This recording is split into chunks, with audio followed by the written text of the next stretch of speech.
attacking nuclear facilities. I don't know how much room is left for diplomacy. We are now calculating the damages. And as I said, the damages are not only for our nuclear facilities, the damages are for the United Nations Charter. It was not only Iran's facilities which was bombed, it was also the United Nations Charter. It was also non-proliferation regime and NPT which was bombed last night by Americans. And it was the rule of law and international law which was bombed. Wow. So now we have to see how much room is left for diplomacy, and we will decide. I'd like to hand over to TRT World.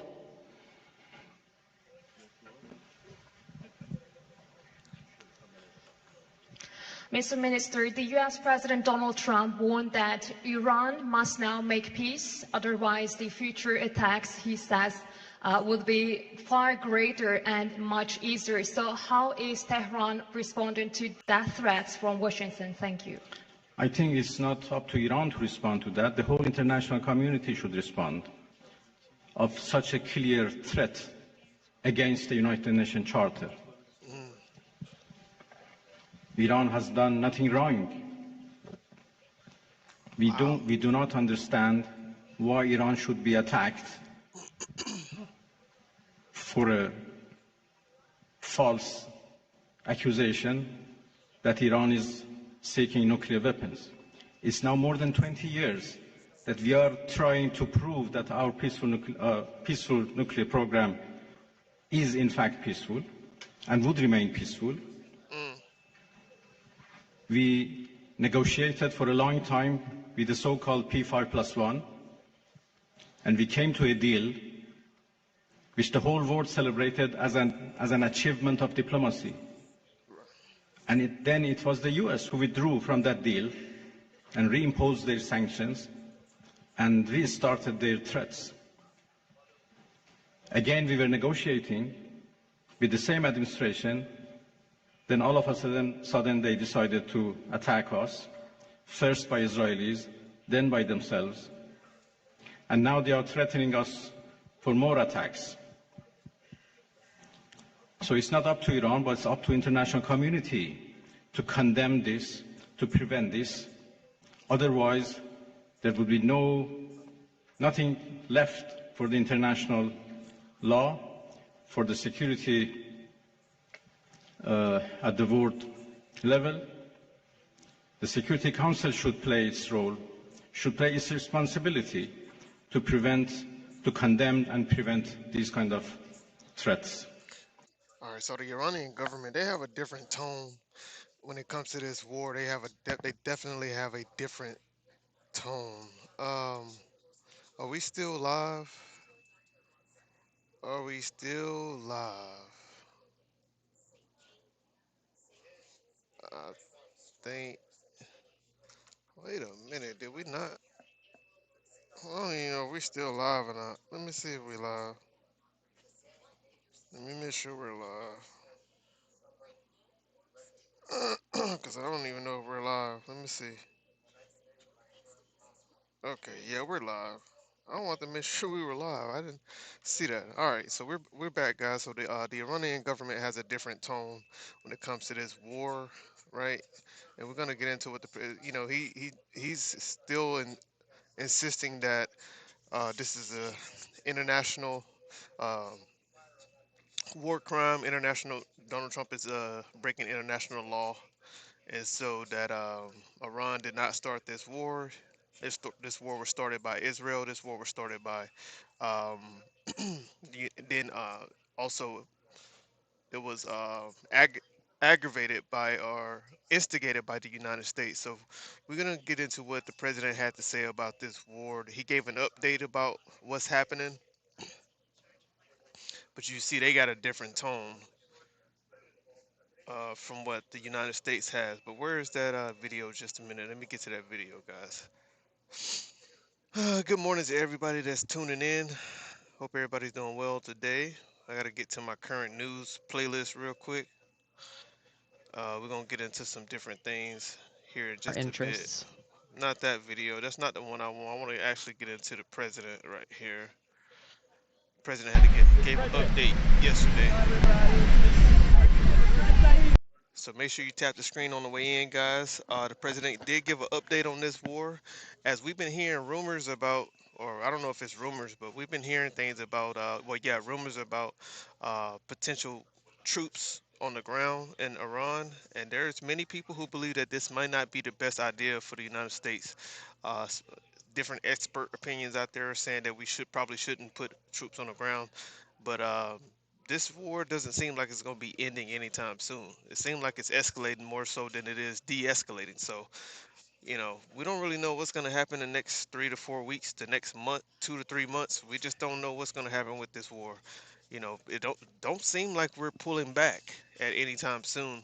Um, but there was I mean, we did lift the sanctions today, I believe. But we're gonna listen to what the president got to say real quick. He gave an update yesterday about this war, and so let's just see what he has to say, guys. Hit the like button on the way in. Thank you for being here. Everybody, I thought I'd bring our great Secretary of State out, and he is doing a fantastic job. So we have Marco. Go ahead, please. Mr. President, I wanted to ask you, Iran executed 3 people this week. Terrible. You have vowed strong action in the past. What message would you send? Well, we've been hitting them awfully hard. I mean, I don't know if you can possibly get hit harder, but these are thugs and animals and horrible people. But you can't hit anybody harder than we've hit them. But I'm not surprised. They executed 3 young people for protesting. And do you plan to escort those ships through the Strait of Hormuz with or without allies? We're doing very well there. We're doing very well overall. We don't use the strait. The United States, we don't need it. Europe needs it. Korea, Japan, China, a lot of other people. So they'll have to get involved a little bit on that one. Mr. President, do you still want South Korea support the United States? Yeah, what about it? Do you still want South Korea support? Well, I love South Korea. We have a great relationship with South Korea. We're helping South Korea a lot. Mr. President, do you think Israel will be ready to end the war when you're ready to end the war? So, yeah. Mr. President, The relationship's a very good one. I think so. Mr. President. We want more or less similar things. You know what we want? We want victory, both of us, and that's what we've got. Mr. President. But what does that look like though? Like, we want victory. What victory? What regime change? That's what Israel is saying. They're saying they want a regime change. Now the United States objective has changed all of a sudden. Like, we don't know if there is actually a regime change, or like what we're trying to open back up the strait. Like, what does the victory look like to the United States or to the president, right? Really haven't really given us a clear picture as to what it is that we're trying to do there, right? And so maybe he'll give us an answer here. I don't know, but we'll keep tuning in. Hit the like button on the way in. Thank you for being here, guys. What's your plan for Card Island, Mr. President? What's your plan for Card Island? I may have a plan or I may not, but how would I ever say that to a reporter? If I said that to a reporter, Marco would say, please, sir, let's bring you over to the helicopter immediately, right? I may have a plan or I may not, right? Why would we tell you guys what the plan is? And I believe that's the actual excuse. I mean, honestly, but look, I can't even really say that. It's so crazy because a lot of people are arguing that this president, this president enacted this war without the approval, without congressional approval, right? But we just saw today that Congress did not. They couldn't even vote to put a halt to the military operations that's happening in Iran right now. So it's like, hell, they didn't even vote to halt the war today or yesterday. Whenever they voted in the Senate or voted in Congress about the military operations in Iran, they couldn't even vote. Like, they didn't even stop what was happening, right? The president can actually continue what he's doing right now because of the votes. And we'll probably, if I can go through and maybe find out what the number of the votes were, All I know is that he pretty much won yesterday on this war, so it probably won't be stopping now. It's going to be like, all right, are we going to actually grant them the $200 billion that they're asking for? Now they're asking for more money for this war, right? Because we know Iran is steady sending missiles. They're steady sending drones and missiles, and they're shortening, basically just they're shortening the defense mechanism from the United States and Israel. So knowing that that costs more money, the interceptors cost more money to use each and every time than it does for Iran to actually send the drones and send the missiles. So now we're going to be asking for $200 billion more of our money, taxpayers' money again. Wha- And I mean, what kind of intelligence do we have? What kind of intel do we have? Do we actually know like how much artillery these people actually have? Like we just don't know, man. We don't know. Like he's saying 4 to 6 weeks excursion. Like we don't really know. Like these people are just talking. Like especially the president Donald Trump is just talking. He's not gonna give us. I don't know. It's hard to really determine if they actually do have a strategic plan, right? As to what their clear objective is. They don't want to tell us that, right? But it's just it's hard to know. It's really hard to know, guys. But shout out to everybody in the chat right now. Hit the like button on the way in. The president gave this speech yesterday, and we're just gonna catch up to it. If you missed it, here it is right here. Let's get back into it. If you saw it, listen to it again. Hit the like button on the way in. Good morning to everybody. Good afternoon if you're in another country. Good night if you're in another country. Whatever the case may be. Good riddance to you. I can't tell you that. Mr. President, the economic pain. It's certainly a place that people are talking about, but I can't say. Yeah. Are you ruling out How ground will troops the there, operation though? affect talks with Russia on Ukraine? What about it? Are the talks on back burner right now because of No, the... we're talking about it. I think it'll get done. When do you expect the next round of talks to take place? They take place almost every day. We're making a lot of progress. Mr. President, you said that the Mr. war was President. militarily won in Iran. What did you mean by that? You said the war was militarily won in Iran. What did you mean by that? Oh, I think we've won. We've knocked out their Navy, their Air Force. We've knocked out their anti-aircraft. We've knocked out everything. We're roaming free. From a military standpoint, all they're doing is clogging up the strait. But from a military standpoint, they're finished. So how much longer should the American people expect? You said From a military standpoint, they're finished. I mean, they're still sending thousands of drones every day. They're still sending thousands of missiles every day. So from a military standpoint, um, they're not completely finished. They're not obliterated as that word he's used the last couple of days. They're not completely militarily. They're not completely finished. Now, if you're talking about, their Air Force and their Navy, like, you know, we don't really know. That, I mean, they said they sunk about 55 of Iran's naval ships. That's what the president says. I don't know if you guys know that for a fact, right? I don't know if we all know how many ships they've actually lost, right? How many aircrafts has been destroyed from Iran. Um, but we're not hearing too much about any airstrikes coming from Iran. All we're hearing about is missiles and drones, but we don't really know. So um, I don't know. Hope everybody in chat doing well. What's going on, man? Trump is cooked, says Sweet Chili. What's up, Sweet Chili? What's going on? Good morning, everybody. Hope everybody doing well this morning. Shout out to everybody. Make sure you like and subscribe to the channel. Hit the like button right now. If you're watching, hit the like button right now. Just tap the screen. Thank you. I appreciate it. Opening the Strait of Hormuz is a simple military maneuver. Very simple. Yeah, but what did you mean by that? It's a simple military maneuver. It's relatively safe, but you need a lot of help in the sense of you need ships, you need volume. And NATO could help us, but they so far haven't had the courage to do so. And others could help us, but we don't use it. At a certain point, it'll open itself at a certain point. But we've defeated the enemy, and they are an enemy. They're a sick group of people. The leadership is gone, the Navy is gone, the Air Force is gone, the anti-aircraft equipment that they have, the radar they have, is all gone. Everything's gone. The strait itself, the actual strait, how are you? Hi. The strait itself is, we're doing a good job, but it would be nice if the countries, including China, if the countries that use it, China uses it 90% of their energy.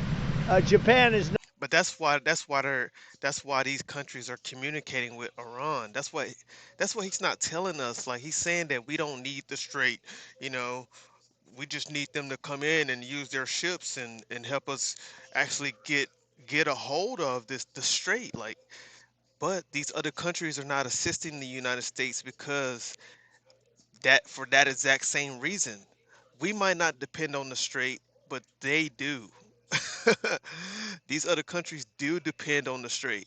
So if they depend on the strait and Iran has direct access to the strait and they're able to block any and everything that comes through, then of course they're not going to help the United States. What sense does that make, President? Of course they're not going to help you. They're going to be in communication with Iran because why?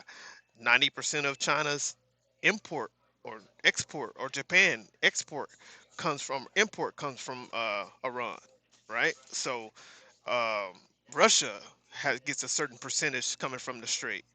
So like these countries are going to be in direct communication with Iran. Of course they are. They're not going to help you, right? The strait is open to them because from what I heard on the other side and what's been coming from different officials in Iran and around the region is that they are allowing certain vessels to pass through the strait, but they must be in communication with Iran and they must not be an ally of the United States. So if they're not an ally of the United States and they're actually people who've been working with Iran in the region, then those people can actually still come through and commence business. But you know, it's not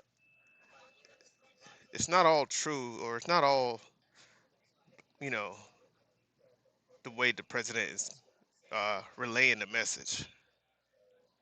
The strait itself, the actual strait, how are you? Hi. The strait itself is, we're doing a good job, but it would be nice if the countries, including China, if the countries that use it, China uses it 90% of their energy. Japan is 95% of the energy. It would be nice if those countries would get involved. What did you call? Yeah, it would be nice if they get involved, but they're not gonna get involved. Why? Think about what you just said, President. 90% China, 95% Japan. They're not going to get involved. Why are they not getting involved? Because, like Chile said, other countries have made a deal. They're already in communications with Iran, so they don't need to get involved on the United States' behalf, right? And it's funny that he say that because didn't he just have a meeting with the Japan Prime Minister? Didn't he just have a meeting with the Japanese Prime Minister? So apparently that meeting did not go as well or as planned.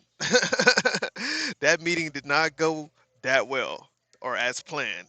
But you know, it's funny that he say that, chat. It's funny that he say that, man. Hit the like button on the way in. While you're here right now, you're watching, tap that screen, hit the subscribe button. Thank you so much. I appreciate it.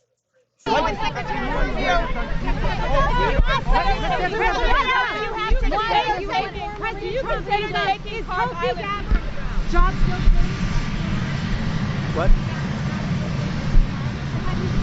You guys I not thought see you the did a good job yesterday. Partly after the American bases in Europe, Lindsey Graham has asked for you to reconsider the American bases in Spain, in Germany, after what they have done in the Strait of Hormuz. What's your take? Well, it deserves. He's right about asking that, and I think NATO's gone down a long way. Reconsider the American bases in Spain, in Germany, after... What? I thought you did a good job yesterday. Partly after the American bases in Europe, Lindsey Graham has asked for you to reconsider the American bases in Spain, in Germany, after what they have done in the Strait of Hormuz. What's your take? Well, it deserves. He's right about asking that, and I think NATO's gone down a long way because they haven't I mean, they should be helping with the Strait. They get much of their energy from the Strait of Hormuz. And if Lindsey Graham said that, and don't forget, he was the big NATO guy for a while, and now The problem is the United States think everybody is uh we think that everybody is supposed to move or jump when we say jump, move when we say move. We think the whole world moves on our tone. I don't understand why we think that. And that's we talk about other countries being a prideful nation. Like I think I heard the president say that Iranian people are it's a very prideful people, prideful nation. We're a very prideful nation too. Like no shit. We really don't. Um, I mean, we really believe that we're kind of like bulletproof, invincible. Like we just sort of like run the world, and everybody must move when we say move. But it just don't work like that. It just don't work like that. Uh, so what he said to her was shocking. Yep. What's going on, chat, man? Hit the like button on the way in here. Yes, the whole country thinks a certain way. That's facts. he's not. And a lot of senators and congressmen, they're very upset with the fact that NATO has done nothing. Pope Leo is calling for a ceasefire in the Middle. Pope Leo is calling for a ceasefire in the Middle East and to reopen dialogue. What do you say to the Pope? Well, sir? look, we can have dialogue, but I don't want to do a ceasefire. You know, you don't do a ceasefire when you're literally obliterating the other side. They don't have a Navy. They don't have an Air Force. They don't have any equipment they don't have any spotters. They don't have anti-aircraft. They don't have radar, and their leaders have all been killed at every level. We're not looking to do that. Thank you. Thank you. I ain't gonna lie, I don't see how Marco Rubio do it. I mean, just hold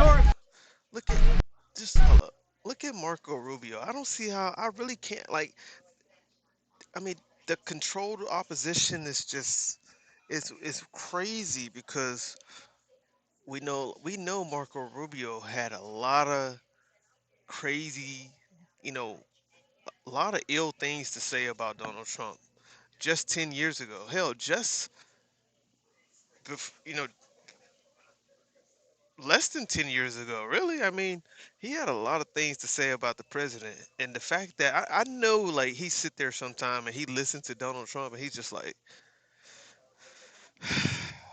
he's still lying. He's still doing this. He's still like the same things that he said. Like, he called Trump a con man. He called him a con man, a pathological liar in 2016. He called him a lot of these very, um, just very heavy names. Like he called him a lot of things in 2016, but it's just so crazy when he sit there. When he sit there and listen to the president, I know he think in his mind sometime. It's just like, damn, like how do I sit here and support this man? But we all know Marco Rubio. He lost all of his integrity, his moral compass just went right out the window. Right when it came to being able to have such a high position like what he's in right now. It just went right out the window, right out the window. But just look at Marco Rubio, like just pay attention to him as the president speak. Just pay attention to the body language, Leo is calling for a face. ceasefire in the Middle East and to reopen dialogue. What do you say to the Pope? Well, sir? look, we can have dialogue, but I don't want to do a ceasefire. You know, you don't do a ceasefire when you're literally obliterating the other side. They don't have a Navy. They don't have an Air Force. They don't have any equipment they don't have any spotters. They don't have anti-aircraft. They don't have radar, and their leaders have all been killed at every level. We're not looking to do that. Thank you. Thank you. Chuck Norris.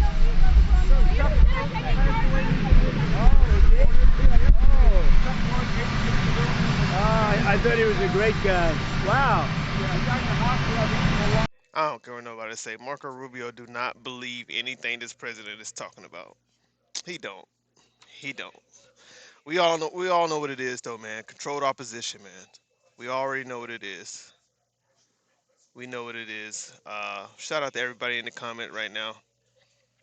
Sweet Chili said, "Really, this man tells lies." Yeah. Somebody said, "F Trump." What's up, Max Dixon? Even if Iran has nuclear, so what? Nobody is stupid to go and attack the USA. Everyone knows the USA has thousands of modern nuclear weapons.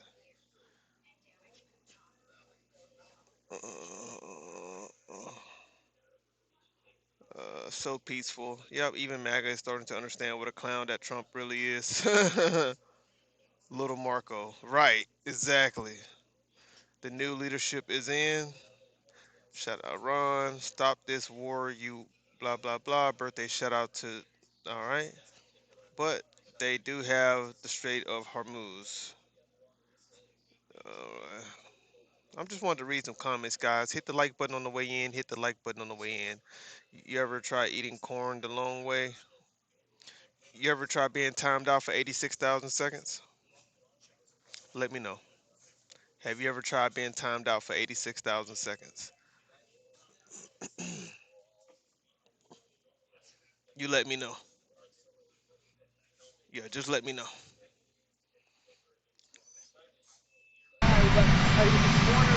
Yeah, he was a Chuck Norris died. I didn't know that. He was a great guy. He was a really good, tough cookie. You didn't want to fight him, I can tell you. He was a tough, great guy and he was a great supporter. Wow, that's too bad. Tell his family highest respect. Okay? Great man.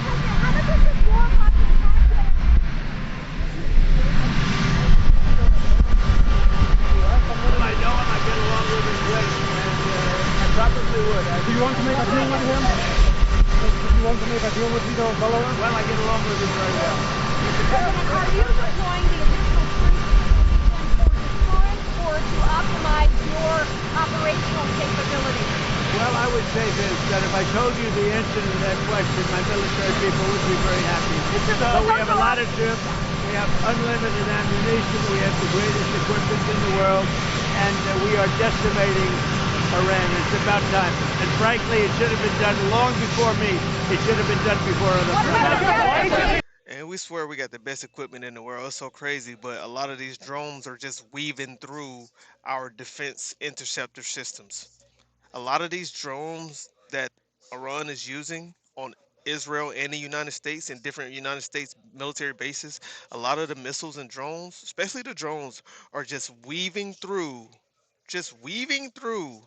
many of these defense systems and still hitting the target, like Scott Ritter told us the other day. Right, and that we know that's the case. We know that's the case because there's video evidence of people showing video evidence of different places being hit in Iran, Israel right now, in Tel Aviv, right? And I think they're planning some attacks in Jerusalem too. I think they are planning some attacks in the sacred places in Jerusalem. So, anyways, somebody said I support America and Donald Trump, and that's fine. I mean, you're welcome to come here if you support. You can tell. That's fine. I'm not. I'm not against you because that's who you support. It is what it is. Is that what you believe? That's what you believe. I disagree with you saying he's a wonderful leader and all that stuff, but I think Donald Trump is a terrible leader. Actually, I don't want nobody should be able to look up to this man and the things that he's done to different people, including E. Jean Carroll. Uh, but if you want to look up to a grapist, then go ahead and look up to a grapist. You guys literally elected a grapist, and that's what I believe. He is a grapist. Why? Because he was convicted of the crime, proven to be true. Right? He was best friends with Jeffrey Epstein. You want to have a leader that was best friends with a man that had the largest human trafficking ring in U.S. history. You go ahead and do that. That's on you. Birds of a feather flock together. Do your thing. Let's get back to the grapists.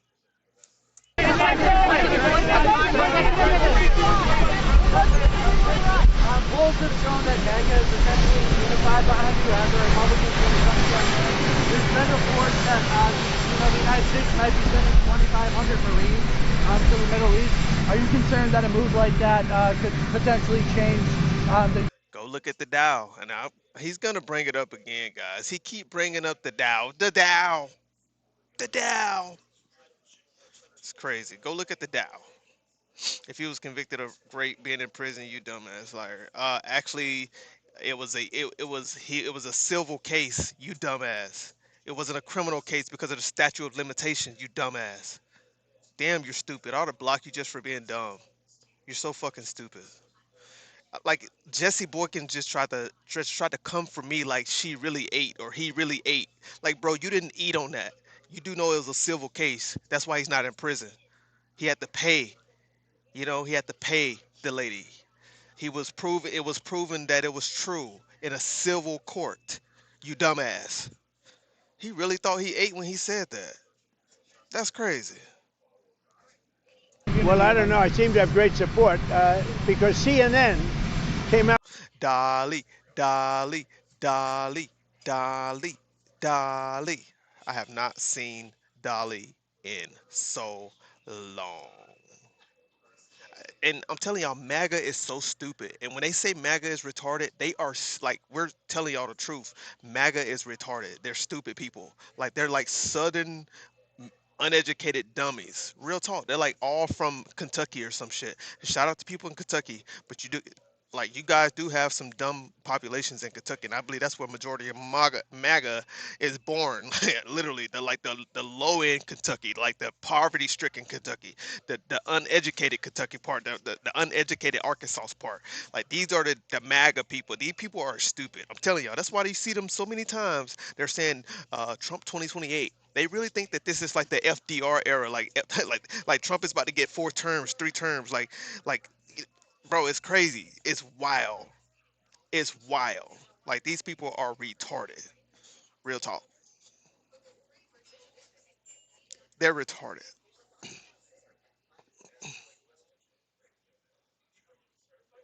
Okay, I won't say the R word because I know that can't be sensitive. So I'll just say remedial. How about that? These people are remedial. Can we say that word? Remedial. Remedial.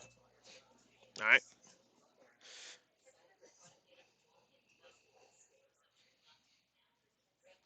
Music with message is nah. You are dumb. That's your opinion. Music with message. They think a statement is the same thing as having evidence that support a claim. Crazy. Crazy work. Crazy work. These people are crazy, y'all. Out with a poll today, then I'm at 100%. And they said they've never seen a poll like that. The CNN poll said I'm at 100%, and they've never seen that before, which is an honor. I was impressed that CNN would do that. But as far as troops are concerned, I can't tell you what we're doing. Mr. President, Mr. President, you took issue with Australia, Japan, and South Korea this week. Yeah, I was very surprised. Very surprised about Australia and what? What would you like them to do? Well, they should get involved, and I was a little bit surprised that they said no, because we always say yes to them. What did Australia say no to? Because they're not gonna get involved, and they didn't. Because they don't see a clear objective as to what you are doing. That's why they said no. That's why these European countries are rejecting your request. They're rejecting you. They don't want to get involved in this war because they don't see the clear vision. They don't see the objective. They don't see the reasoning how it's going to benefit them, right? Because those European countries, they actually look out for the best interests of their citizens, right? Unlike the United States right now, because uh, we need $200 billion right now to go to the military right now for more equipment or whatever the case may be. But we got people over here who are struggling to pay their bills. We got people over here who are struggling to afford groceries. We got people over here who can't afford health care, right? These are things that are not priority to this administration, right? The fact that we have the most complex, just complete, confusing, diabolical healthcare system in the world, bro. Literally. That we just need to try to revamp completely. We just need to throw this healthcare system away. We need to just throw it in the trash and get a brand new trash bag and just like a brand new everything. We just need to throw it all away and just do something else. We need a whole new healthcare system. Real talk. That's what the United States do. Telling you, we need a whole new healthcare system, bro.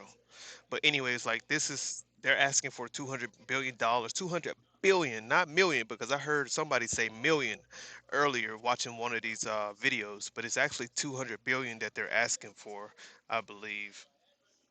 Let me see if anything has come out. Iran fires ballistic missiles at Diego Garcia base. Have y'all heard about that? Iran fires uh, ballistic missiles at Diego on Friday. So apparently on Friday, let me see. On Friday, Iran fired two ballistic missiles toward Diego Garcia, a joint U.S.-British military base, and neither missile struck the base roughly 4,000 kilometers from Iran. All right, so that's not. So it didn't even strike the base. All right, and Switzerland. Switzerland halts a new arms export to the U.S. over Iran war.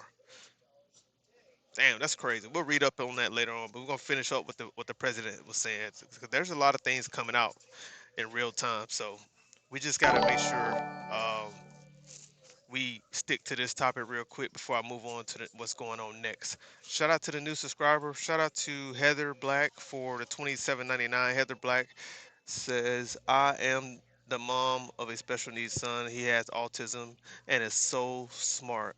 I used to use the R word too, but honestly, thank you, Heather, for subscribing, and thank you for the super chat. Um, I used to use the R word too, but honestly, using that R word affects at least 10% of people's hearts. I commend you for the positive change. Thank you, Heather. Heather, sometimes things come out, you know, um, it's okay. I appreciate it regardless. If you support me in any way, I appreciate it. So it's all good. But yeah, we all know that the R word is not, it's not nice. You know what I'm saying? So um, when I'm willing to be corrected. You know, when I say something like that, or it's especially people like that's genuine about how they feel about it. Yeah, I'm willing to correct that. I already knew that was the case. So yeah, of course, anytime. And shout out to your smart son. Shout out to your smart son, for sure. Look at Diaz in the building. Dom is a good guy. Thank you, Diaz. Man, long time no see, Diaz. Good to see you, brother. Good to see you. Good to see you. Uh, so absolutely, Heather. Again, thank you for the super chat, Heather. I appreciate it. I appreciate that, guys. Continue to hit the like button on the way in. We're gonna continue to listen to the president um, repeat the same talking points every single day, every single week. So I understand and I appreciate the fact you are open-minded about it. Absolutely, Heather. Absolutely. Thank you so much, Heather. I appreciate it. Thank you, thank you, thank you. Let me make sure my camera is still good here. Make sure the camera's still working good. Yeah. Hope everybody is having a great day. Happy Saturday to everybody. Happy Saturday. And Iran have the signature of the F-35 shot a missile at one damage to it, had an emergency landing. Yep, heard about that. Heard about that, and I believe that the pilot was actually okay too. He turned out to be okay. So that's good that the pilot is okay. So that's good. All right. Thank you, Lucky Left, for the thumbs up. I appreciate it. Let's get back to the video right here, right now. What did Australia say no to, UK Mr. has President? said that they'll allow the U.S. to use air bases to defend the Strait of Hormuz. What's your response to that? Well, it's Is been that a very enough? late response from the UK. Surprised because the relationship is so good, but this has never happened before.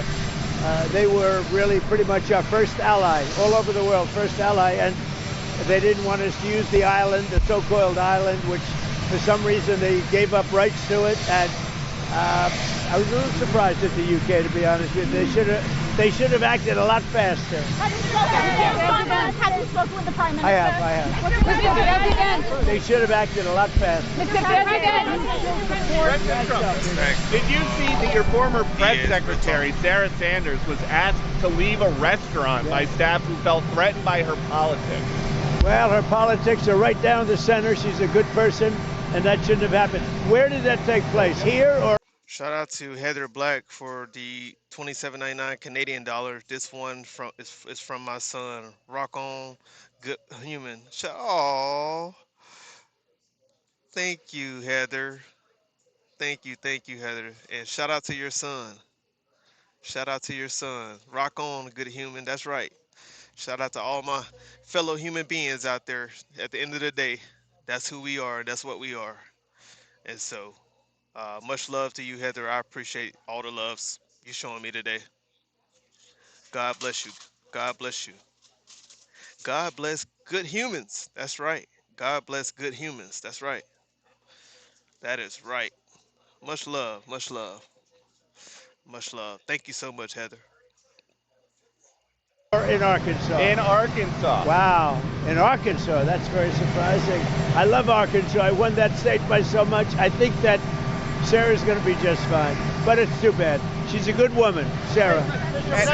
Mr. President, the price of oil is way up. The stock market is down. Did you miscalculate the cost of going into Iran? No. We're not giving a nuclear weapon to terrorist thugs.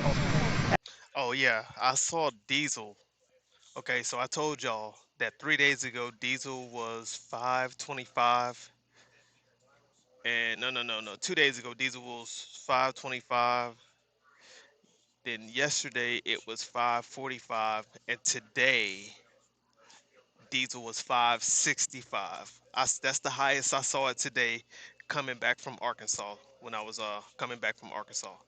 So yeah, 5.65. So we might see, this is in Texas. This is in Texas. And I know one of my subscribers, Liz, she was showing she had did a short video and she was showing the prices of gas in California is sitting at like six, almost $7. So diesel in Texas is almost $6, guys. Diesel in Texas is almost $6. Literally. Literally. Rest in peace to Chuck Norris. Yep, rest in peace to Chuck Norris. I saw that. So gas was $1.27 now. It's $1.57 here in Alberta. Alberta. So that's a lot for you guys, Heather? Because I don't really know how the Canadian dollar works. I haven't really looked into it. Never really looked into it, to be honest with you. So imagine thinking gas price is the biggest problem. It's not the biggest problem, but I mean it's a big problem because people have to go to work, bro. People have to go to and fro to places to spend money in the market. So it's like people have to go to work, people have to take their kids to daycare, people have to do different things, man. So it is actually a big problem. What are we talking about? It's not the biggest problem, but it's a big problem. My ex used to call me Big Diesel. That's funny. Gas is $28 for diesel. That's crazy. Groceries are going to skyrocket even higher due to the price of diesel and gasoline. That's facts. That's facts. Because I mean, transportation. These people are going to have to charge more. They're going to essentially they're going to have to charge the stores more, and then that's going to trickle down or trickle over, whatever, however you want to say it. It's going to trickle down. Then the stores are going to have to raise their prices for consumers, right? So it's just going to keep going up. It's going to keep going up. We get our own oil in Canada. Yep. Instead of having world wars to get a gallon of oil. That's funny. It usually goes up like 3 to 8 cents. This time it jumped like 25. Yes. Yep. The same here. It's jumping. Literally, I just told y'all, diesel was 5.25. It jumped to 5.45, and now it's at 5.65 in Texas. So it's like, yeah, it's jumping up every single day. And today is what? I don't know if it'll jump up again today. So, um, the president spoke at a at the naval academy in, I believe it was, I forget where it was, but it was for the Navy football team, right? So he spoke to the Navy football team on their successful football season last year, and Navy went 11-2. They actually beat some really good football teams last year. I think it was like some bigger schools that they actually beat, but the president went to go speak to them about that. But he he talked about the war more so than he did awarding those players. So we're gonna watch this video. I mean, he definitely took the chance to just talk about politics and repeat the same talking points and talking phrases that he always do. So, are you a fake supporter? I'm not a supporter at all. All right, $6 for 1 gallon is crazy. Facts. That's facts. To defer your service until Commander-in-Chief. We are doing really well. We're not going to let them Yeah, I can't play that. Believe it or end not, by just saying we if I let that, if I, y'all, if I let that that instrumental play, literally YouTube would give me a strike.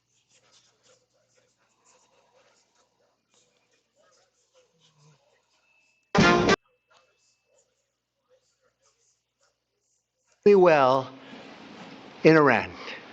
The difference between them and us is they had a Navy 2 weeks ago. They have no Navy anymore. It's all at the bottom of the sea. 58 ships knocked down in 2 days.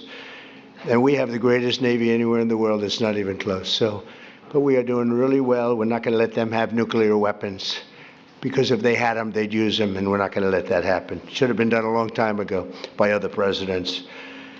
So it's an honor to be here. This is fun. And these are great athletes standing behind me. It's funny that he say that this war should have been done a long time ago from other presidents, but didn't like a long time ago, like in 2011, 2012, 2014, he was this exact same person who was against sending our troops overseas to fight in this war. So it's funny that he say that this excursion, right? This excursion is what he call it. It's funny that he say that this should have been done a long time ago from other presidents. But at that same time, he was literally criticizing them or criticizing the thought of even going to Iran at that time. It's funny. It's funny that he said that. It's funny. Great coaches, general. I'm glad that I found your channel. Thank you, commenter. Thank you. I appreciate that. I'm glad you found it too. Somebody said he always point backwards. Facts. You already know. At least you're honest. There's a lot of snakes in the political scene. Yeah, I'm glad. F. Trump says, Aguilar. Aguilar. All right. General managers, great people, and a great superintendent. Hello, superintendent. We only put our finest as these superintendents for these great schools because we don't want to have somebody that they don't look up to. We take our best, and they're really amazing. For the second year in a row, it's my great honor to officially present the Commander-in-Chief's Trophy to the one and only Navy Midshipman football team with 11 wins and 2 losses, playing the best teams in football. I used to always think of the military service as they played like a little step below. It's not true. They played the big teams and they beat them. These players achieved one of the most impressive seasons in Navy football history. And Yeah, Navy had a pretty decent football season. They had a pretty decent football season. I was surprised to see Navy win some of the games they won, but that was a good season though. Definitely, for sure. football history, frankly. And I just want to congratulate the midshipmen. I met them backstage, and they're great. Thank you. Congratulations, everybody.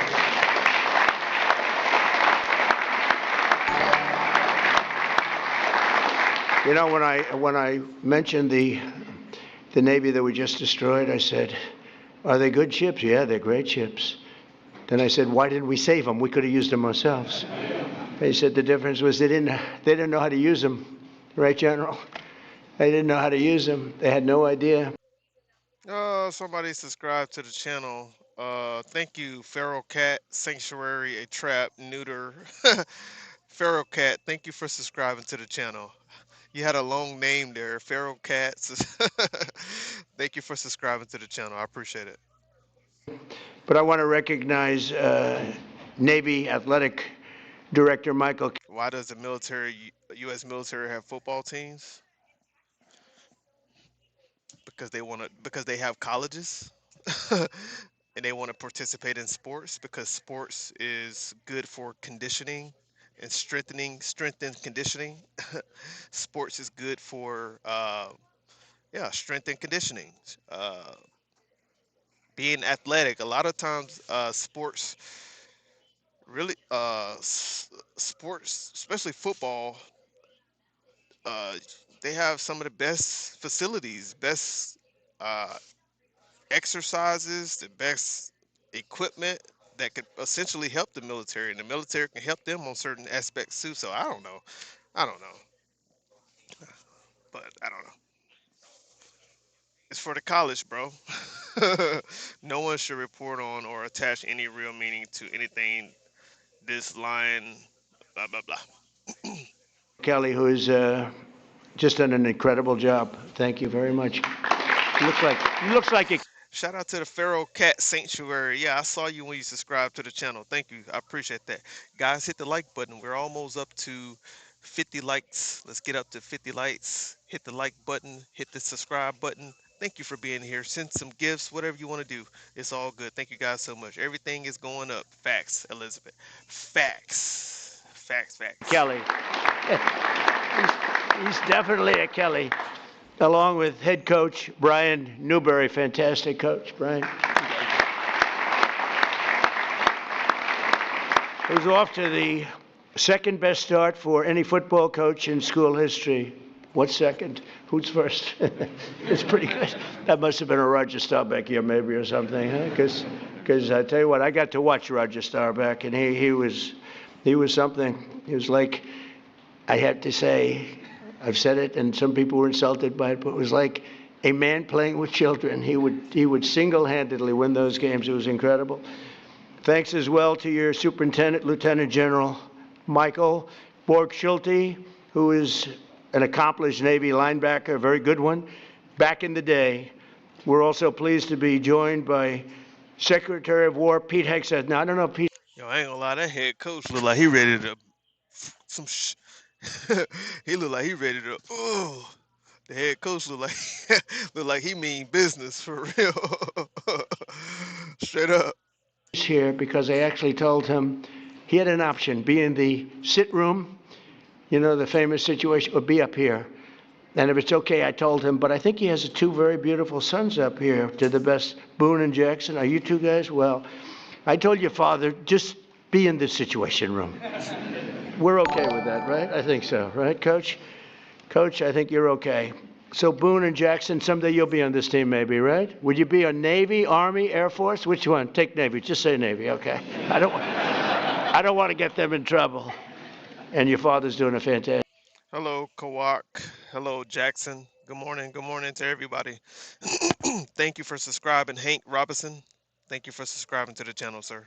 Fantastic job. And also the chairman of the Joint Chiefs of Staff, Dan Kane. So Dan is unbelievable, and I picked him for a reason because I was told it would take 5 years to beat ISIS by our television generals. You know, there's a big difference between generals, just like there is between coaches and everything else. They said, sir, 5 years, and I went to Iraq because I didn't understand why 5 years, and I met this general, and his name was Dan Kane. I said, what's your name? He said, Raisin, sir. I said, really, Raisin? What is that? Raisin? Oh, it's just my nickname, sir. What's your last name? Kane. I said, your name's Raisin Kane? I love you. You're the guy I'm looking for. And it turned out to be right. So they told me it was going to take 4 to 5 years to knock out ISIS. And now I'm in Iraq. I come down, I meet him, some other generals. He was the boss. And I said, how long would it take for you to knock out ISIS? He said, yo, he tell this story every time he touched the mic, y'all. I swear. He just recycled the stories over and over. He recycled, oh my gosh. Ay, ay, ay, ay. 4 weeks, sir. People should hit the like button and subscribe. That's facts, commenter. That's facts. People should hit the subscribe button and like. How can you handle listening to him rattle on about nothing but mindless, senseless nonsense? He's a terrorist, plain and simple. Yeah. How can you listen to it? I ask myself that question every day. Athena, I ask myself this every day. Getting ready to go to work. God bless everyone. We need to pray for peace. Elizabeth, thank you so much, Elizabeth Polo, for coming in. We do need to pray for peace. Absolutely. We need to pray for peace. We need to pray for a better healthcare system for our United States of America, and we need to pray for competent leaders. Linda, thank you for subscribing to the channel, Linda. And so, you know, yeah, we need to pray for sure. Damn, Gamesman said I hate his voice with a passion. Is this a TDS channel to to talk some type of show? TDS to, today, I don't know, today's show channel. TDS, idiot in chief for the world to see, mate. Absolutely, Elizabeth. Thank you, Elizabeth. Have a great day at work. Somebody said you're a useless bottom feeder. That's crazy. It's like he is a child playing with toy soldiers. Facts. That's a good analogy. In God we trust. That's facts, Elizabeth. That's facts. Absolutely. They said 4 weeks. They tell me 4 years, maybe 5. He said, well, whatever they want, sir. They're the boss. I'm just here. But you can do it in 4 weeks, sir. And you'll have time left over. I said, you got to be kidding. And he explained, and we went through a whole big thing. Well, nobody in this room would be bored by it. Actually, you'd like to hear every word. I tell you every word of it. But bottom line, I said, let me go back. But as I'm leaving, it was very interesting. I'm walking down the stairs, long fight.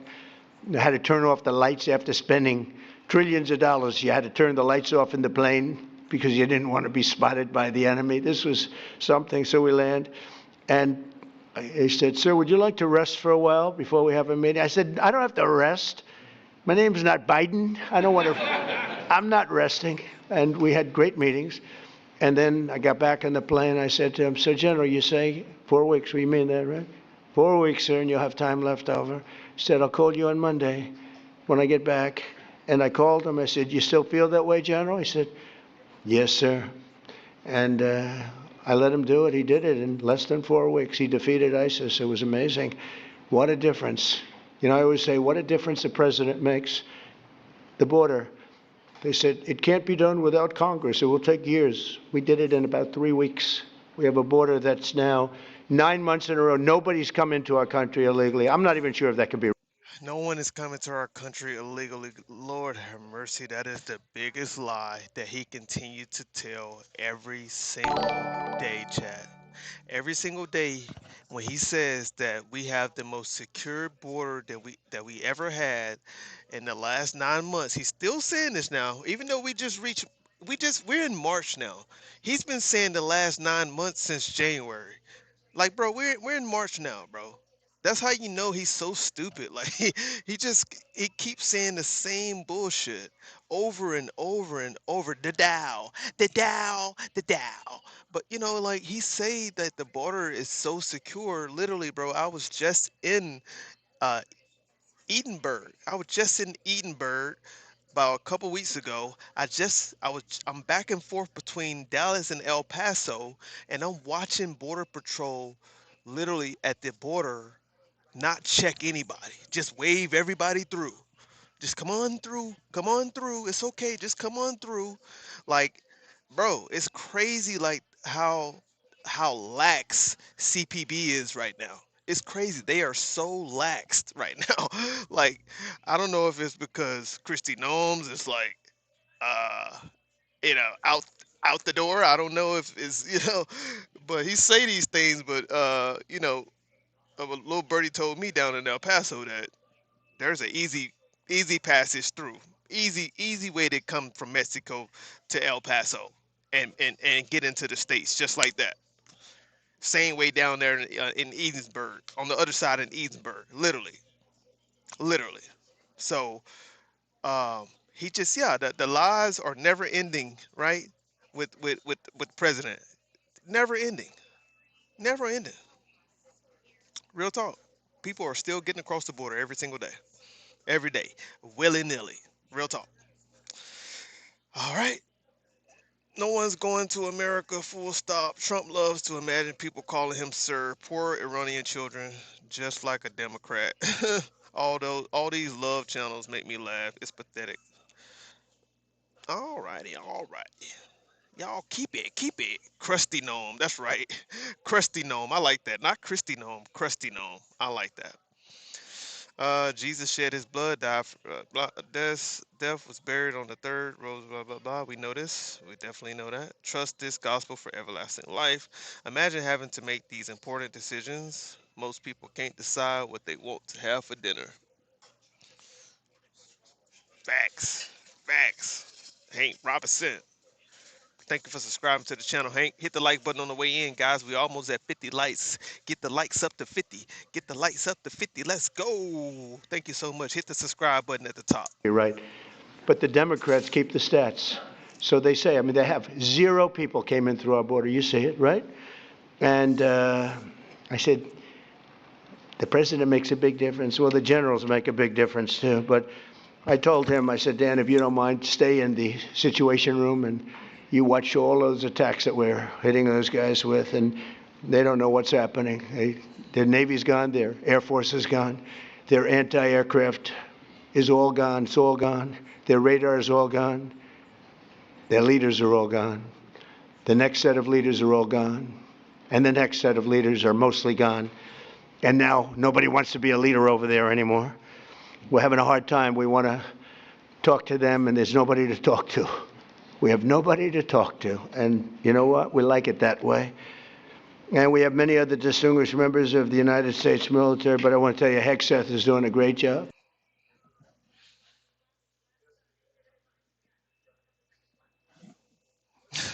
Their leaders is all gone. Their leaders is all gone. We have no one to talk to. We would like to talk to them, but we have no one to talk to. Matter of fact, we would like to keep it that way. You would like to keep it that way, or do you want to talk to somebody? Which one is it, man? This president is so confused. He is so confused. So why do you need 200 billion? Right. Exactly. I was just thinking the same thing. Like, why do you need 200 billion? Why? Why? Oh, is it because they have more artillery than you anticipated? Is it because they have more drones than you anticipated? More missiles than you anticipated? And you are running low on your little interceptors, your defense system? $200 billion. And we don't even have real intel as to how much artillery these people actually have. We don't know. We don't know. And Raising Cane is doing a great job, as good as anybody's ever seen. Don't forget, we had Venezuela. That was the beginning where people started to see the talent. I rebuilt the military and built it, frankly, including Space Force. But I rebuilt the military in my first term. I didn't think I'd be using it this much, but I'm glad I rebuilt it, because we can't let these lunatics have nuclear weapons, because they were going to use them. They'd use them fast. One of the ways you know that is when this whole thing started, These soldiers look like they don't even believe nothing he's saying. Like, they looking like, you rebuilt the military. What? Oh my gosh. Shooting missiles all over the Middle East at countries that were basically not involved, because they wanted to take over the Middle East. Bro, what are you talking about? Satan is in charge of the world. This is Satan world. Satan chose Trump. Not God. Satan chose Trump. And if they had a nuclear weapon, they would have used it. You mean to tell me that you're trying to say God chose a known PDF? You mean to tell me that God chose a known rapist who raped E. Jean Carroll and lost in a civil court case, and it came to be true that he actually raped the lady? You mean to tell me that God chose a man who was best friends with Jeffrey Epstein, a man who had the largest human trafficking ring in U.S. history? God chose him? Are you serious? You're not a man of God. You are not a man of God. Whoever said that, you are not a man of God. You're a man of Satan. Real talk. You're the devil that the Bible speaks of. You. Yes, you. If you believe that God picked Trump, you the devil. The only question would have been, Satan picked Trump. The first hour, the first day. That's the only question. They would have used it. And if they can use a nuclear weapon, the world would have been in big trouble. We had to stop. It should have. Good morning to everybody. Good morning. Good morning. Oh, he didn't? Okay, well, you need to go look at the civil court case then. Go look at the court case. It was definitely proven that he raped E. Jean Carroll. Go look it up. Go look it up. But you don't want to look it up. You don't want to look it up because it goes against your agenda, right? You don't want to look it up because then you're going to have to accept the fact that you support a rapist. It's just true, right? Now, he would be in jail if it wasn't for the statute of limitations. He would be in jail, but they had to do a civil court case. All right. And so he had to pay some money. He had to pay that money and come out of pocket and pay that money. But definitely was proven to be true. Go look it up. Yes, he raped E. Jean Carroll, and we're going to keep screaming it. We ain't going to say allegedly either. We're not going to say allegedly because it's facts. Go look it up. We don't have to be careful with this one. He's a rapist. Facts. Go cry to your grandmother. Cry to your grandfather or cry to your uncle, whoever you need to cry to. You can go cry in the car. How about that? Go cry in the damn car. Your president is a rapist. Facts. Been done long ago. I also want to thank FCC Chairman Brendan Carr, perhaps the most powerful man in this room. You are doing some job. He's trying to keep the fake news. He's trying to make the fake news real and respected again, which is not an easy job, but you're doing. No, I believe that genuine person, Leprechaun. She's not insane. She's a woman that I believe. She went in court and she got her lawyer together and they proved the case. Okay? She proved it to be true. They had the evidence and they proved it. Where's the evidence? Go look up the court case. You'll see the evidence. I'm not going to do the work for you. Go do the work yourself. Go do the work yourself, Random J. Why do I got to present the evidence? Go look it up for yourself. I'm not going to do the homework for you. Are you crazy? You're out of your mind. That's the problem with MAGA today. MAGA don't want to do the homework. They don't want to do the work, chat. They don't want to do the work. They want everybody else to do the work, but they don't want to do the work. Thank you for subscribing, Sam. Thank you for subscribing. Yeah, because of the statute of limitation, you dumb nut. Jesus, Joel, thank you for subscribing to the channel, Joel. That's why it wasn't a criminal court case. Doing a really amazing job. First time that's happened in 25 years. So I congratulate you and everybody in the room, everybody in this. Well, if it was no evidence, why did she win the case? Yeah, I'm done. I'm gonna stopping the video. I'm just gonna keep the video going. I'm not gonna argue with these dumb maggots. Okay. I'm not going to argue with the dumb maggots. Okay? Okay. We're not going to do this. We're not going to do this. We're not going to do this. Okay? All right. All right. What's up, Frank Brown? Even though you support Trump 2028, which would never happen, right? That would never happen, okay? This is not FDR era. Sorry to break it to you guys. There was nothing in the Constitution when FDR was able to have his 4 terms. There was nothing in the Constitution at that time that prevented him from actually going for having 3 terms or 4 terms. All right, but now we have a system in place where the president cannot serve more than 2 terms. Sorry, it's not going to happen. Trump 2028 is literally remedial. For you to say that, literally remedial. You're slow. You're stupid. Is watching what you're doing, and we appreciate it. When a man can get elected in a landslide, winning think of it, 7 swing states, win them all. We win the popular vote. We win the electoral college by a tremendous amount. We win the counties by 82 or 84%. And I got no good press. Think of it. Only one thing. That only means one thing. These people are not respected. They're just not respected, and we have to have a press that's respected. When you can win an election where they say that I got 94% bad press, think of it. The other side got 94% good press. When they can get 94% and you win an election.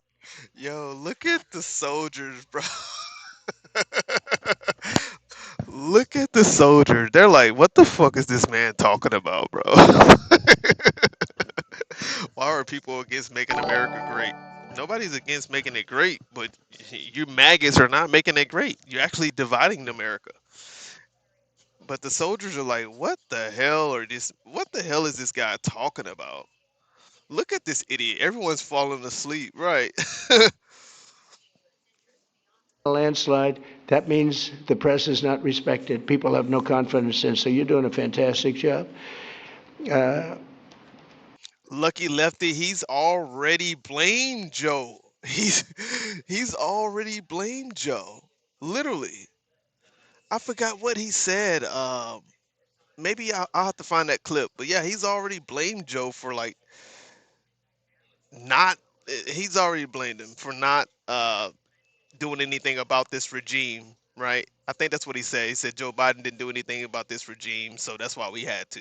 Like, he's already pointing the finger. It's crazy. Senators Todd Young and Dan Sullivan, great senators, wherever you may be. You're here someplace. Where are you? Hello, fellas. Good senators. Great guys. And Representatives Ronnie Jackson, White House doctor.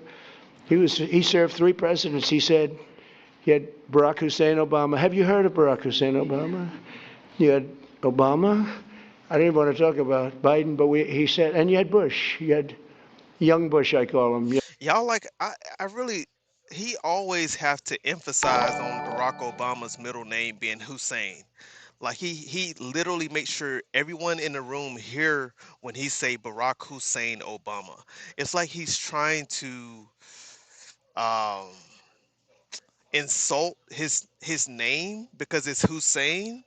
Like it's like he's trying to be funny with Barack Obama's middle name and try to insinuate that, because a lot of people believe that Barack Obama wasn't is not a U.S. citizen. A lot of people believe that, or he wasn't born here, right? He was born in Hawaii, but a lot of people believe that he was not born here. So the president liked to emphasize on that middle name, like Barack Hussein Obama. He liked to do that to be funny. It's racist as fuck though. I ain't gonna lie to you. It's low key racist. It's low key it's very disrespectful. And I don't get why he continued to do that. I really don't. I don't like that he do that, to be honest with you. I really don't. But it just show you just how piss poor he is.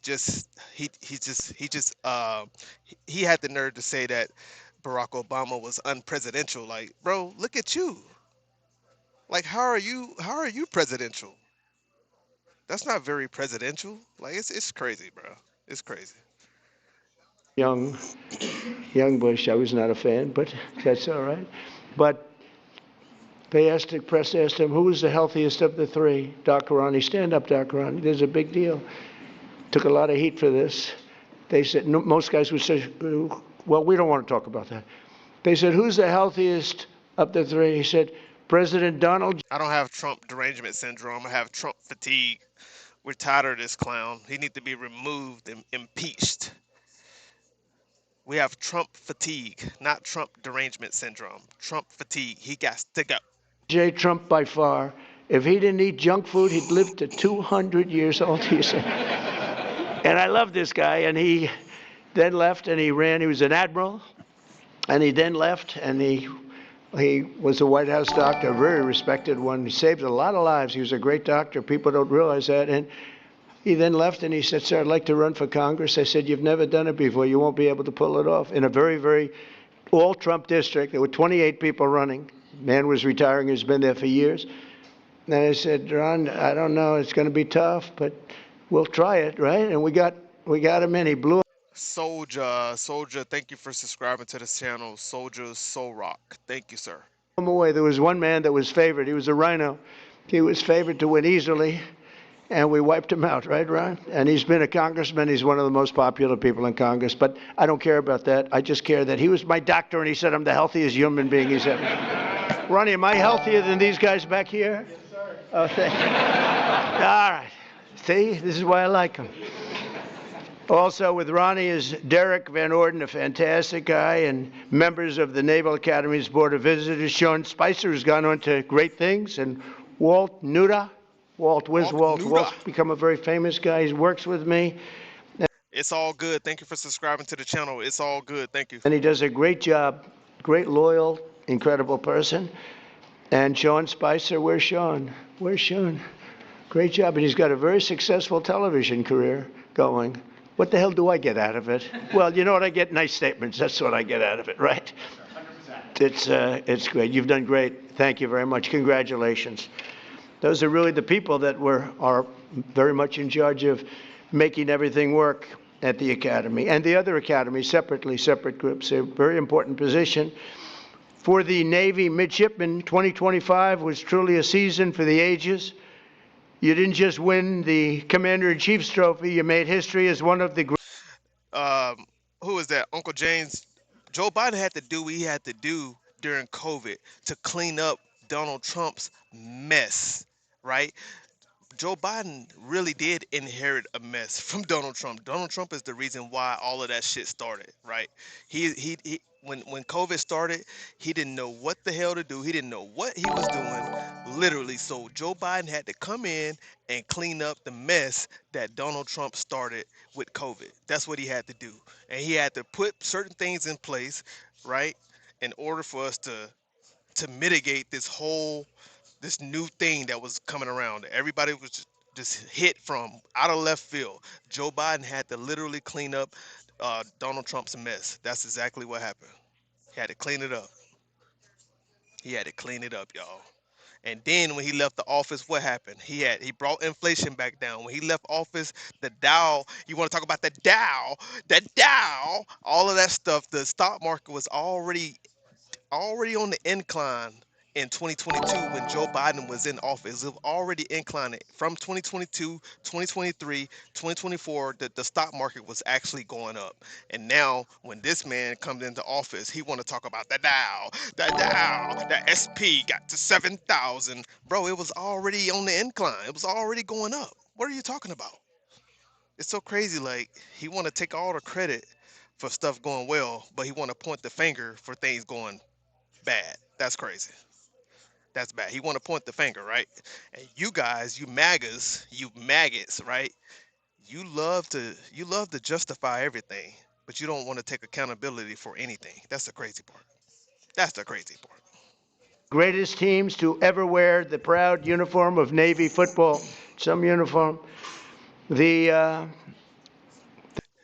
Daniel. Everybody say bye, Daniel. I don't even watch CNN. What are you talking about? Bye, bye, Daniel. Say bye, bye, Daniel. They so mad. Bye, Daniel. You so mad. Bye, Daniel. The teams have gotten so good in the schools that I was able to get, and we're pushing it very hard. He says, deport this fool to Sudan. That's so funny. I'm more American than you are, Daniel. I served this country for 8 years. I'm way more American than you are. Fuck you. Hard to make it permanent. A military academy Your bitch ass will never go fucking serve this country, punk. deferment policy. So, because you have some people here, you know, when I went on the field and I threw up a coin, I'm sitting next to these guys. They were monsters. I said, look at the size of these guys. I thought they were supposed to be smaller. I thought you had sort of restrictions on size, you know? We got rid of that because some of these guys were extremely large. And we have the NFL teams here also. When whoever wins the Super Bowl, they come. The baseball teams, we had the Dodgers, we have them all. But I saw the size of these guys, so I got used to it. And I said, these guys are as big as the NFL. And at one of the visits a while ago, first term, they asked me, they said, sir, we have a hard time recruiting because a player, if he's really good, he can't do the 4 or 5 years in the military service. Would like to do a military academy deferment policy. I immediately knew what he meant. And we got it done. And it allows.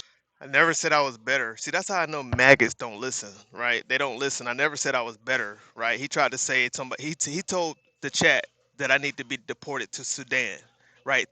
To insinuate or to indicate that I'm not an American. All right. So he said I need to be deported to Sudan, right? He's being funny. He's being racist because he's assuming that I'm Sudanese or something. I don't know why would he assume that, right? So what did I say? I said, sir, I'm definitely more American than you. All right, I served the military. I'm more American than you. I didn't say I was more better than him. I said I'm more American than him. Since he wanted to to insinuate that I'm from Sudan. Motherfucker, I'm not from Africa at all. I'm from America. I was born here. All right? So I'm way more American than you are. He probably not even from America. He probably not even from America. That's the crazy part. He's probably not even from here. He all in the chat. He's probably from fucking Spain somewhere. Ain't no telling where he's from. He's probably from fucking there's Germany somewhere. Who knows? We don't know where he's from. Greece. He all in our chat. A lot of these people being here in Americans on American platforms, and they're not even from America. That's the crazy part. They're not even from the United States, but they be here chatting, talking shit, and they're not from here at all. All right, but shout out to Sudan. I don't have any problem with Sudan, but I'm not Sudanese. Understand that. And I'm not better than anybody. I'm not better than anybody. But if you come from me, best believe, pause, you come from me, I'm coming for your ass too. Best believe that. Understand that. Understand that. You to defer your service until after your career. So if you go in the NFL for 10 years, so now everyone wants to join. So do I get credit for this successful team then? The superintendent's going to say yes. I don't know about the coach. I don't know about Kelly. But the coach, I think, it made your life a little bit easier. It was tough. It was tough for the teams when they used to have to play guys that were twice their size, right? So they did good. They had better heart. They have the best heart in the business, but size does matter. And so what we did is we got that so you have a deferment, so a lot of people are able to join now, and they do their service later. They're great patriots, but that would be a lot to ask. And I think it's helped your teams really compete at the highest level. The team was led by your incredible senior class, and that includes the co-captain and star quarterback, Blake Horvath, who is fantastic. Where are you, Blake? Wait a minute, you're a player. I was at that game. He's a player. Yeah, but good everything. You can Navy run had a it, good you can team. Throw it. What do you think? NFL material? Navy had a good team. Thank you. Stay up here if you want. Look at this guy. He walks up. Most of them just stay there. Just they don't want to. Very good. Look at him. I can't get rid of them. I can't. Stay there if you want. Come on, stay there. He's a quarterback. What the hell? But he ends his college career as one of the most accurate Navy quarterbacks of all time with an astounding. Really, Frank? Frank, really, bro? That's what we doing now, Frank? That's how you feel, really, Frank? You come here every day, Frank. That's how you. That's what we doing now, Frank. Wow. All right, Frank. That's crazy. I ain't know you got down like that, Frank. It's all good though. Keep doing your thing, Frank. Almost 60% completion rate, second only to the man we just spoke about, Roger Staubach, who was unbelievable. He was unbelievable. He served 5 years, and then he came in, and came in at like 27 or something, and he was phenomenal as an NFL player.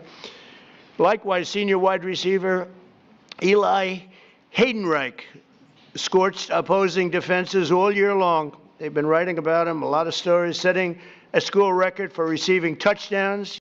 He said, I bet you can't do a stream without talking about Trump. I bet you can't put $100 super chat in there because you broke. And you do need a quarterback for that. Where's Eli? Where's Eli? Come here, Eli.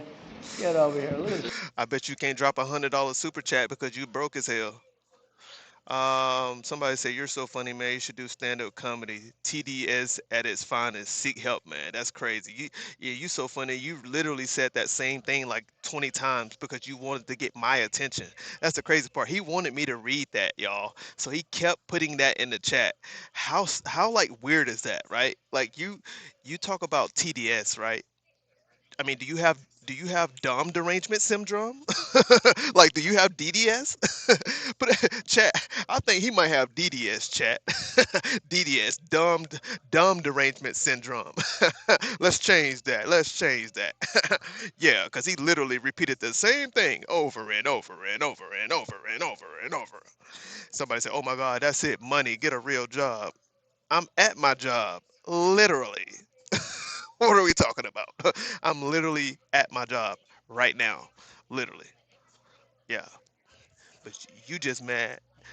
You just mad because you don't know how to get no money. That's what you mad because you don't know how to get no money. Huh? That's what's going on. You mad because you don't know how to get no money. That's crazy. That's crazy.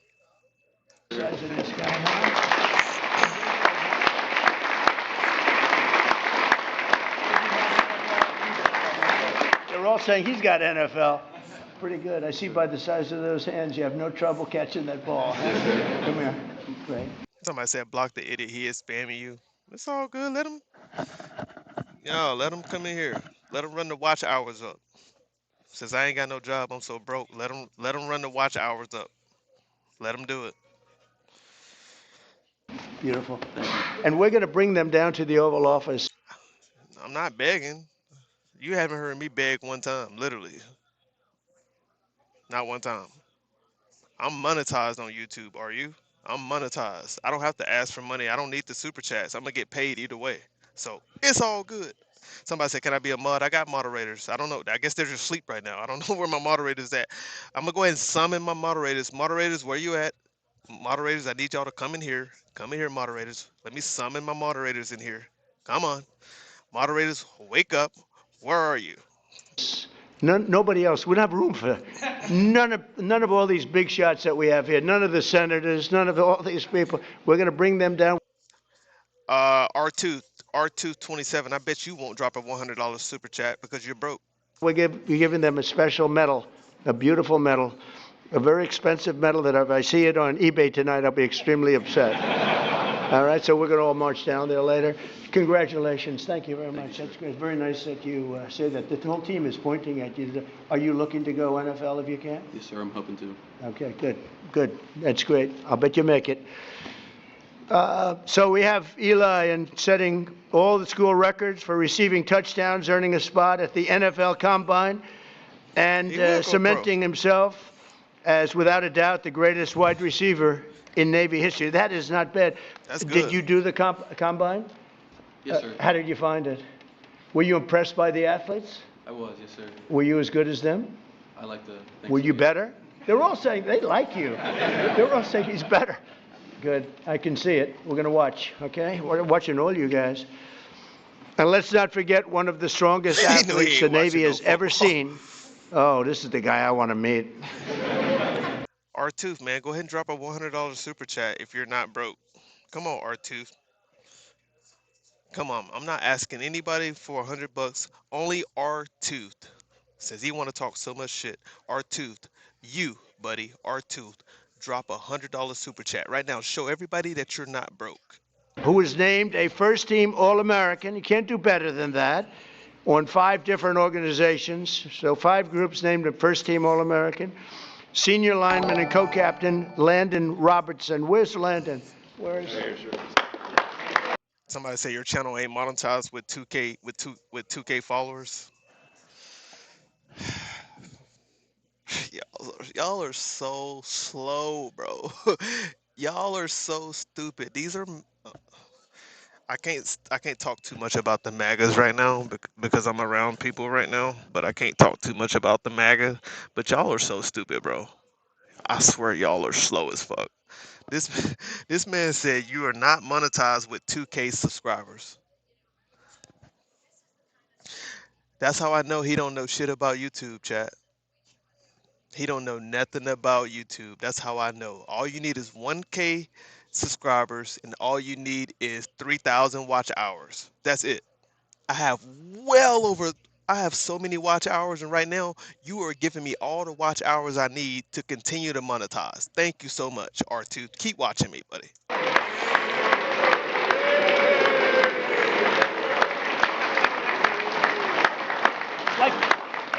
His arms are like steel. I just hurt my hand.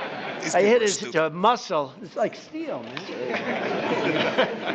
we're not messing. You think I could take him in a fight? Yes. That's like Ronnie. Thank you. Congratulations. That's fantastic. So listen to this about Landon with a 665-pound squat and a 465-pound bench press. What about women playing in men's sports? Think we could have a woman take your position? Is there a woman out there? I don't think so. You know, we're trying to end that. No men. Think of it. No men in women's sports. Maybe I'll put Landon in women's sports for a little while. How ridiculous. I mean, you know, they say that's an 80-20 issue. No. That's a 99% issue.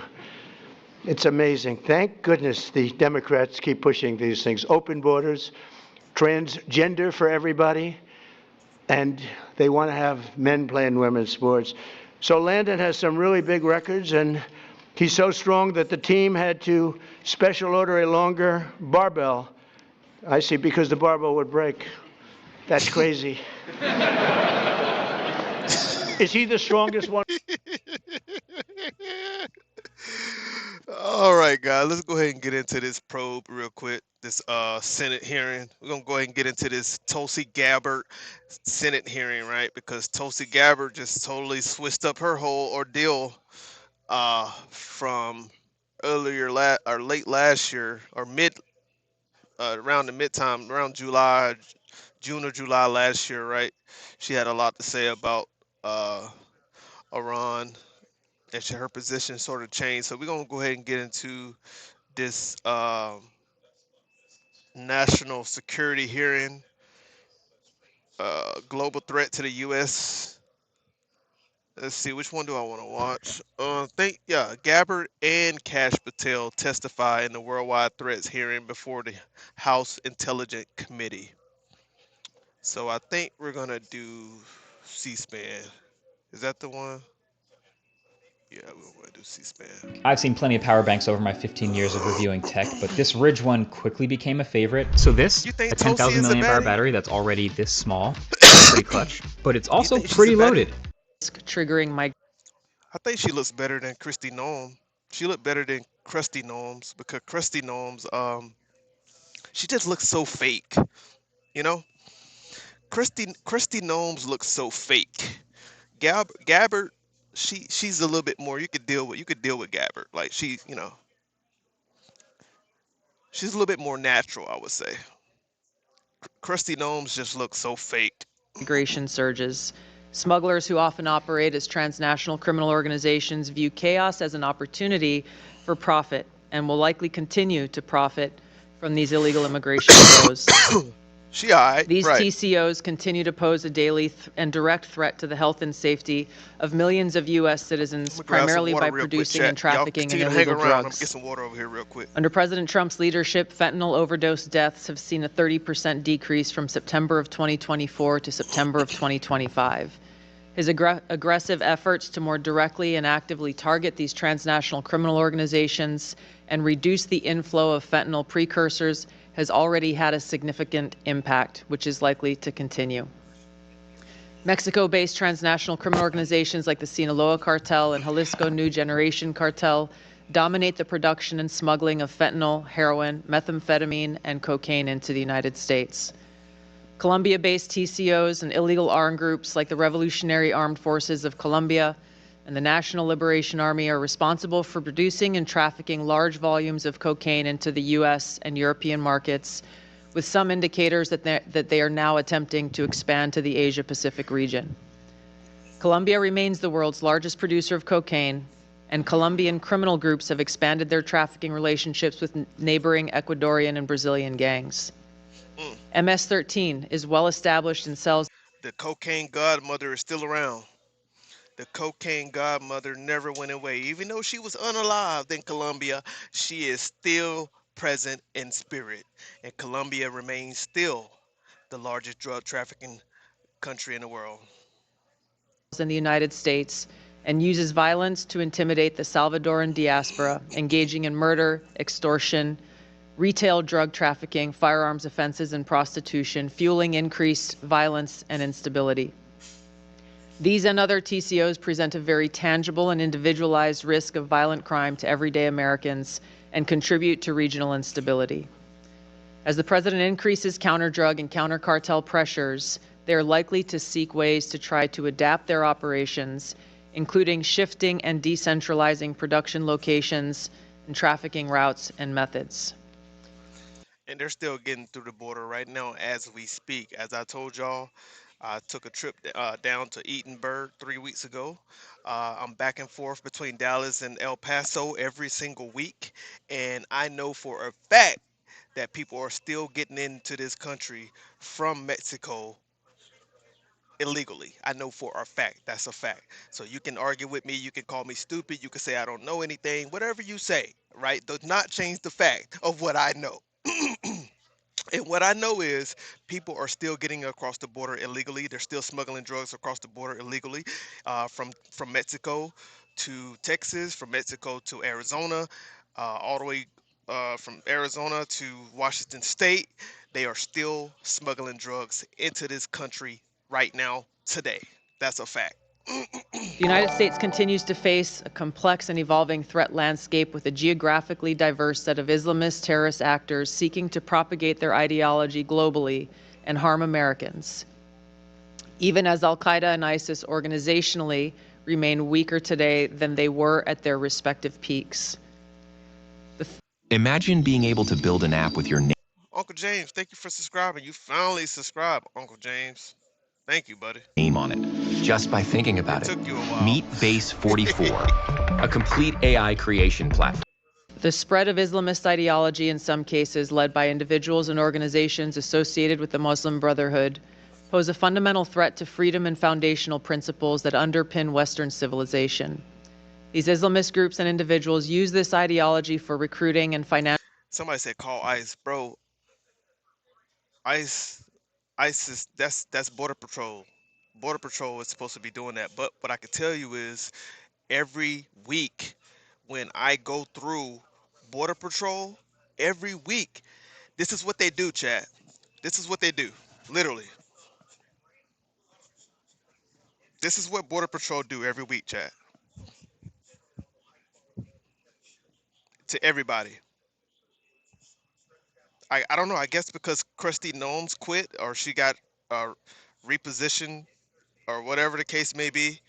I don't know. Maybe Border Patrol has laxed up a little bit. Maybe they fell back a little bit. I don't know. Ever since Krusty Gnomes left, she's no longer in her position, chat. Ever since she's no longer in her position, CPB has lightened up. Literally. They just wave everybody through the border. Real talk. Real talk. No lie. Financial support for terrorist groups and individuals around the world, and to advance their political objectives of establishing an Islam.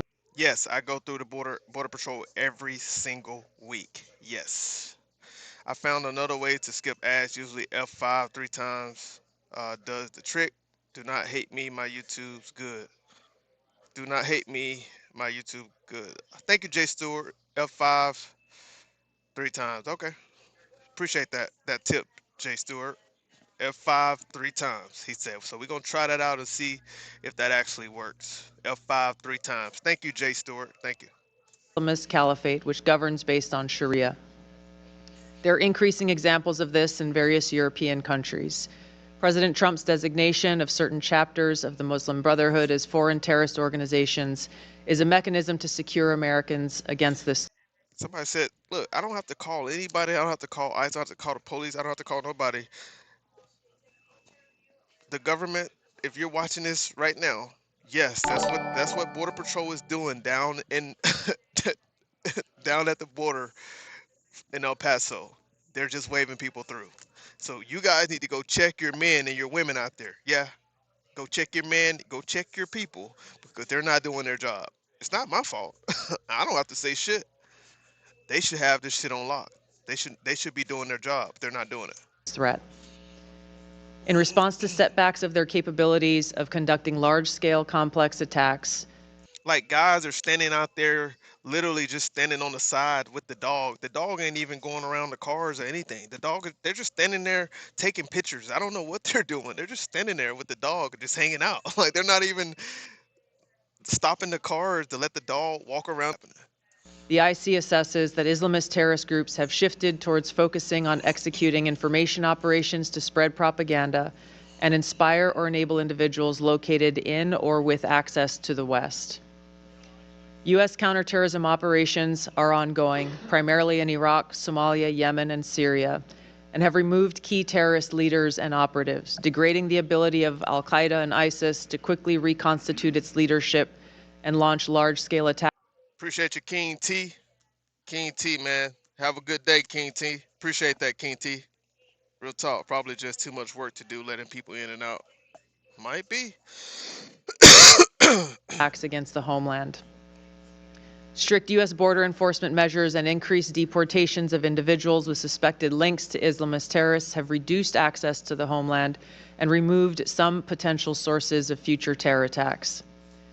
Since January, U.S. officials have only had a handful of encounters at our borders with individuals associated with terrorist groups. I'm gonna tell y'all right now. She's the director of national intelligence. She's just the CEO reading the data or the data that that was delegated to all the people, and she's just reading the data that her people have given her to read. That's it. She's like a CEO of a company, right? CEO of the company, you know, they're nowhere to be found. The people who actually at the company working every day, putting the work in, doing everything to make sure the company is running right, those are the people who know what the real problems are. The CEO just gonna come in and just read the script. You know what I'm saying? Just gonna get the numbers and read the facts or read what's happening. She don't know shit, bro. She don't know nothing. I'm telling y'all right now. She don't know shit. When they start asking her these questions, it's gonna show. It's gonna show that she don't know nothing. Nothing. Look pretty and read scripts. That's it. That's it. Just look pretty and read scripts. That's why Krusty Gnomes and Greg Bavino, they had to let him go. They literally had to, because even though they was reading the script and just following the script, right? Even though they came out and said Alex Preddy was a domestic terrorist, right? Even before they actually saw the video, they had to come out and say it. They were told to do it. They were told to do it. They all repeated the same talking points. Greg Bavino said the same thing. Kristi Noem said the same thing before they actually saw the video and before they saw the facts. So yeah, that's all they're supposed to do. Get up there and look pretty and read the script. This is a positive trend. However, our interagency coordinated efforts to identify, locate, and remove known or suspected terrorists who are already in the U.S. continues with vigilance. In 2025, there were at least 3 Islamist terrorist attacks in the U.S. Law enforcement disrupted at least 15 U.S.-based Islamist terrorist plotters. Roughly half of last year's disrupted plotters had some online contact with Islamist terrorists inspired by Islamist foreign terrorist organizations abroad. Al-Qaeda and ISIS pose the biggest threat to U.S. interests overseas in parts of Africa, the Middle East, and South Asia, where these groups operate. In the Middle East, AQAP in Yemen, ISIS-K in South Asia, and ISIS in Syria are among the most likely groups conducting external plotting.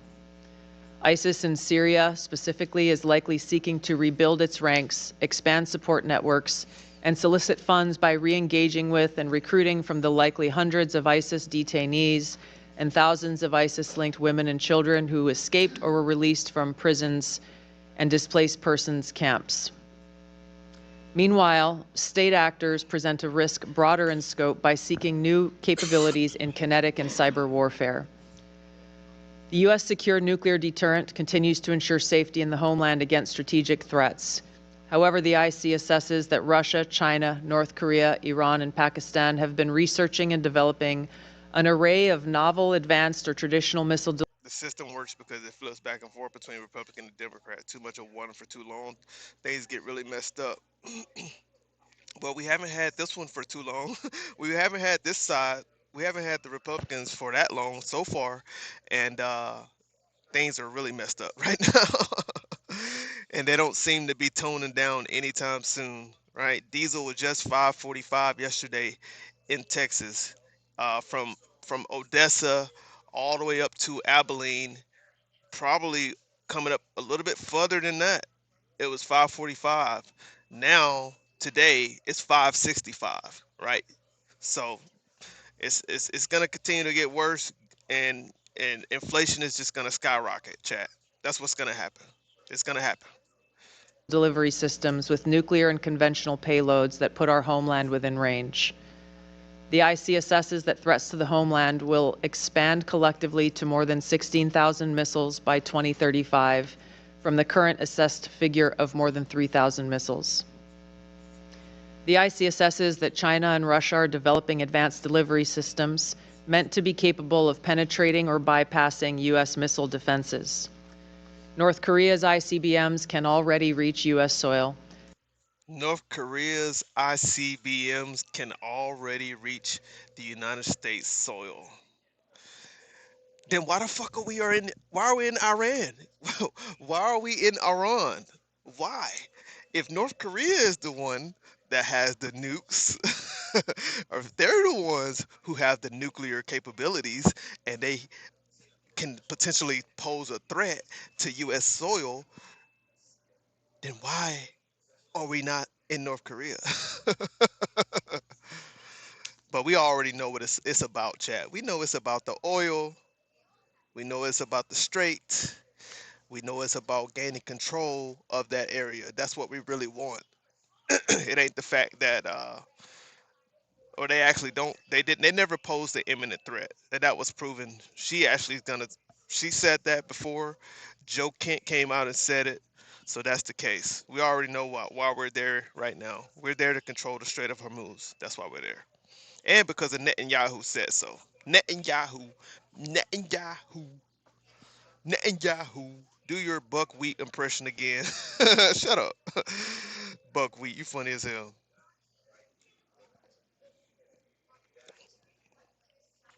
He's a, ooh, can't say that, Sarah. You gotta say PDF.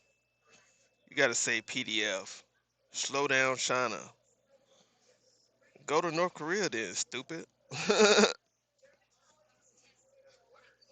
Y'all crazy. The IC assesses that it is committed to expanding its nuclear arsenal. Pakistan's long-range ballistic missile development potentially could include ICBMs with a range capable of striking the homeland. The IC assesses that Iran has previously demonstrated space launch and other technology it could use to begin to develop a militarily viable ICBM before 2035, should Tehran attempt to pursue the capability. Should Tehran attempt to pursue the capabilities, right? Should they attempt to pursue the capabilities? But I thought they did have the capability. I thought that's why we was there in the first place, because they had the capabilities. Yo, this administration right here, bro, they're so flip-flop. Somebody said you were so wrong. That's your opinion, man. It's all good. She was smoking weed before this. She's so calm. However, these assessments will be observed and updated as the full impact of Operation Epic Fury's devastating. Oh man, gas was $4.95 gallon, diesel $5.55 or $5.53 a gallon in June 2022 after Joey started funding the Ukraine war.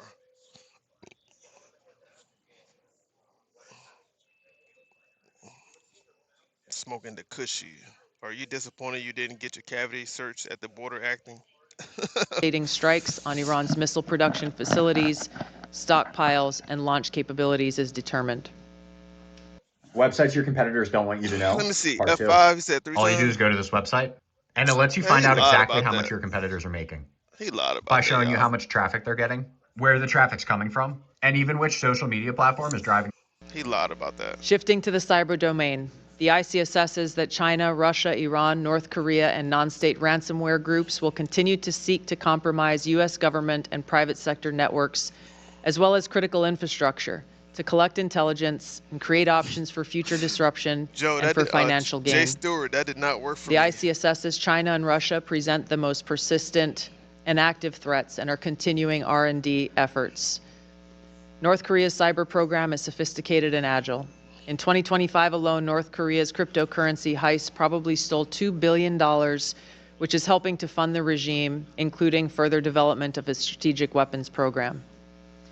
Financially or ideologically motivated non-state actors are becoming more bold, with ransomware groups shifting to faster, high-volume attacks that are harder to identify and mitigate. Innovation in the field of artificial intelligence will likely accelerate the threats in the cyber domain.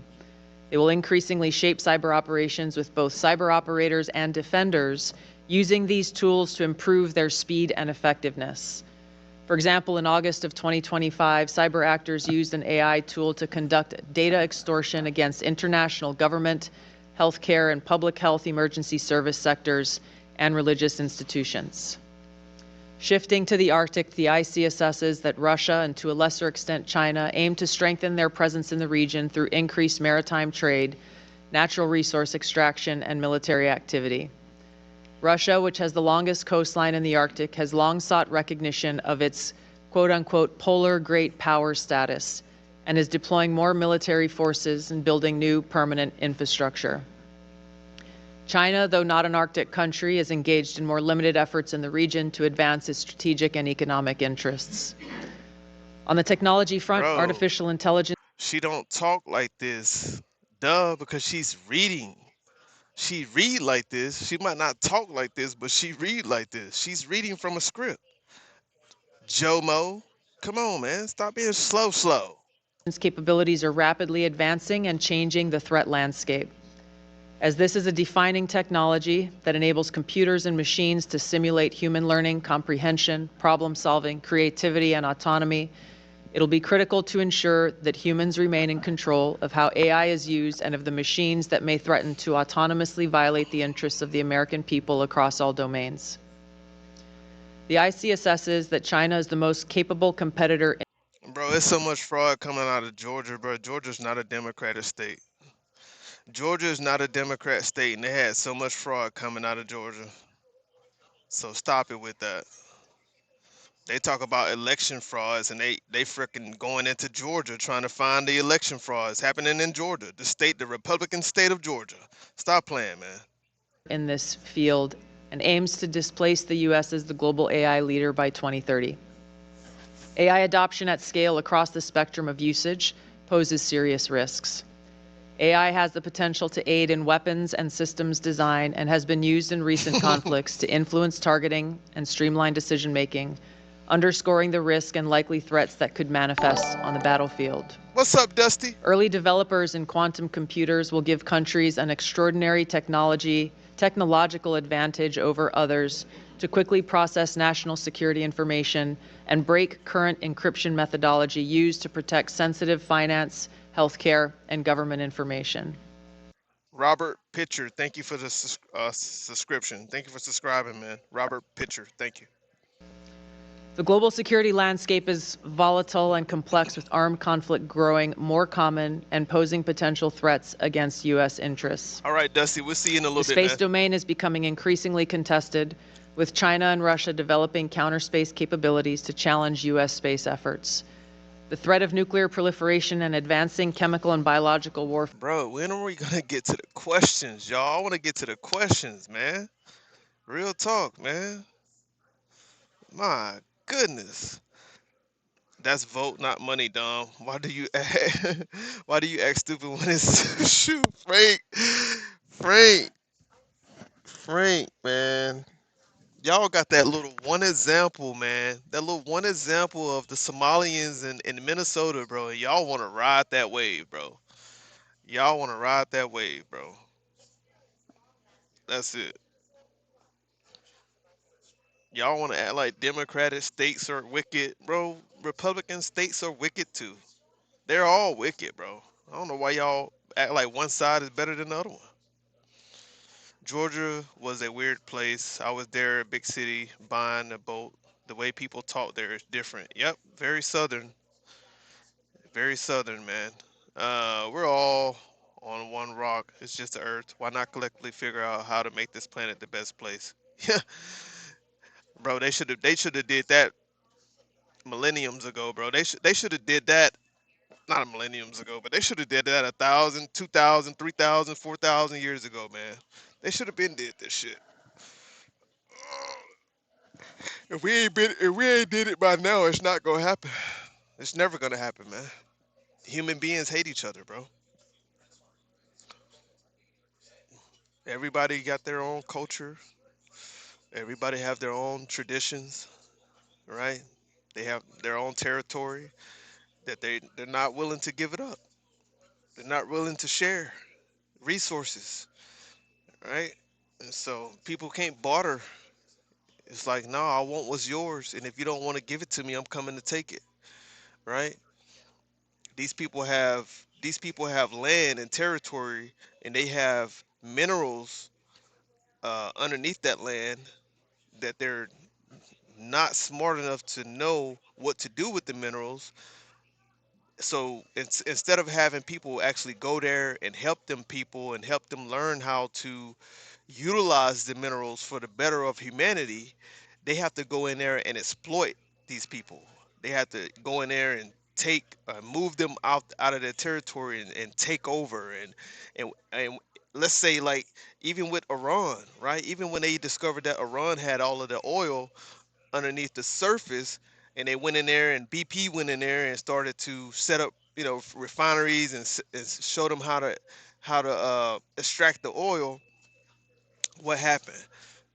They was taking most of the profit, and then when the Iranians found out that the United States was taking most of the profit after they taught them how to do everything, they was like, "Nah, okay, you taught us, but damn, now we want we want more money from the pie too." And so that's how the whole conflict started, in my opinion. In my opinion, we started that whole conflict 47 years ago, not Iran. We did, not Iran. And we want to blame it on Iran like they're so wicked. No, y'all, we went into their land and tried to play them like some fools. We did. We went into Iran land 40 something years ago, 50 years ago, and tried to play them like they're some fools. That's what happened. We tried to get over on Iranian people, and they saw the play. And when they figured out the play, they needed an answer. They wanted answers. Just because you came in here and helped us out and helped us learn about the oil, don't mean that you own it. It don't mean that you own it. Yeah, you can show us how to do it. You can show us how to make the money from it, right? And then we can incentivize you for showing us this every single year, right? From now on into the future. But you don't get the large percentage of it. You don't continue to get the larger percentage of the money just because you helped us out. Nah, that's not how it works. That's not how it works. And that just shows you right there how wicked our United States of America is. We've been wicked for years. we've been wicked since since slavery, since Jim Crow, we've been wicked. We're still wicked today. The United States is still wicked today. We are still wicked as hell. Wicked as hell. Wicked as hell. And yes, I'm still proud to be a citizen. I'm still proud to be an American, but we wicked as fuck. I'm just calling it like it is. We wicked. We wicked. We wicked. Y'all can be mad all you want. I don't care about y'all being mad. We started this whole fight with Iran 50 years ago. We started it. We tried to play them people.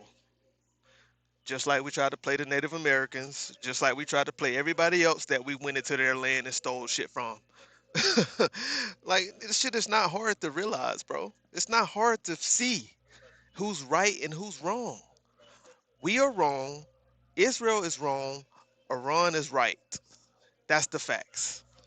That's the facts. Iran is right. Israel is wrong. We are wrong for helping Israel. Facts. I just had to lay it out there. You are ignorant. You are ignorant. You are ignorant. And you don't want to believe the facts. That's all it is. You don't want to believe the facts. It's all good. I know sometimes when them facts come out, they get hurt. They don't want to listen to the facts. They don't want to listen to the facts. They don't want to listen to the facts. You're lost, bro. Oh my gosh, you're lost, bro. You don't know what's going on. You're lost. Oh my God. You're wrong. You have no clue of the real history. Blah blah. You're ignorant. Understand that they can't come with nothing. They just gotta come in and say you're this, you're that, but they can't actually come with their facts. They can't dispute it. They can't dispute nothing I'm saying. So they just come in. You're wrong. You're ignorant. You don't know history. Blah blah blah blah blah. Blah blah blah blah blah blah blah. You're all reading the change. Blah blah blah. All right. Anyways. Warfare capabilities continues to grow.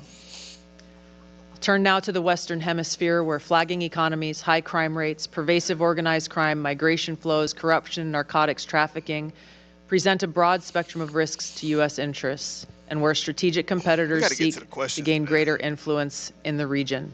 We got to get to the questions. The IC assesses that Latin America and the Caribbean almost certainly will see hotspots of volatility in the coming year, with the potential to undermine or distract from some countries from improving economies and living conditions and tackling illicit drug flows and cartels, and cause further instability. In closing, as leaders of the intelligence community, we remain committed to providing the President and policymakers with timely, unbiased, relevant intelligence to ensure the safety, security, and freedom of the American people. Thank you.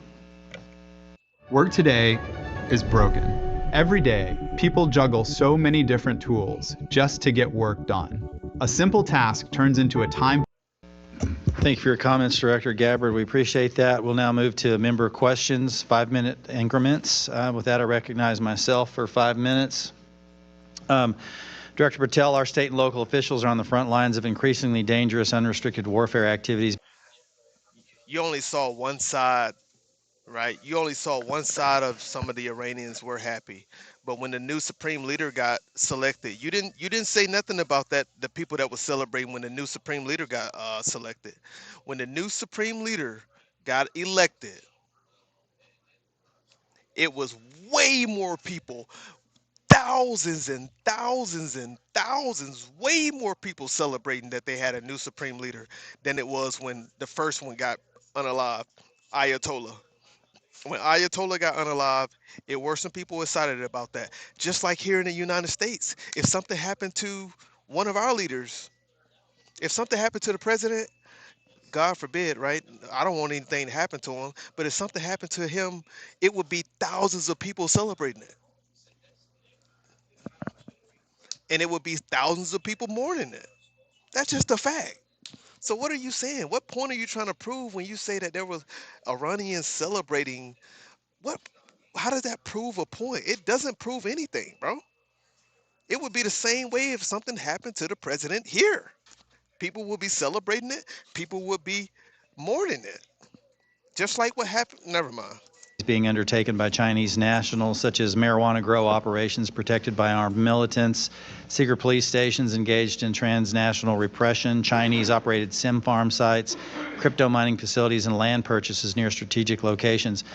The CCP is exploiting legal gray areas and the lack of awareness at the state and local level to establish strategic footholds. 2 states, in fact, New Hampshire and Florida, are now advancing legislation to establish offices of counterintelligence, which would bolster states' ability to confront foreign adversaries without relying on the federal government. Do you support that? What can be done to better support the states and local officials? Persians are Iranians. Iranians are Persians. Persians are Iranians. Iranians are Persians. Facts. Absolutely. Thank you, Mr. Chairman. So we have infused funding into our entire program taking on the CCP.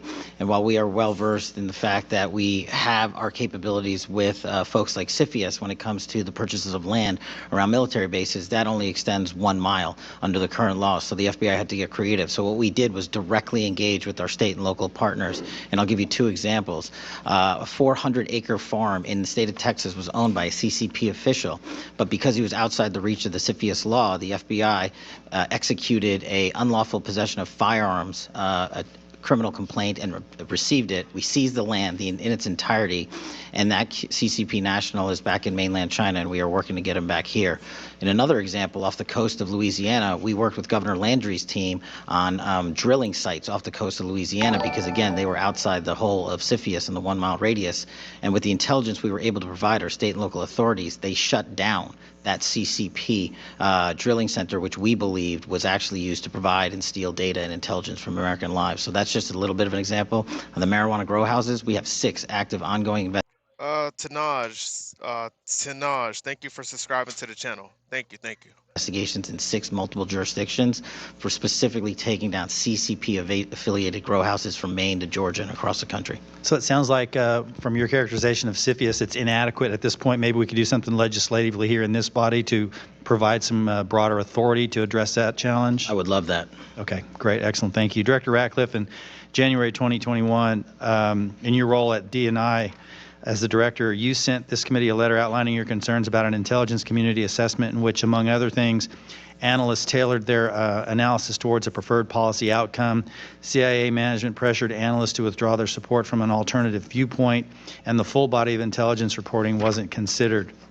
Now, in your role as CIA director, you have retracted several reports for political bias and not meeting IC analytic standards, which that's good progress. Retracting faulty reporting is a critical step, but I remain concerned about that it maybe doesn't get to the root of the problem. How many analysts were involved in the products you recently retracted? Uh-oh.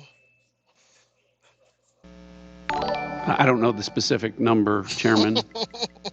Of course you don't. What remediation actions have taken place as a result? Well, I've made the focus of, as you pointed out, both as DNI and now as CIA director, focused on the importance of analytic objectivity. Daily Islamic Reminder. Thank you for subscribing. Daily Islamic Reminder. Thank you for subscribing to the channel. As you pointed out, when I was the DNI, when I saw conduct from Russia and China, the exact same conduct result in different assessments, that's not a good reflection on the analytic judgments. What you referenced in my role as CIA director, withdrawing reports that we went back and looked that didn't reflect the analytic standards that we would expect, I retracted those judgments because they show bias and influence for political reasons or otherwise. So that has continued to be a focus and will be. I think that message has been received within our analytic community within the CIA and really across the CIA, because this administration has put a focus on taking politics out of our analytic judgments. Excellent. Thank you, Director. Appreciate that. I want to, as I made clear in my opening statement, I'm trying to get this done in the little time that I have remaining. The intelligence community assessment on AHI is deeply flawed, and I've called for its recall immediately to start for a fresh start. Similar to my question in last year's session, but I'd like to get a yes or no answer from each of you on whether you agree this ICA should be retracted. Director Gabbard? Yes. Director Ratcliffe?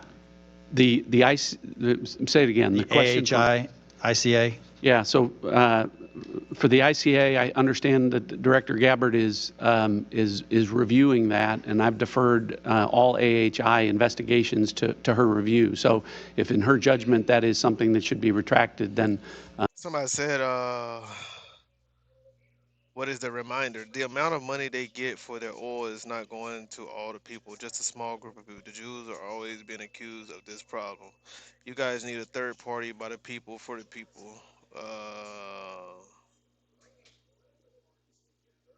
This is a two-party system, guys. These are the only two parties that I ever win here in the United States.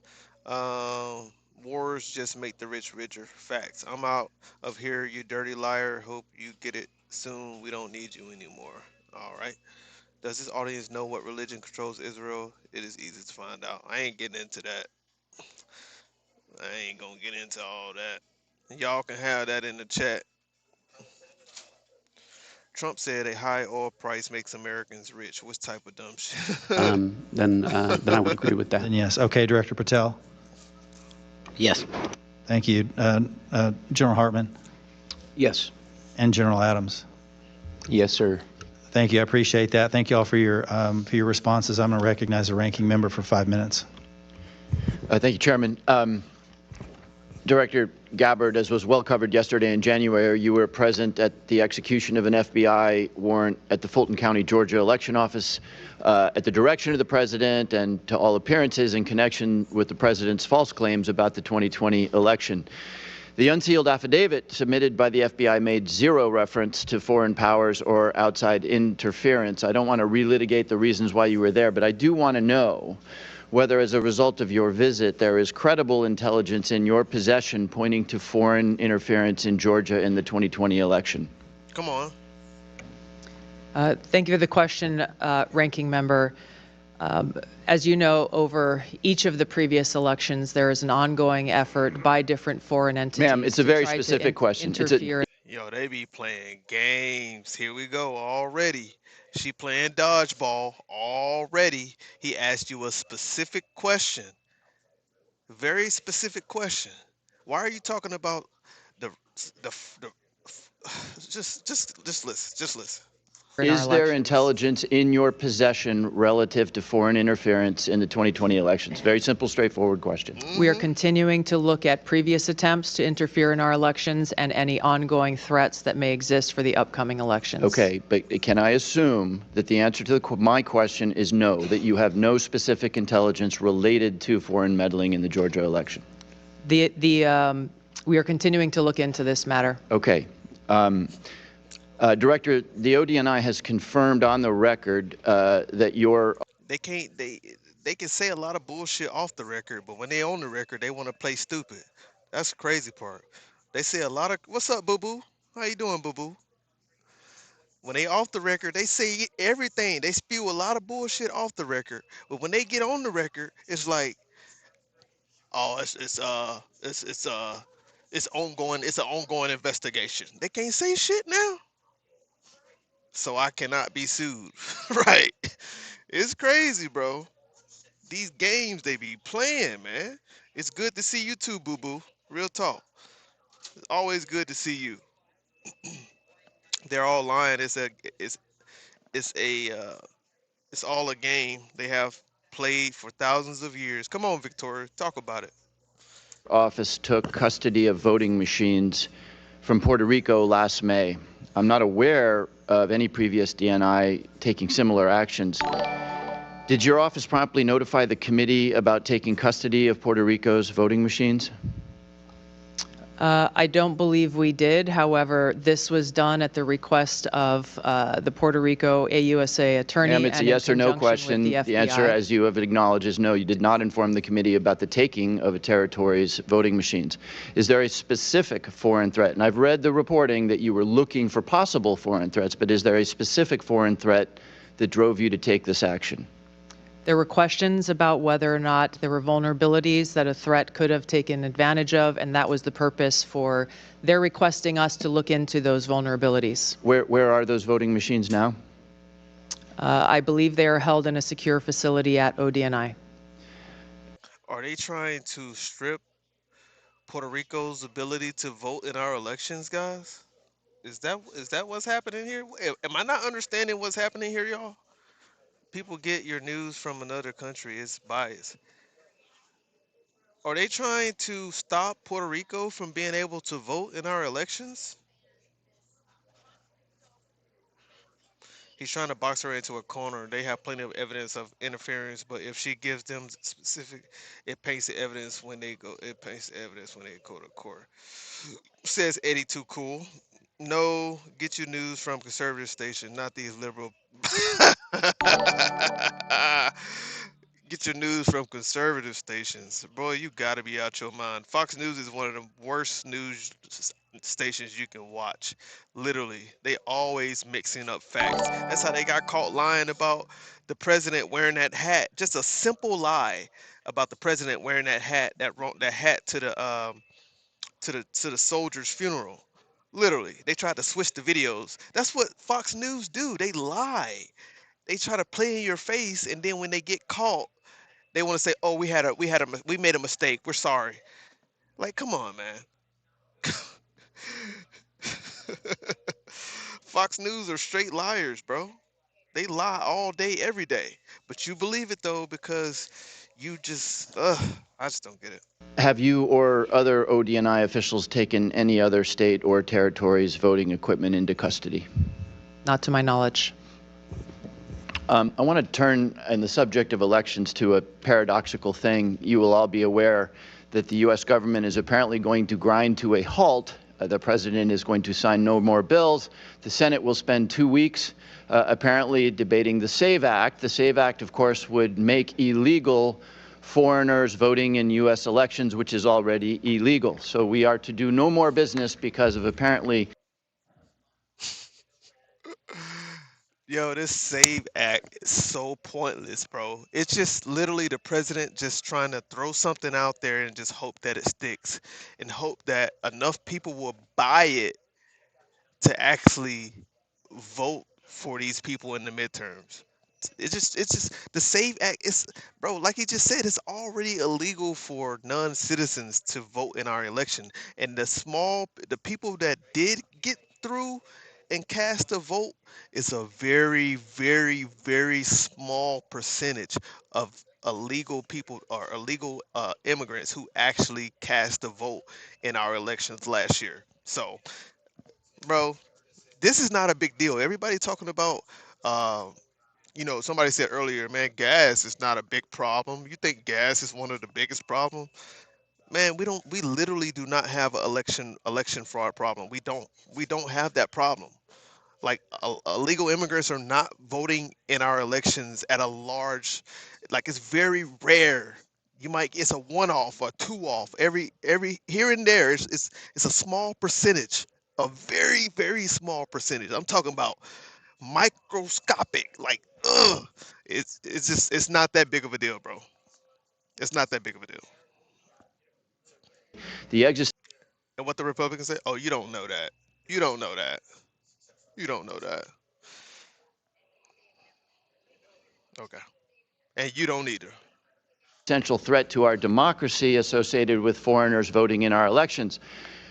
I am therefore puzzled by the fact that neither the unclassified nor the classified threat assessment makes any reference to risk or danger associated with foreigners voting in our elections. Director Patel, how many non-citizens have I have no idea what I'm talking about, but yet you're still here watching me. That's crazy. been convicted of voting in U.S. elections in the last 10 years? The conviction stats are with the Department of Justice. I defer to them on that.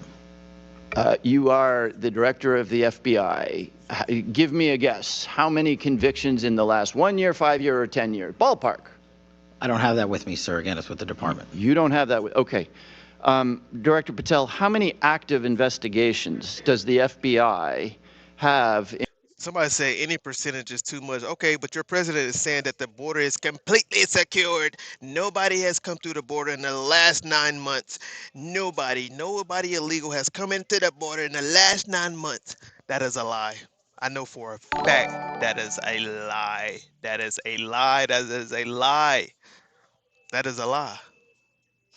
Right? Because too many it don't matter who come through the border. Thank you for becoming a member. How do you say your name? He came a part of the inner circle. Thank you for becoming a member. SSW. Thank you so much. Thank you. I appreciate that. But yeah, I mean, right? Just there's people still slipping through the border every single day, guys. And just because it's not as many as people as it was under Joe Biden, right? I don't have to prove it. I'm at the border. I'm talking to the people in El Paso. I'm talking to the people in Far, Texas. I'm talking to the people in McAllen, Texas. I'm talking to the people in Edensburg, Texas. I'm talking to the people down there near the border who are telling me that there's routes that people are able to still get in through. Right? Then they're getting through every single day. I'm talking to real life people in real life. But you want me to prove it to you. For what? Prove it to you for what? No, just believe it. I'm telling you the truth. Just believe it. Just believe what I'm telling you. Shit, I ain't got nothing to lie about. Why would I lie about that? I don't have an agenda. I'm an American citizen. I'm a United States. I was born here. I have no agenda. I have no reason to lie. Quite frankly, it don't matter to me. I can't do shit about it. If CPB, if they are just allowing people to come through and just wave people through, right? What the hell can I do? What can I do? Just believe it. I'm telling you, just believe it. Or actually go down there to El Paso yourself, or go down to Far, Texas, or go down to McAllen and Edinburgh. Go down there close to the border and go check it out for yourself. I did.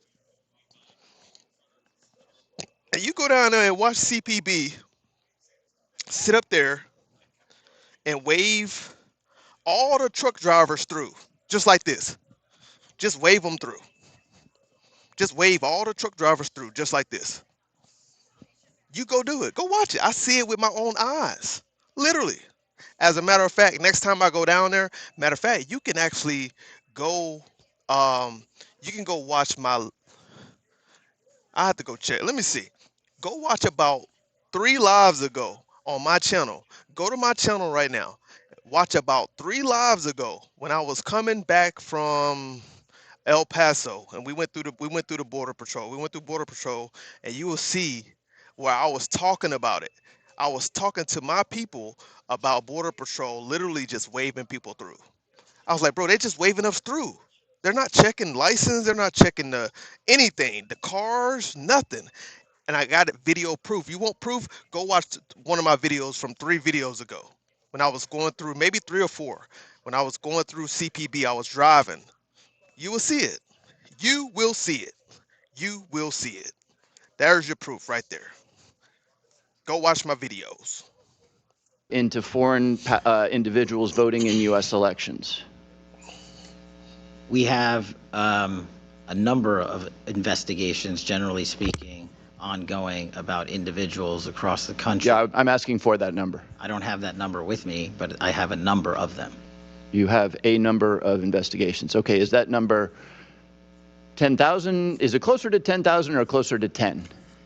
It's probably somewhere in between. Okay. Will you please provide the committee with that number? Yes, sir. Okay. Director Patel, since you don't have the numbers, would it surprise you to know that the Heritage Foundation, which is not exactly the Columbia University Faculty Lounge, found only 77 instances of non-citizen voting in the 24 years between 1999 and 2023, each of which faced investigation by the appropriate authorities. So Heritage has a number of 77 examples in 24 years. Does that number surprise you? No, because it's low. I don't understand your answer. You asked me. Are you disputing that the number is in the range of 77 examples of non-U.S. citizens voting in U.S. elections in a 24-year period? I just said that number's low. You think that number is low? Okay. So why, if this is a meaningful issue, do we have no, and I guess I direct this to Director Gabbard, why is there no mention of this thing that will grind the American government to a halt for a 2-week period in the worldwide threats analysis? This annual threat assessment was shaped around the national security strategy's prioritization of threats to our nation and our nation's interests. There are multiple platforms and venues where there have been and there will be reporting on threats to our foreign threats to our elections. Yield back. Gentleman yields. Vice Chairman Kelly. I'd first just like to say, Director Gabbard, you being in Georgia was a part of your duties as DNI to make sure that our elections remain safe, secure, and free from every type of influence. That was why you were there. Is that correct? Yes. Okay. Oh, you can tell he from Georgia. You can literally tell that deep southern. You can tell he from Georgia. Shout out to my people in the chat, man. No threats, only feelings, blah, blah, blah. Have you ever heard anyone from any administration or party give actual, direct answers? No, not really. Also, I do like your hat, but I think you are wrong about most everything else. It's all good, man. Thank you for liking the hat, and thank you for being here. Thank you all for being here on the channel, man. Hit the like button and subscribe if you and come back, So, is it necessary for some illegals to gain citizenships? I don't know. Is it necessary for some illegals to gain citizenship? Give them a pathway. If they gain it, they gain it. If they don't, they don't. I don't know if it's necessary. I believe he meant 77 major cities across America. Blah blah blah blah blah. Nice hat, bro. Thank you. Absolutely. Born and raised in Alabama. Absolutely. Born and raised. By way of Texas now. All right. We are in Texas now. Texas. Let me know where you guys are located at in the chat. Let me know where you're from. I would argue, I want to talk about some of the points about the strikes on Iran, the current attacks, Epic Fury. And I would state that not only are there imminent threats from Iran, but there are actual threats. And I've been on the receiving end of those threats. I was in Iraq in 2005, where Iranian-based and manned and equipped units attacked American soldiers, including me, multiple times. I will also tell you I went back in 9 and 10 where EFPs developed by the Iranians struck my soldiers and our equipment.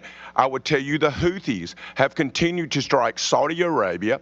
I will tell you Hamas and Hezbollah has continued to strike throughout the Middle East. And although we're not in an armed services hearing, we had that yesterday. But I will tell you, because we took out their ballistic missiles and their ability to defend from the air, that Europe is no longer under threat from Iran, who showed they will strike every Phoenix City area. Phoenix City area. This idiot is talking about 2005. That's what I'm sitting here trying to like. Said people paying attention no matter what you believe. This is American democracy. We pay attention and engage in discourse. That's facts. That's facts. But lived in Montgomery and grew up there. Okay, I lived in Montgomery for a couple years too. I lived in Montgomery for a couple years.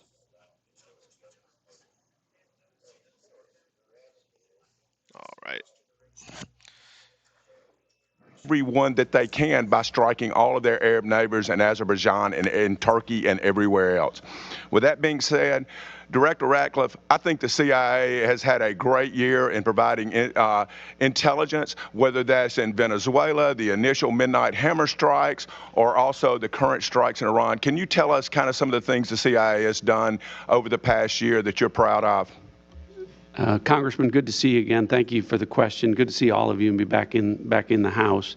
I guess I'll start by saying I think you all know there was bipartisan concern when I took over the CIA that our human collection was in a downward. So he didn't have a good question to ask. All he had was he just had a statement, right? Reiterating the same talking points that everybody else been saying, right? Saying that he believed this, he believed that. He's talking about 2005. What happened in 2005, 21 years ago, right? He's talking about something that happened 21 years ago, right? Only to ask him, do he think that the CIA is doing a great, I forgot it was a dumb question. Wasn't even a good question. So he said all that just to ask a dumbass question. That's crazy. Hamas and Hezbollah has continued to strike throughout the Middle East. And although we're not in an armed services hearing, we had that yesterday. But I will tell you, because we took out their ballistic missiles and their ability to defend from the air, that Europe is no longer under threat from Iran, who showed they will strike everyone that they can by striking. Europe don't even believe they're under threat. Hence why they're not even assisting us.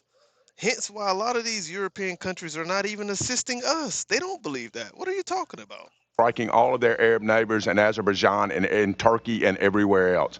With that being said, they're striking all of their neighbors in the region because we have either military bases there because they actually want to retaliate against the United States blowing up all of their shit. So wherever the United States is shooting from, they're gonna shoot back, right? And literally, if you watched my live yesterday, we watched the foreign minister of Iran literally break down why they are sending missiles to the neighbors in the region. It's because the neighbors in the region are allowing the United States and Israel to, or mostly the United States, the neighbors in the region are allowing the United States to set up shop in their country and shoot missiles or shoot whatever we're shooting from their country, literally. So Iran is gonna, wherever they shooting from, Iran is gonna shoot back. It only makes sense, regardless of where they're at. They have to defend themselves. That's only common sense. Director Ratcliffe, I think the CIA has had a great year in providing intelligence, whether that's in Venezuela. Listen to this question. Venezuela, the initial Midnight Hammer strikes, or also the current strikes in Iran. Can you tell us kind of some of the things the CIA has done over the past year that you're proud of? Can you tell us some of the things the CIA has done over the past years that you're proud of? What? Bro, sit down. Like, that's not even a real question. Come on. Congressman, good to see you again. Thank you for the question. Good to see all of you and be back in the House. I guess I'll start by saying I think you all know there was bipartisan concern when I took over the CIA that our human collection was in a downward spiral and had been for some period of time. And you all wanted a more aggressive CIA, one that was focused on core mission, one that was Guys giving them so much. This should have the hub intro music on. collecting the kind of intelligence and stealing secrets that would provide a decisive strategic advantage that can contribute to national security and foreign policy successes. I do think that the CIA, I agree with you, has had a great year, and that's a credit to our workforce. So you talked about some of the very public successes like Operation Midnight Hammer and Operation Absolute Resolve, where our agency contributed to a, frankly, flawless intelligence picture that allowed for. Hold up, bro. Hold up, bro. I'm not trying to be funny, bro, but I'm telling y'all right now, if your hair grow like this, bro, you should not be able to run for any type of office, bro. Hold on, bro. Hold on. If your hair grow like this, bro, you should just retire from office. If your hair start falling out like this, it's time to go. At this point, it is time to go, chat. It's time to go. Hell no. It's time to go, man. It's time to go. Let's move on, y'all. Let's move on. I just saw that, man. It was just funny. It was just funny. Fine. Again, really a credit to the CIA workforce. Morale at the agency is high because people are doing the work that they signed up to do, and this administration is calling on them to do more. I would say they are If I can steal back the final 45 seconds, I have one question for Director Patel. Oh, now he have a question, y'all. His hair parted like the Red Sea. It's hilarious how uneducated Americans are. Yeah, we're so uneducated. And your country is so weak. We're so uneducated, but your country is so weak. All right.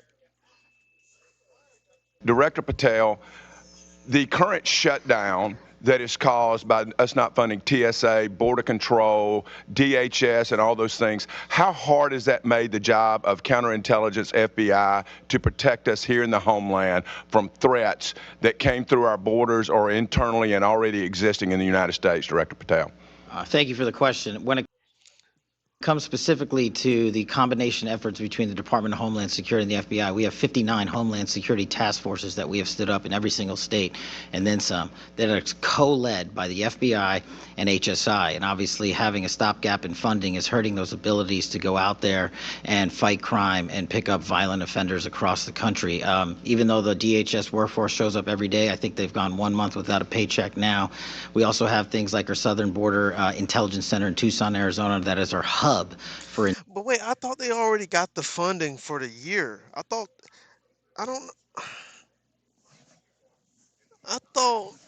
they already had enough in the budget to fund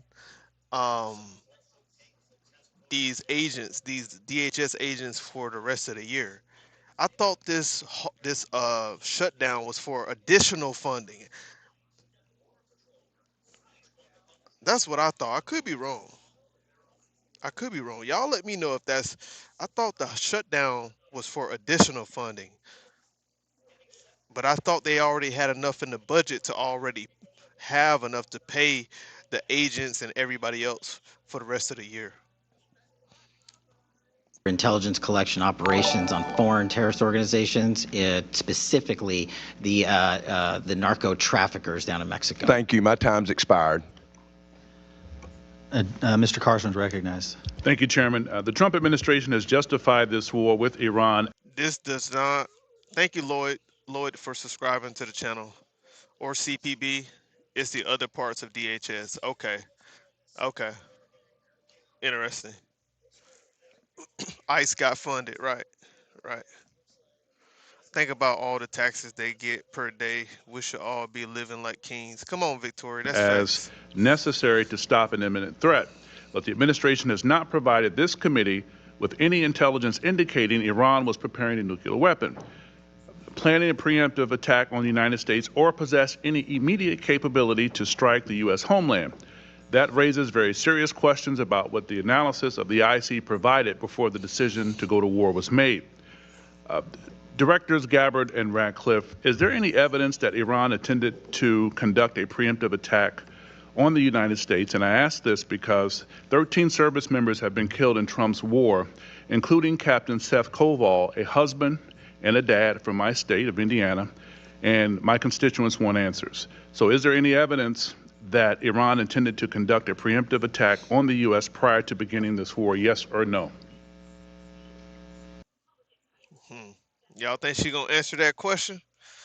Y'all think she gonna answer that question, yes or no? How y'all think she gonna answer that question? How do y'all think she's gonna answer that question? $50. Congressman, the answer to this question needs to be reserved for a closed hearing. I will say, however, The answer to that question needs to be reserved for a closed hearing. For a closed hearing, y'all.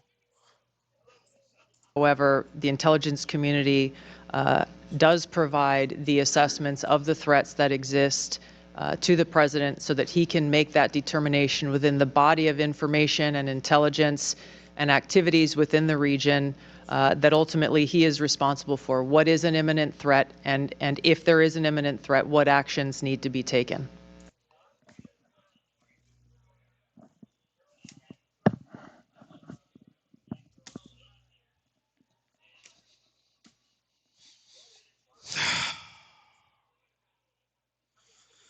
Whew, I just got here. Who is being racist? Yo. Bro, boy. Bro, did they pose an imminent threat? Yes or no? Yes or no? Yes or no, ma'am? Just answer the question. Did they pose an imminent threat to the United States? Yes or no? It's so easy. Just say yes or no.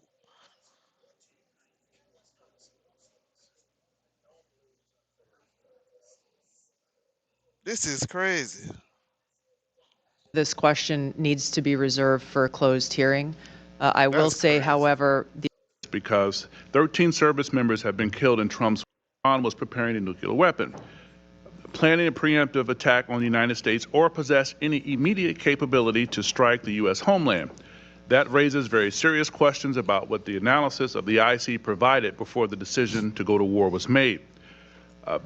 Directors Gabbard and Radcliffe, is there any evidence that Iran intended to conduct a preemptive attack on the United States? And I ask this because 13 service members have been killed in Trump's war, including Captain Seth Koval, a husband and a dad from my state of Indiana, and my constituents want answers. So is there any evidence that Iran intended to conduct a preemptive attack on the U.S. prior to beginning this war? Yes. Everybody's saying yes. Where's the evidence at? Where's the evidence? Yes, Iran has always posed a threat. Where's the evidence? Where's the evidence? Because before Donald Trump took this initiative to go ahead and strike anyway, didn't Tulsi Gabbard tell him initially that they did not pose a threat? That's what she initially told the president. The president did not take her advice. The president completely disregarded her advice about this. But now she don't want to answer the question. Now she want to dodge the question now. After the fact. Yes or no? Congressman, the answer to this question needs to be reserved for a closed hearing. I will say, however, the intelligence community does provide the assessments of the threats that exist to the president so that he can make that determination within the body of information and intelligence and activities within the region that ultimately he is responsible for. What is an imminent threat, and if there is an imminent threat, what actions need to be taken? Congressman, as the DNI said, there's a body of intelligence that we'll be able to cover in the classified portion of this hearing that does reflect that in the likely event of a conflict between Iran and Israel, that the U.S. would be immediately attacked, regardless of whether the United States. Yes, of course, because we knew that Israel was going to strike first. And if Israel was going to strike first, and the U.S. was going to assist Israel in striking, then of course that would amount to an imminent threat because Iran is going to defend themselves. Of course. Stayed out of that conflict. Shifting gears to Ranking Member Himes' point, let me read to you from the 2025 Annual Threat Assessment under your watch last year. Quote, Moscow's malign influence activities will continue for the foreseeable future and will almost certainly increase in sophistication and volume. Moscow probably believes information operations efforts to influence U.S. elections are advantageous, regardless of whether they affect election outcomes. By contrast, this year's threat assessment makes no mention of foreign threats to elections. Meanwhile, the IC has been publicly warning about foreign powers interfering in our elections for nearly a decade. So the omission is very striking. And to that point, sitting here today, I'm not aware of any intelligence products in the past year dedicated to foreign plans and intentions toward current and future U.S. elections. Director Gabbard, yes or no, ma'am, have you directed or been directed to stop or limit dissemination of intelligence reports or finish intelligence reporting concerning foreign plans and intentions about upcoming U.S. elections or foreign threats to the midterms? No. Director Patel, same question for the FBI, sir. Yes or no, sir? No, sir. Director Ratcliffe, same question for the CIA, sir. Yes or no? No. General Hartman, same question for NSA. Yes or no, sir? No, sir. General Adams, same question for the DIA. Yes or no, sir? No, sir. I yield back, Chairman. Gentleman yields. Ms. Stefanik. This is the world's smartest wallet. Watch this. Director Gabbard, when you Hit that like button on the way in, guys. We're almost at 200 likes. Thank you guys for being here today. Shout out to everybody that's subscribed to the channel. Literally, we have 837 people in the chat right now. Go ahead and hit that like button, guys. Get us up to 200 likes. Let's get up to 200 likes. Okay, that's the goal today. Also, be sure to leave a gift if you enjoyed the channel. Leave a gift if you enjoyed the channel. Thank you guys so much for being here. All right, we're going to get back to the video right here, right now. Here we go.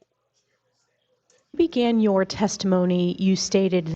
Also, shout out to my boy SSW for becoming a member. Memberships are open. We're going to be dropping videos on the channel here soon. I just got to get all of my setup and stuff ready. But be sure to check out the memberships, all right? My memberships are cheap. So if you like my channel, you enjoy my channel, you want to become part of the inner circle, join the membership. It's cheap. You can't beat it. Inner Circle, I believe it's like $2.99 a month. $3. What's $3 a month? Jack, come on. You know? But yeah, thank you guys for being here. Hit the like button and hope you enjoying the show. Thank you. That your remarks do not represent your personal beliefs. That's the first time I've heard that at a committee hearing. Why did you say that? Or is there anything in the threat assessment that you personally disagree with? For the subscription. Thank you for the question, Congresswoman. The reason I've said that is twofold. Number one is when I assumed this role as Director of National Intelligence through the confirmation process and beyond, many members of Congress rightly said your personal views and your politics in this role get checked at the door, And as Director of National Intelligence, my responsibility is to report the intelligence community's assessments objectively and to make sure that they are not politicized in any way, shape, or form. Unfortunately, there are those who, for one reason or another, have tried to mischaracterize the intelligence community's assessments and saying, well, this is just a political view, or trying to misdirect from what the intelligence community is reporting. So I took the opportunity to state that from the outset, that this is the intelligence community's assessments. Thank you. I also wanted to ask this because this week there was a high-profile resignation of Director of National Counterterrorism Center. Now, I want to be clear from the outset. I've communicated directly with President Trump my support for Operation Epic Fury, and I was very not only disappointed, but how inappropriate this letter was. And I want to read a statement that and get your personal assessment, whether you agree or disagree with that. And that's this. Early in this administration, high-ranking Israeli officials and influential members of the American media deployed a misinformation campaign that wholly undermined your America First platform and pro-war sentiments to encourage a war with Iran. This echo chamber was used to... Who is she talking about? Joe Kent? Is that Joe Kent letter? Let me pull up Joe Kent letter because I want to make sure she ain't misrepresenting it. Even though I don't really care. I don't really. I mean, Joe Kent was definitely a decorated, you know, war hero, war veteran, whatever he still is. But I found out that he got some history about himself that I don't really appreciate. But if that's who she's talking about, Joe Kent, right now. deceive you into believing that Iran posed no imminent threat to the United States and that you should strike now. There was a clear path to a swift victory. This was a lie and is the same tactic the Israelis used to draw us into a disastrous Iraq war. Now, I cannot say how much I disagree with that statement. Do you agree or disagree with what this letter was put out by former Director Kent? He said a lot of things in that letter. Ultimately, we have provided the president with the intelligence assessments, and the president is elected by the American people and makes his own decisions based on the information that's available to him. But do you agree with, does that statement he made, blaming Israel, concern you? Yes. Whoa. What's that? I just...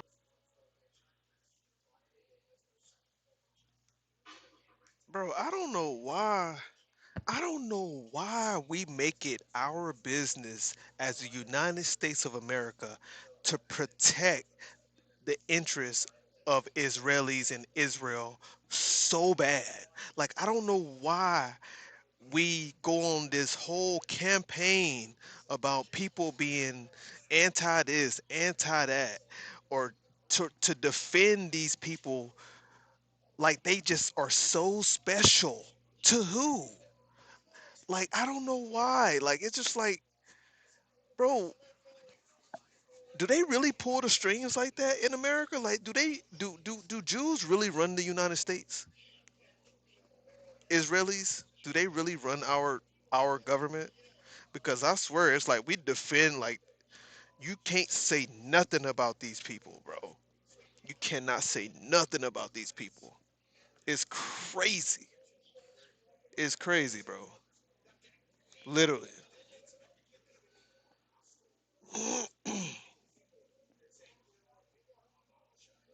I'm telling y'all, man. We cannot say nothing about um, Israel.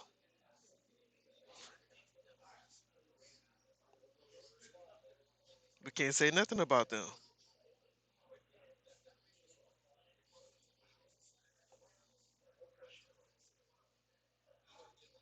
Man, Israel is not no God's people.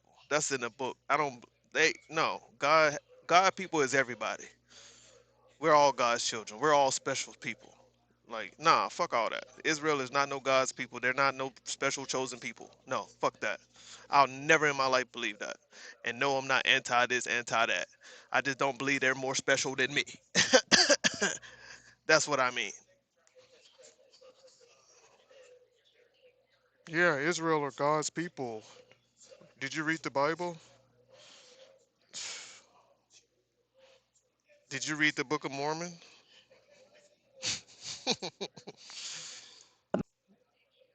My next question is, I want to touch on the rise of terrorist attacks on the homeland. In the month of March alone, there were multiple high-profile Islamic terrorist attacks. You had Temple Israel Synagogue in Michigan. You had in Texas, you had an ISIS-inspired attack where they threw an IED in New York City. What is your assessment as to the rise of Islamic terror? Somebody said read the Bible. I will. I read the Bible, and I tell you like this: Israel was some wicked motherfuckers. Israel could never do what God told them to do. Israel was wicked as hell. Israel, when you read the Bible, Israel was in captivity after captivity after captivity after captivity. Why? Because they are wicked people. So you want me to read the Bible? You read the Bible. Israel is wicked as hell. They've been wicked since day one. They've been wicked since their inception. So you want to talk about Israel? When they became a nation, when they came out of Egypt, they was wicked. They was wicked all throughout Judges. They was wicked all throughout Kings, all throughout the Persian captivity, all throughout Assyria. They was wicked. Wicked as hell. And today, the same thing. Still wicked. If you want to say that they the people of God, they still wicked. If they was wicked then, they wicked now. They was wicked then, they wicked now. Simple as that. Simple as that. He said, what is your education level? This is my education level right here, 86,000 seconds. Come back tomorrow. Here goes my education level right here, 86,000 seconds. You know how long that is? That's 1,433 minutes. Come back tomorrow. Let me see if you could type in the chat right now. Let me see if you could type in the chat. You said be Muslim? No, I don't want to be Muslim. I don't want to be none of that. I don't have a problem with it, but I don't want to be that. I'm not. I'm a human being before anything. I'm a human being first. I'm not a Christian first. I'm not a Muslim first. I'm not none of that shit first. I'm a human being first. And I show all of my fellow human beings respect. If you see me out in public, and I will open the door for you. I will say hello to you. How you doing? I will talk to you as a human being, not as a Christian, not as a Muslim, not as none of that shit. Y'all so weird. If that's what y'all do first. Oh, I don't want to talk to them because he looked like a Muslim, or I don't want to talk to her because she acts so sanctified. You know, she's like a sanctified Christian. Nah, I can't talk to her because of this. Nah, I don't do that shit. When I see people as human first. Literally. That's how I see you guys. Terrorism on the homeland. As you've pointed to, Congresswoman, this continues to be an extreme concern. Thank you for subscribing to the channel. Thank you. Not only because of the rise of these attacks, but the mechanisms which they're carried out and the challenges that the intelligence community has. When you're colonized, this is what you get. When you don't have freedom of speech, Daryl, this is what you get. Come back in 86,000 seconds. Come back in 86,000 seconds. Now I just took away your freedom of speech. Now go to another channel, you dumbass.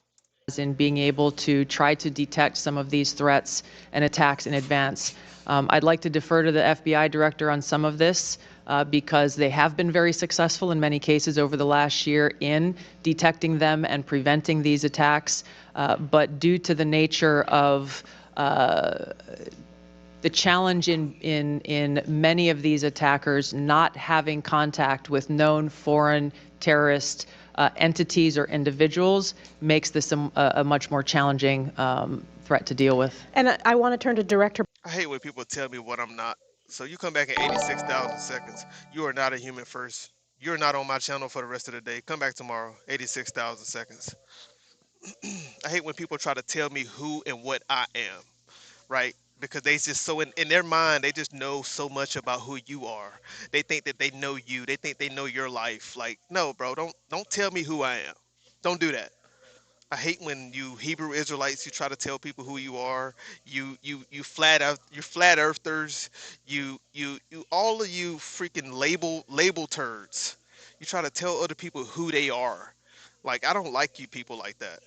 No. I don't like you people who try to do that. You don't tell people who they are. Sit down somewhere.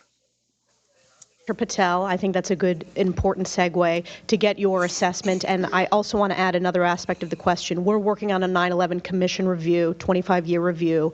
What other tools do you need to make sure that we are able to have the most robust, effective CT efforts? Yeah, thank you, Congresswoman. Just real quick. So last year we had 2,300 arrests related to foreign terrorist organizations. We had 700 counterterrorism arrests.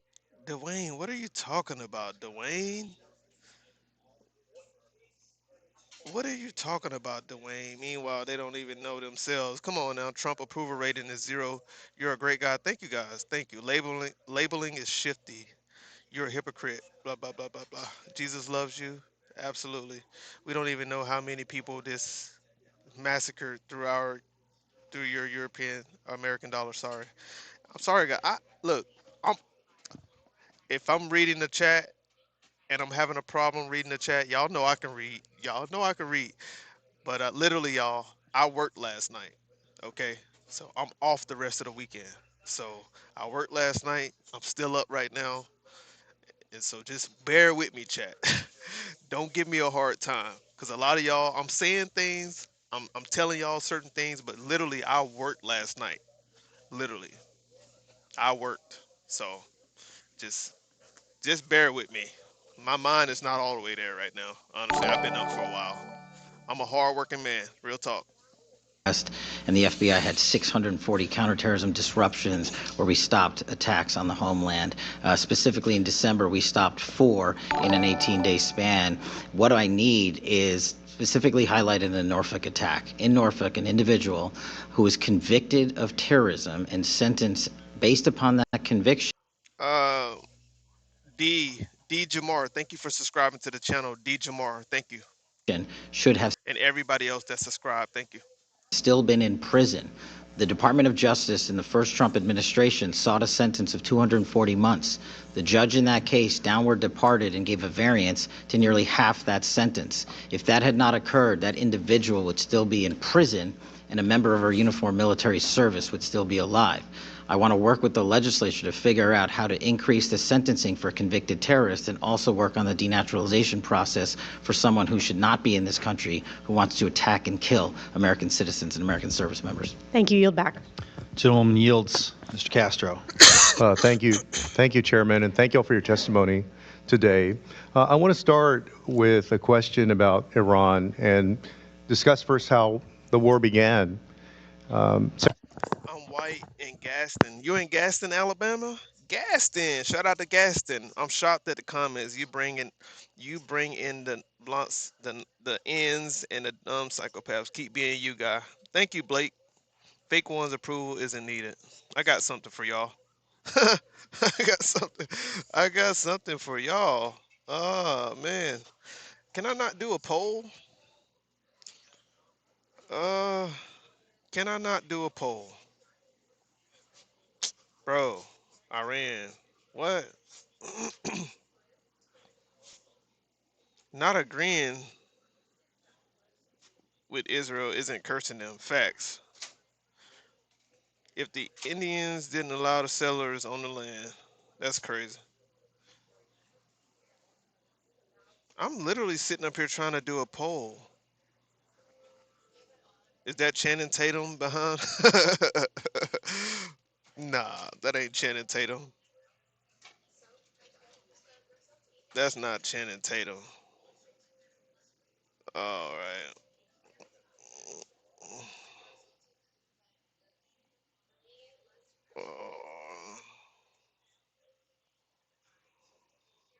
Oh shit. And Sorry, guys. we're knocking the hell out. Sorry about that. I hit the wrong button. Where was I at?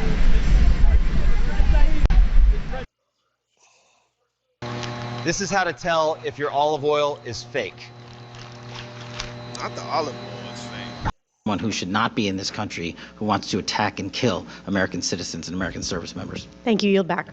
Gentleman yields. Mr. Castro. Thank you. Thank you, Chairman, and thank you all for your testimony today. I want to start with a question about Iran and discuss first how the war began.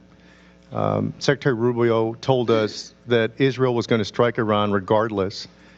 and that doing so would have triggered Iranian retaliation against U.S. forces already in the region. And Director Ratliff, you seem to affirm that in comments just a few moments ago. So rather than tell Israel to stand down, the president joined the war. The Congress and the American people still don't know what the president's actual goals are. And yet, we have lost 13 U.S. service members. But here's what we do know. The president has said that he wants a deal. He said Iran wants to make a deal and that he's not ready because, quote, the terms aren't good enough yet. Yet, they just killed Ali Larijani, the de facto leader of Iran, who, while not a friend of the United States, would have been the person to negotiate any agreement with. The president explicitly said that the United States did not strike Iran's energy infrastructure because, in his words, having to rebuild it, quote, would take years. Yet this morning, Israel struck the South Pars gas field, the world's largest natural gas reserve, triggering Iranian attacks on Qatari gas facilities. Oil prices are up 15% in the last 24 hours. In San Antonio, my hometown, where I represent, the cost of gas has gone up nearly 40% in 3 weeks. Last night, the president said that the United States knew nothing about the attack and called on Israel to stop similar attacks on energy. Israel denies this and says that the attack was cleared by the... I don't think we lost the F-35. I just think that it was attacked and they had to make an emergency landing. I don't think we lost it, though. Just had to take an emergency landing. United States. So my question is, what does the intelligence community assess Israel's goals in this war to be? And are those goals aligned with the goals of the United States?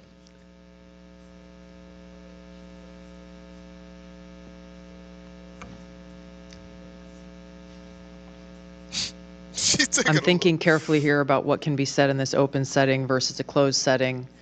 Are the goals aligned? The objectives that have been laid out by the president are different from the objectives that have been laid out by the Israeli government. Okay. And how do they differ?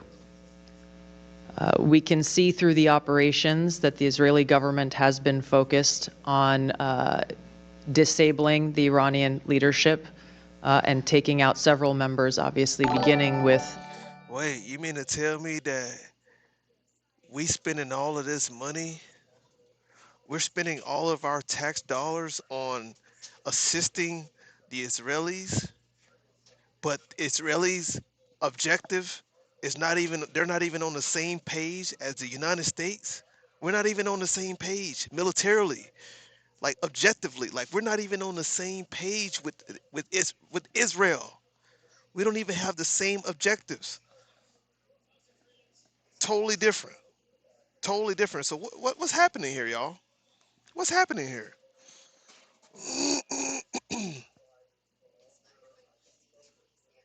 And that's why one of those oil refineries got hit in Qatar, right? That Israel was responsible for, and the United States said they shouldn't have done that. Like we didn't tell them to do that, and so like Israel acted on their own.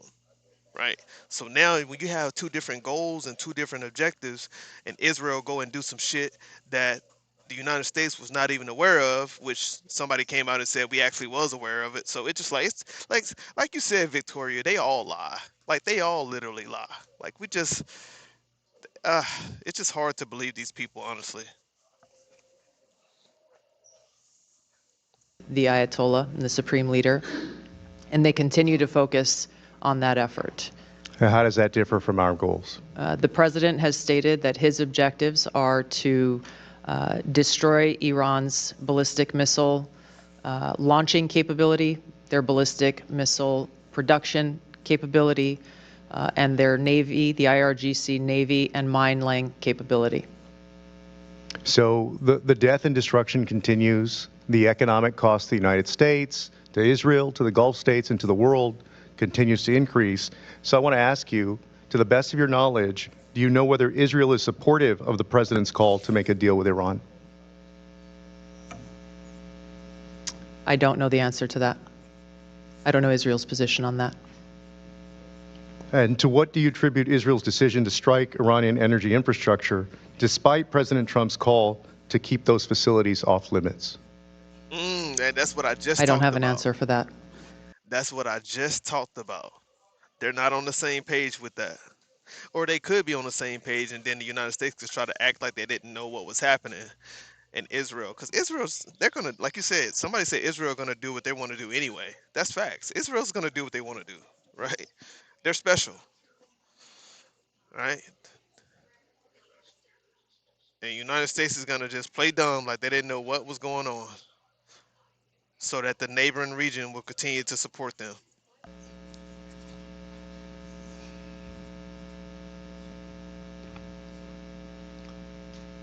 So I'm not privy to any of their deliberations or what went into their calculus in launching this or other attacks. We are not involved with in the operational element of this. We're providing continuously on a daily basis the intelligence assessments of the events that are occurring, and I guess I know the FBI can't because they're domestic, but can anybody else at the table provide any insight into that? I guess I'm not sure what the question you're asking, Congressman Castro. I guess a couple of things. The goals that the president set out are clearly defined. The DNI related those. What was not included is a goal of the U.S. Well, Director, let me start with this. Let me start with this question. You asked what my question is. Let me reclaim my time, Director. Come on. Do you know why Israel decided to strike that infrastructure despite the fact that the president said it should be off limits? I wouldn't speak for Israel. What do you guys know? We're at war. What do you guys know? We'll have to take that for the record. Yes, let's take it for the record. That's the sound of an American oil company hard at work. Want to be a part of it? Listen up. Hello. That's the excuse Thank you, Mr. Chairman. I want to welcome the panelists here today. Today is March 19th. On April 19th, FISA goes dark. 702 goes dark. And it's been talked about many times, but up to 60% of the president's daily briefing is derived from FISA 702. And we look at the successes that we've had in protecting the homeland and also the conflicts the U.S. has been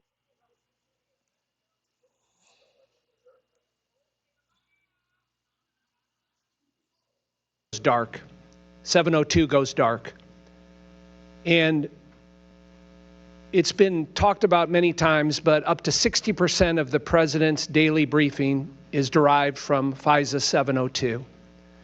And we look at the successes that we've had in protecting the homeland and also the conflicts the U.S. has been involved with. The flawless operation in Venezuela, Operation Fury in Iran, troop protection, the successes we've had on the battlefield in Ukraine, the recovery and release of the Hamas hostages in the tunnels in Israel, all derived from FISA 702. There is not a military operation that we've been involved with where FISA 702 was not, as Director Ratcliffe has said, been indispensable to the United States in the protection of our country. Director Patel has also said FISA 702 is indispensable. We're 30 days away from it going dark. Director Ratcliffe, can you clarify the president's position on an 18-month clean reauthorization and how that's going to proceed moving forward?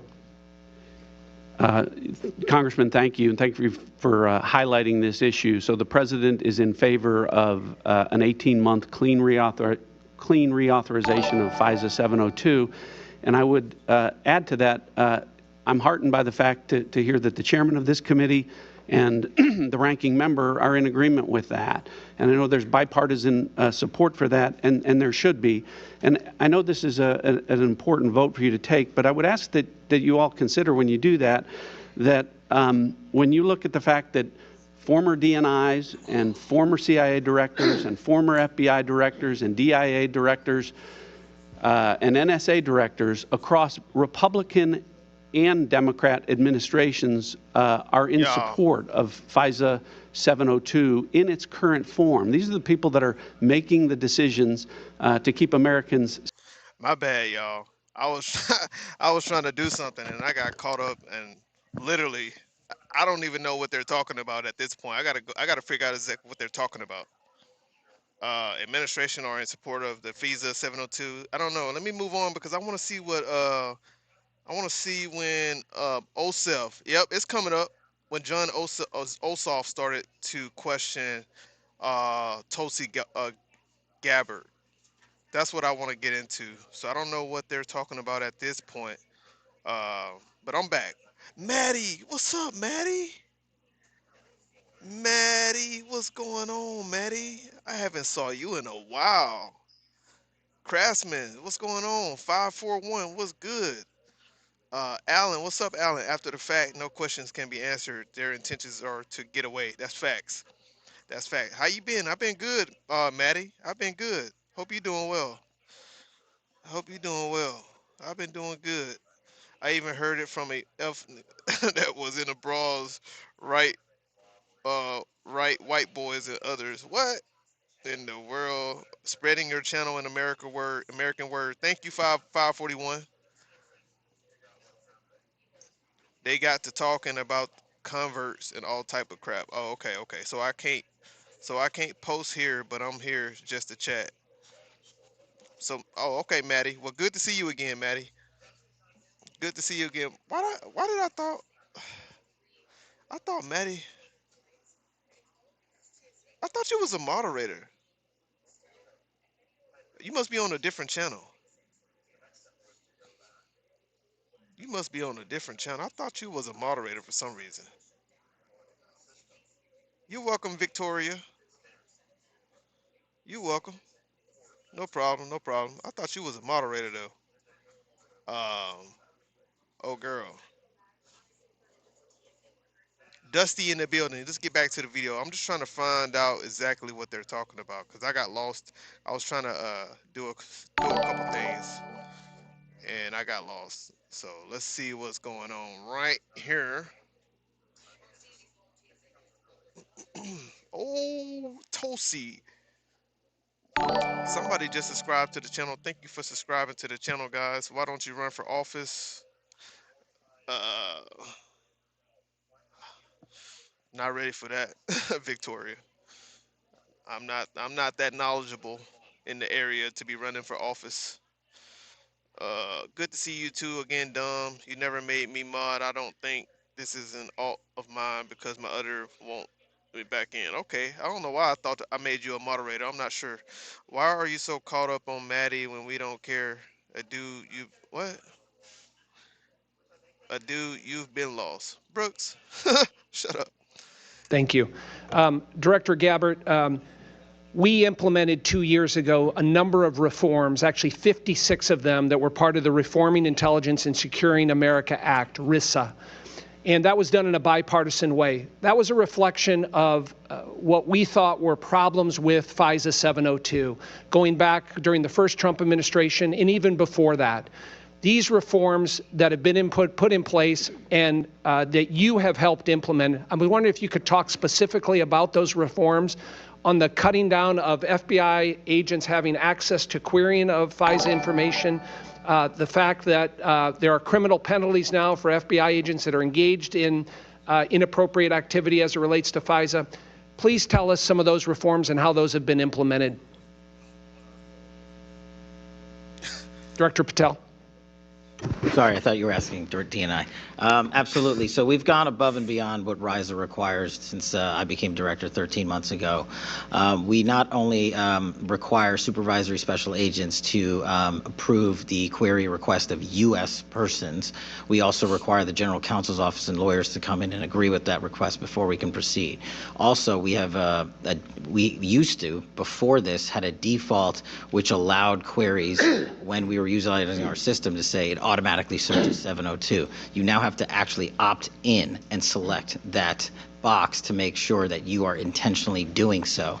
On top of that, we've reduced the number of personnel at the FBI from 6,600 before I got there to 3,500 that have access to it. Not that use it, but that have access to it. And we've also gone above and beyond what RISA requires in terms of if you misuse it unintentionally or recklessly. If you use it misuse it unintentionally, See you later, like you Maddie. typed the name wrong in Much terms of love. See spelling you or later. whatnot, your access is suspended and be retrained. If you recklessly use it, you're immediately terminated your access forever. I just don't really care for Cash Patel. I don't know what it is. I don't really care for him. Sometimes he just strike me the wrong way sometimes.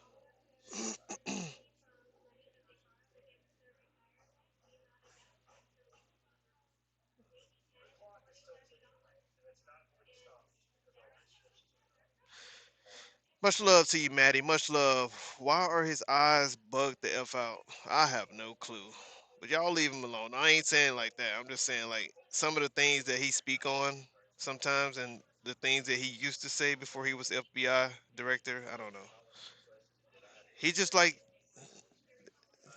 Marco Rubio, man. Just no integrity at all. Please read my blah blah blah blah. Spread channel. No. All right, bro. I got you. I think I read you already. You have in the audience, man. Do you know how lucky you are? How many people you can reach with your messages, Victoria? It's not like this every day, Victoria. It's not like this every day. Trust and believe. So, but I do appreciate the people who are watching. Intelligence community assessment.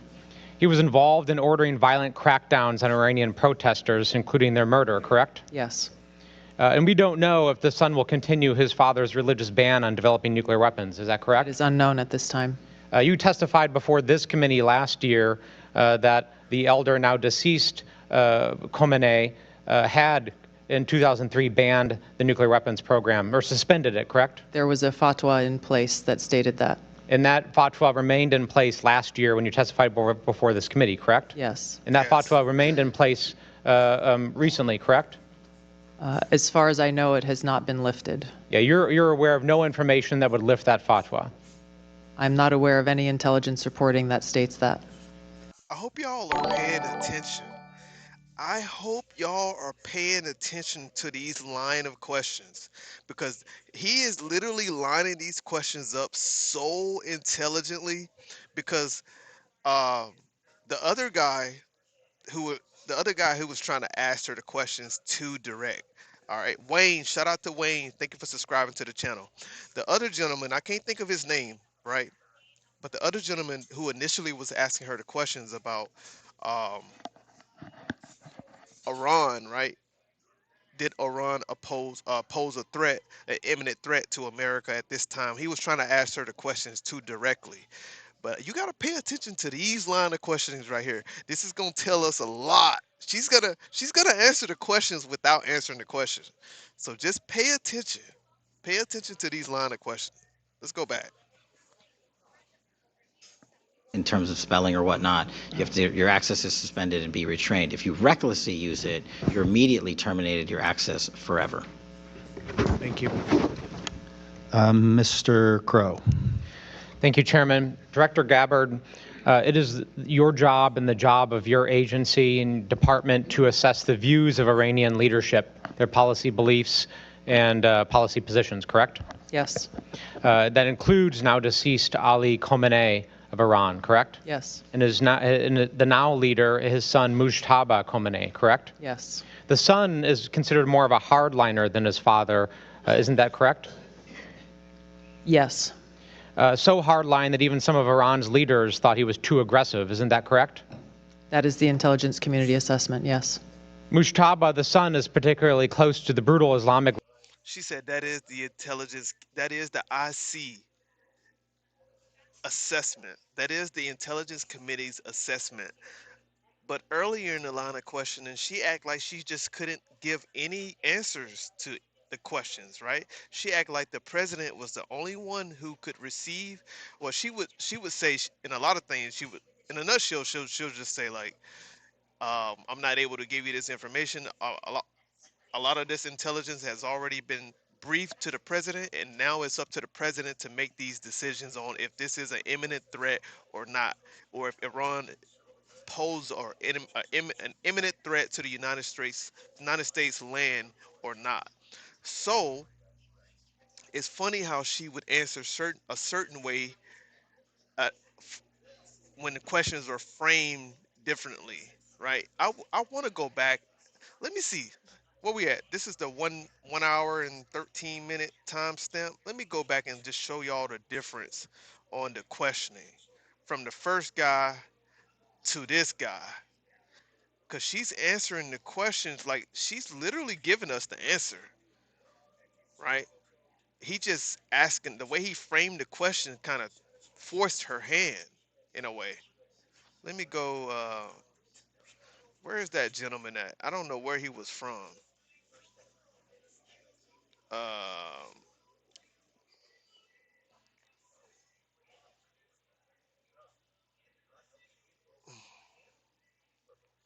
Let me see here. Let me find that guy that was questioning her the first time. Not him.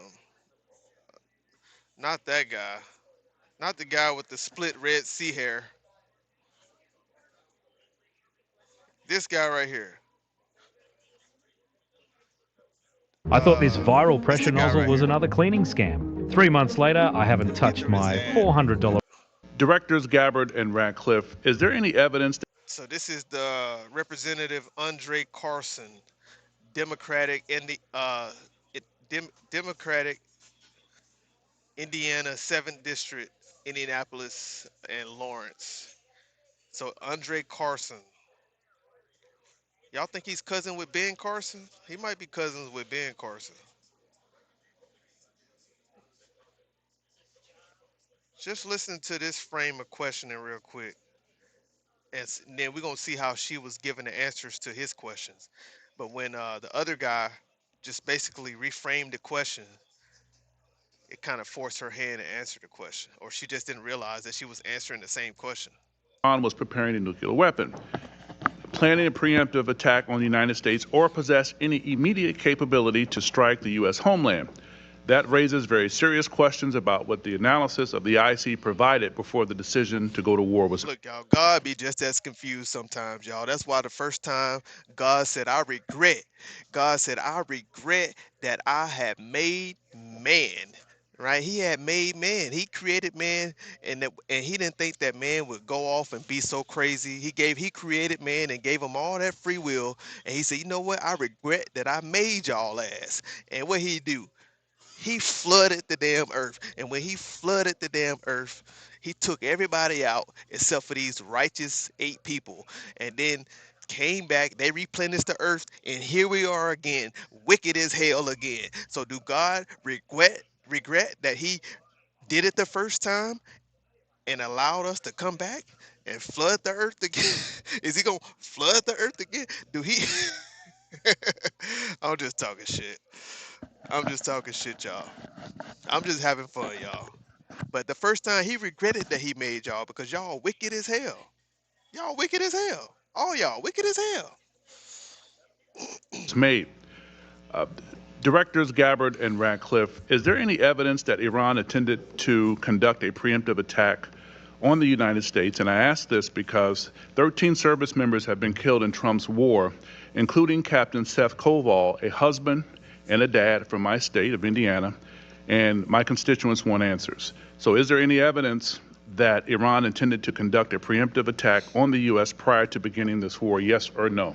See, she can't answer that question because if she answered that question, she would be going in the opposite direction from what the president is going in, right? She would literally be going against the president if she answered this question truthfully, the way she should answer it, right?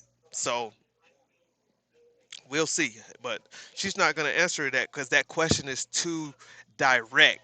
You know what I'm saying? It's like, because that's what everyone is asking, right? That's where everyone focus is on is, did they pose an imminent threat to the United States? Did they really do it? The president would say, yes, they did. The president would say, yes, they posed an imminent threat. They were 2 weeks away from a nuclear weapon. Like, he would say those things. So what Tulsi Gabbard literally, she's not gonna side. Just listen. Just listen to her answer. Congressman, the answer to this question needs to be reserved for a closed hearing. I will say, however, the intelligence community does provide the assessments of the threats that exist to the president so that he can make that determination within the body of information and intelligence and activities within the region that ultimately he is responsible for. What is an imminent threat, and if there is an imminent threat, what actions need to be taken? Congressman, I don't think he was ready for a follow-up. He wasn't ready for a follow-up question. Bro, you gotta be ready for a follow-up question, bro. But she answered it. It's like, bro, like, didn't know what to say. That raises very serious questions about what the analysis of the IC provided before the decision to go to war was made. Directors Gabbard and Ratcliffe, is there any evidence that Iran intended to conduct a preemptive attack on the United States? And I ask this because 13 service members have been killed in Trump's war, including Captain Seth Koval, a husband and a dad from my state of Indiana, and my constituents want answers. So is there any evidence that Iran intended to conduct a preemptive attack on the U.S. prior to beginning this war, yes or no? Congressman. The question is so direct. Did Iran pose or plan to conduct a preemptive attack on the United States? Did they plan to pose a preemptive attack on the United States? That's the question. Did they? Yes or no? Did they? Did they? Tulsi Gabbard. Did they? That's the question. Come on. The answer to this question needs to be reserved for a closed hearing. I will say, however, the intelligence community does provide the assessments of the threats that exist to the. It's not classified information. It's either they did or they didn't. That's the crazy part, bro. They just don't want to be like, they just don't want the American people to know that the truth is they really didn't. They just don't want the American people to know that they went over here and underestimated Iran. That's what happened. They jumped the gun too soon. Or they had other objectives that wasn't really surrounded around, just like with the whole weapon of mass destructions in Iran, in Afghanistan or Iraq, like just like that whole thing that everybody was saying was a hoax, right? Iraq did not have weapons of mass destructions, right? That's what Joe Kent is saying. Joe Kent is literally saying it's the same playbook, the same Iraqi war playbook. President so that he can make that determination within the body of information and intelligence and activities within the region that ultimately he is responsible for. What is an imminent threat, and if there is an imminent threat, what actions need to be taken? Congressman, as the DNI said, there's a body of intelligence that we'll be able to cover in the classified portion of this hearing that does reflect that in the likely event of a conflict between Iran and Israel, that the U.S. would be immediately attacked, regardless of whether the United States stayed out of that conflict. Shifting gears to Ranking Member Himes' point, let me read to you from the 2025 Annual Threat Assessment under your watch last year. Quote, Moscow's malign influence activities will continue for the foreseeable future and will almost certainly increase in sophistication and volume. Moscow probably believes information operations efforts to influence U.S. elections are advantageous, regardless of whether they affect election outcomes. By contrast, this year's threat assessment makes no mention of foreign threats to elections. Meanwhile, the IC has been publicly warning about foreign powers interfering in our elections for nearly a decade. So the omission is very striking. And to that point, sitting here today, I'm not aware of any intelligence products in the past year dedicated to foreign plans and Nelson, who are you talking about, Nelson? Nelson G, who are you speaking to? Nelson said it is sad that we can comment on a subject we know very little about. It is not the same at all. No Iraq here. You clearly referring to something that I said that Joe Kent said.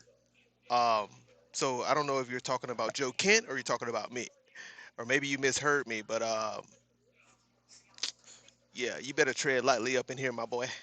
Real talk. All right, because I said Joe Kent said it's the same playbook. I didn't say it was the same playbook. Joe Kent said it's the same playbook.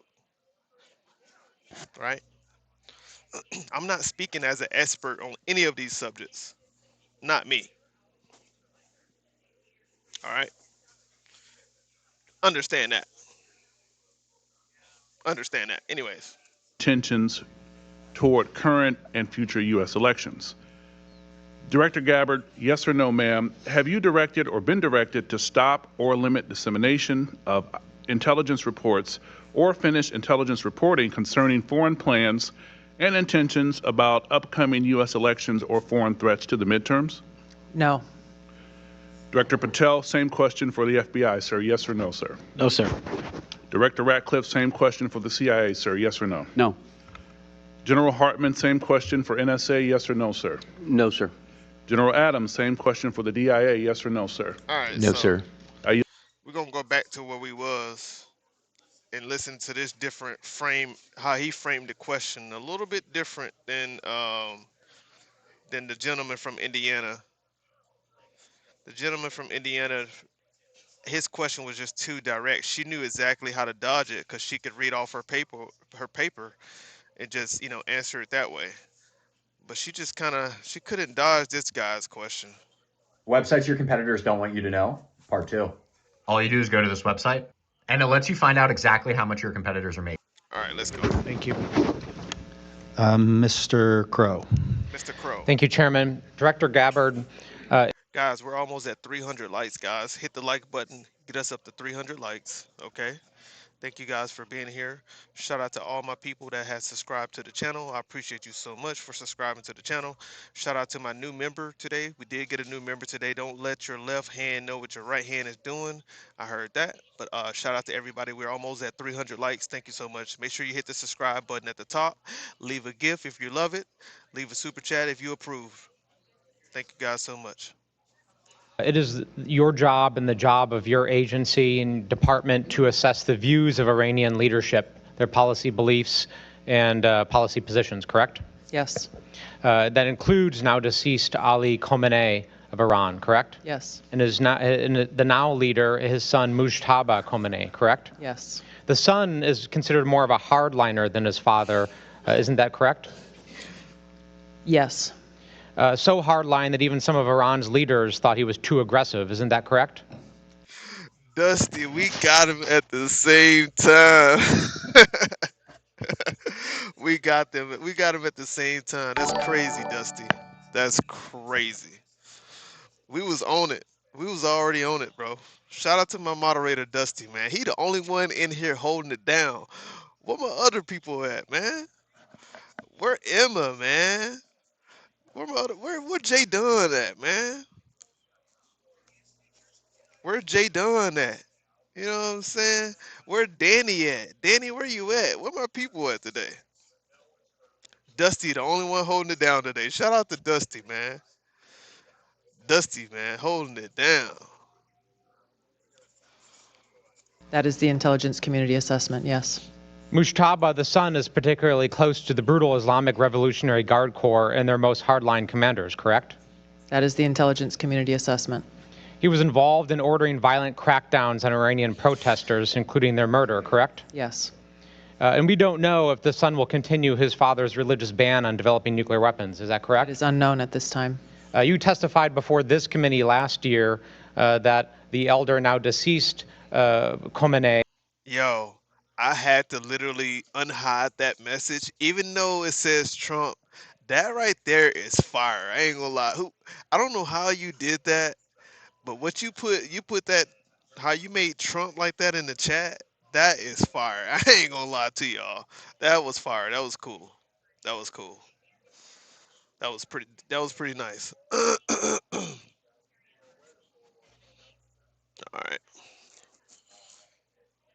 LV, what's up, LV? It's been a long time. Yeah, LV, how you doing over there in the motherland? I think LV, are you the one that's over there in Africa? Let me know. How you doing? Had in 2003 banned the nuclear weapons program or suspended it, correct? There was a fatwa in place that stated that. And that fatwa remained in place last year when you testified before this committee, correct? Yes. And that fatwa remained in place recently, correct? Yep. As far as I know, it has not been lifted. Yeah, you're aware of no information that would lift that fatwa. I'm not aware of any intelligence reporting that. Then what did y'all provide the president? What did y'all provide him that will give him the assessment to believe that they pose an copy and paste? Oh, copy and paste. Oh, okay, cool. Copy, but you had to copy and paste it from another group chat. Like, I don't know how y'all did that. Copy and paste. But yeah, so she don't know, or they haven't lifted. Let me go back real quick. That's a beautiful question His right son, Mujtaba Khomeini, correct? Yes. The son is considered more of a hardliner than his father. Isn't that correct? Yes. So hardline that even some of Iran's leaders thought he was too aggressive. Isn't that correct? That is the intelligence community assessment, yes. Mujtaba, the son, is particularly close to the brutal Islamic Revolutionary Guard Corps and their most hardline commanders, correct? That is the intelligence community assessment. He was involved in ordering violent crackdowns on Iranian protesters, including their murder, correct? Yes. And we don't know if the son will continue his father's religious ban on developing nuclear weapons. Is that correct? It is unknown at this time. You testified before this committee last year that the elder, now deceased Khomeini, had in 2003 banned the nuclear weapons program or suspended it, correct? There was a fatwa in place that stated. Fatwa. There was a fatwa in place. Did that. And that fatwa remained in place last year when you testified before this committee, correct? Yes. And that fatwa remained in place recently, correct? As far as I know, it has not been lifted. Yeah, you're aware of no information that would lift that fatwa. I'm not aware of any intelligence reporting that states that. To be clear on the Mojtaba, the son who has been named to replace him, it is unclear of his status or his involvement. He was injured very severely through one of the Israeli strikes. And so the decision making is unclear about what's happening in the Iranian leadership. So it's unclear. But we're talking about prior to there being a new supreme leader selected, though. We're talking about somebody, the father was still alive. We're talking about what happened pre the new supreme leader, right? We're talking about what happened before that, right? That fatwa wasn't lifted, right? So it don't make sense, Tulsi. It's not adding up, baby girl. It's not adding up. So we're less certain of the positions of Iranian leadership and their intentions than we were 60 days ago, correct? That's an accurate assessment. Okay. Well, one of your jobs is to create products assessing Iran and the threats it poses to the United States, correct? Yes. And that includes potential outcomes for military action, correct? It includes potential outcomes of a variety of scenarios. Like in the likelihood of those outcomes? Yes. Generally, when you make assessments about threats facing the United States, you will look at, in Iran, in any instance, the likely scenarios that have come out of military action, correct? The intelligence community takes all of those factors into account when they create these assessments. When you look at the threats posed by foreign countries, you also assess timelines to those threats, correct? What do you mean by timelines? Like a breakout time, for example, for nuclear weapons or the development of ballistic missiles. Yes, based on the information available at any given time. In the timeline also for... I'm telling y'all, he eating with the question right now. What's up, Stacy? Stacy, what's going on? Stacy, how you doing? What is fartwad? What? In your identity, blah, blah, blah. What's going on? Cassandra? What's happening? Somebody, oh man. As per usual, we pay for our politician decision. That's why it's so easy for them to make them. Come on, chat. Let's get the likes up. Facts. We already at 300 likes. Hey, shout out to y'all for getting to 300. I just literally asked them, let's get to 300, and they got the likes of stop whining about gas prices. We're going to continue to whine about gas prices. We don't like gas prices regardless of who was in the office then and now. High gas prices is still not positive. Is this a liberal or conservative channel? This is a American channel. All right. All right. All right. All right. Cool. There's multiple dangerous drones everywhere, and he just sent more troops. This not gonna end well. I'm telling you. I'm telling you, man. We definitely underestimated this regime. We underestimated this regime. Literally, these people they're being assisted. Literally, they're receiving equipment from China, no, Russia, and they're receiving intel information and equipment from China, Russia, and China. And they have drones for days. They literally have drones for days.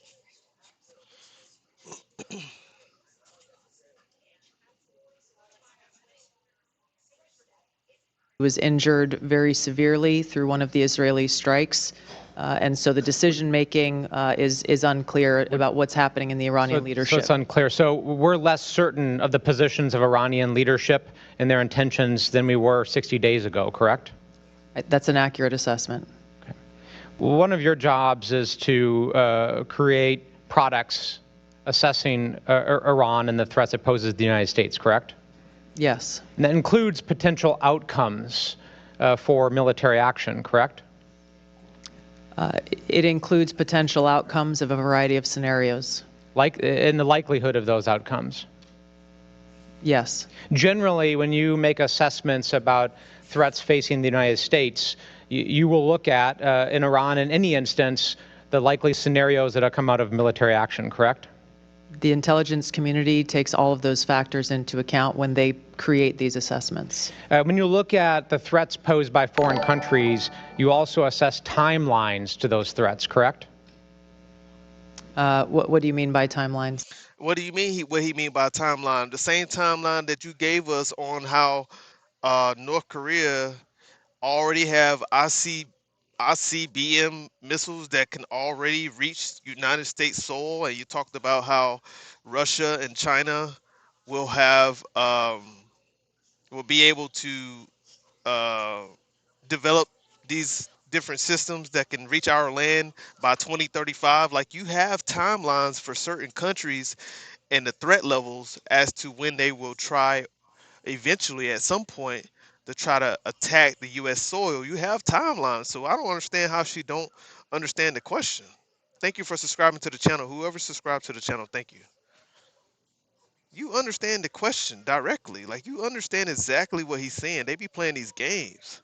Create these assessments. When you look at the threats posed by foreign countries, you also assess timelines to those threats, correct? What do you mean by timelines? Like a breakout time, for example, for nuclear weapons or the development of ballistic missiles. Yes, based on the information available at any given time. In the timeline also for potential terrorist attacks, correct? Broadly, yes, assesses it is all common matters practice available for the IC to assess the timeline of all threats. Nuclear weapons development, ballistic, right? Yes. Ballistic weapons development. Based on the information available, yes. Terrorist attacks. Same applies. Cyber attacks. Timelines for all of those, correct? When there is information available that point to that, yes. In likelihood, as well as the timeline, correct? Based on the information available. Timing is important, Correct. Is it not? It is an important factor that goes into the assessment. So it is your position sitting here today that you made no timeline determination as to threats that Iran had facing the United States, correct? It's a very broad statement, but where the information is available, the intelligence community factors that into their assessment products. Did you or the IC make any assessments as to the timing of potential threats facing the United States from Iran? His line of questioning, the way he framed it from start to here, was magnificent. It was intelligent. Bravo. Beautiful questioning. In the last 90 days. I'm sure there was timelines factored into the intelligence assessments that were delivered. Did any of them show imminence?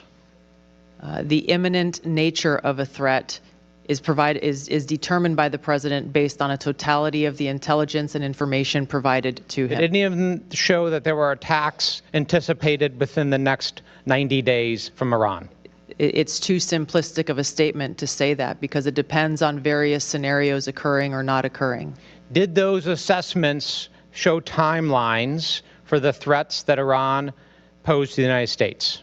The totality of threats, yes, there were timelines involved where it applied and where that information was available. But again, to your question about the determination of imminence, the president makes that determination based on the totality of information and intelligence. The bottom line is there was no imminent threat, and you know that, and there's no product that shows that. I yield back.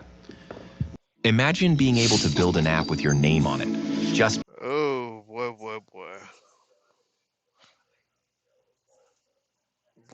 Boy. Somebody said, I want to watch. I don't want to listen to you. How about you come back tomorrow? 86,000 seconds, huh? Come back tomorrow, 86,000 seconds. Now you can't even type in the chat. You can't even type in the chat. How about that?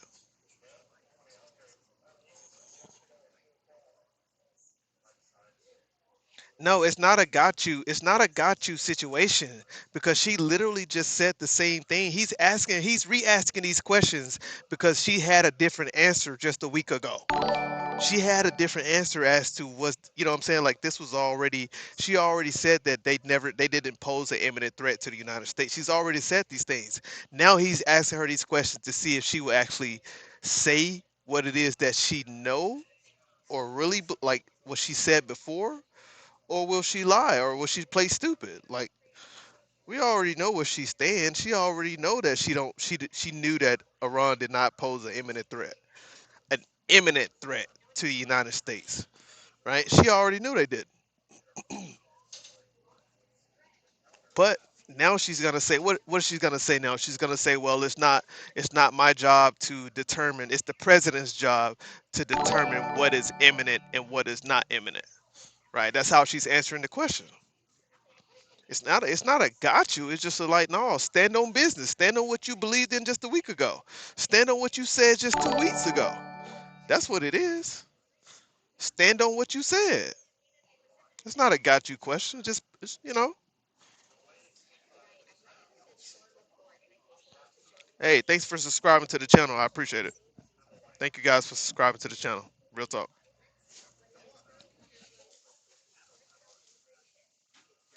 From my colleague, Mr. LaHood, regarding FISA 702, obviously it is the imminent issue right before us. Will expire in a month. Somebody said Iran is 3 weeks away from developing a photo of a nuclear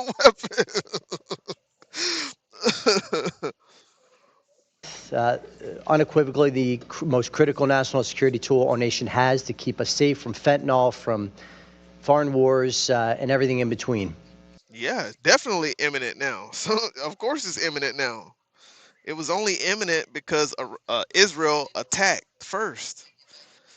Israel is the one who initiated these attacks, right? Marco Rubio said that. Literally, Marco Rubio gave us the answer. He said we knew that, Marco Rubio literally said, we knew that Israel was going to strike first. And we knew that Iran was going to retaliate. And once Iran retaliates, Iran becomes an imminent threat. Can't be imminent with no weapons. Who ain't got no weapons? Who ain't got no weapons? Who you talking about? It doesn't matter if it was imminent or not. Just the fact that they said what they said was enough. And the foreign minister of Iran explained what he meant by what he said. They are still telling us to this day, if you go and watch their news medias, they are telling us to this day that they are not talking about American people. The Iranian people are not wanting to threaten the American people. They're talking about the American government, right? They're talking about the American military. Their threat is never against the American people. In fact, they tell us that we have the most, you know,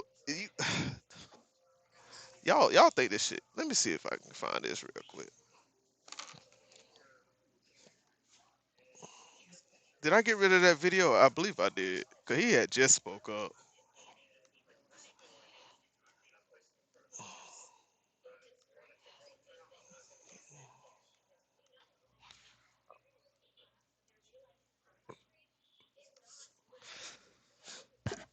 We did not start this war. We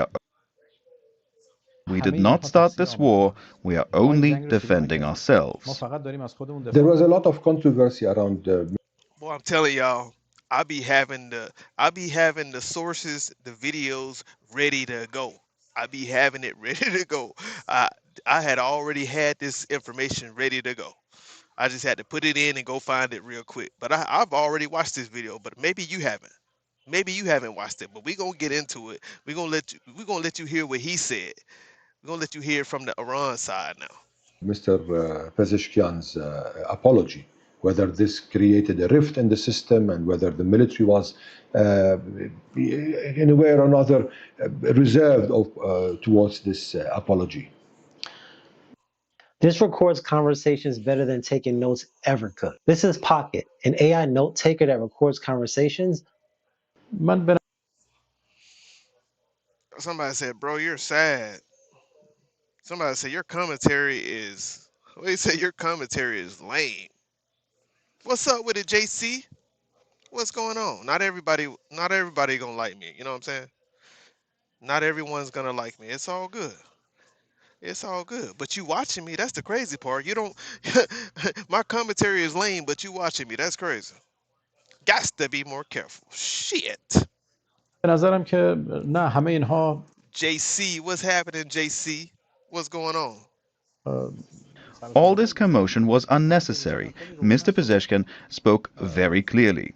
First of all, in our country, apologizing is a sign of strength and honor. A person who is more powerful and more honorable does not hesitate to apologize. The apology he made was addressed to the people of the region out of respect for the difficult situation they are facing. The United States attacked us, and we are retaliating, yet we still apologize to the people of the region because they have suffered. There was no internal disagreement within our system. As for why President Pezeshkian's constructive approach did not succeed, the reason lies with the United States and President Trump himself. Immediately after Dr. Pezeshkian's statement, the US president posted a tweet describing the apology as a sign of defeat and declaring that Iran had been defeated using very insulting language. In reality, Mr. Trump killed this approach from the start. He prevented the emergence of a new atmosphere and a new perspective between us and the regional countries. Ultimately, everything about the current situation is the Americans' fault. They must answer, not only to their own people, but also to our people, to the people of the region, and to history in the future. This war is not our war, not the war of the American people, nor the war of the region. It is America's war, a war that the United States itself chose. It's a war of choice. Yeah, but you're losing friends. Alongside with this war, you're losing friends. Because now, for example, in countries like Oman, Qatar, UAE, Bahrain, Saudi Arabia, which you had a deal with in China, Kuwait, Iraq, Turkey, Azerbaijan, many countries in the region. Our people are our best friends. First and foremost, we must protect them. We must not bargain with the lives of our people because of friends who are making mistakes. Our friends have given the United States military bases over the past 47 years. Over the past 47 years, our friends have built very good relations with the United States, which has been our enemy. They have provided a wide range of services to the United States, and they continue to do so. Some of our friends have established relations with Israel, which is the greatest enemy of the Islamic world. Even now, some of our friends are allowing their territory to be used against us. I do not know whether they officially allow it or not, but their territories are being used. Shit, at that point, if your friends is meddling with the enemy, how can you still call them your friends, though? At that point, they compromised. Like literally, bro. If I'm gonna call you my friend, but you sleeping with the enemy, like at that point, we ain't friends no more, bro.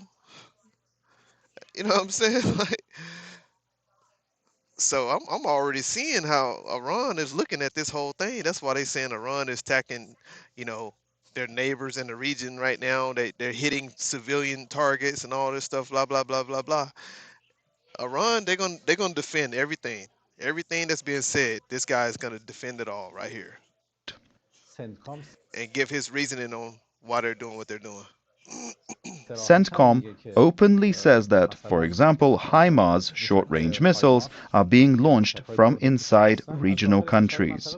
When 3 American F-15 aircraft in Kuwait are said to have been mistakenly shot down, no one asks what they were doing in Kuwait. Obviously, they were passing through Kuwait's airspace on their way towards Iran. For us, protecting the lives of our people is more important than anything else.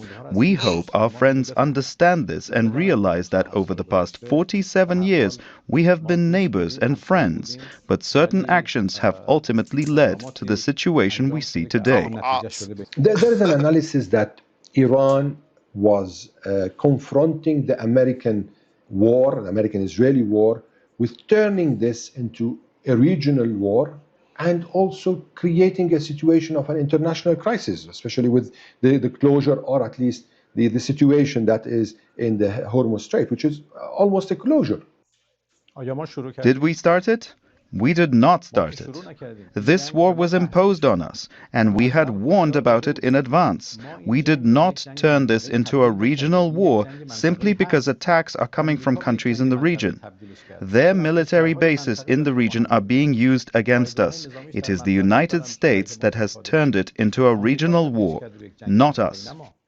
I would like to understand your vision. So essentially, what he's saying is the United States done came in and infiltrated the neighbors, right? Used them to turn the region all against each other. So now it's going to be a civil war going on in the region. Is that the objective? Is that the objective, chat? Israel, the U.S. The U.S. and Israel, that's the objective right there, is to get all of the countries in that region to turn on each other and start having a war against each other.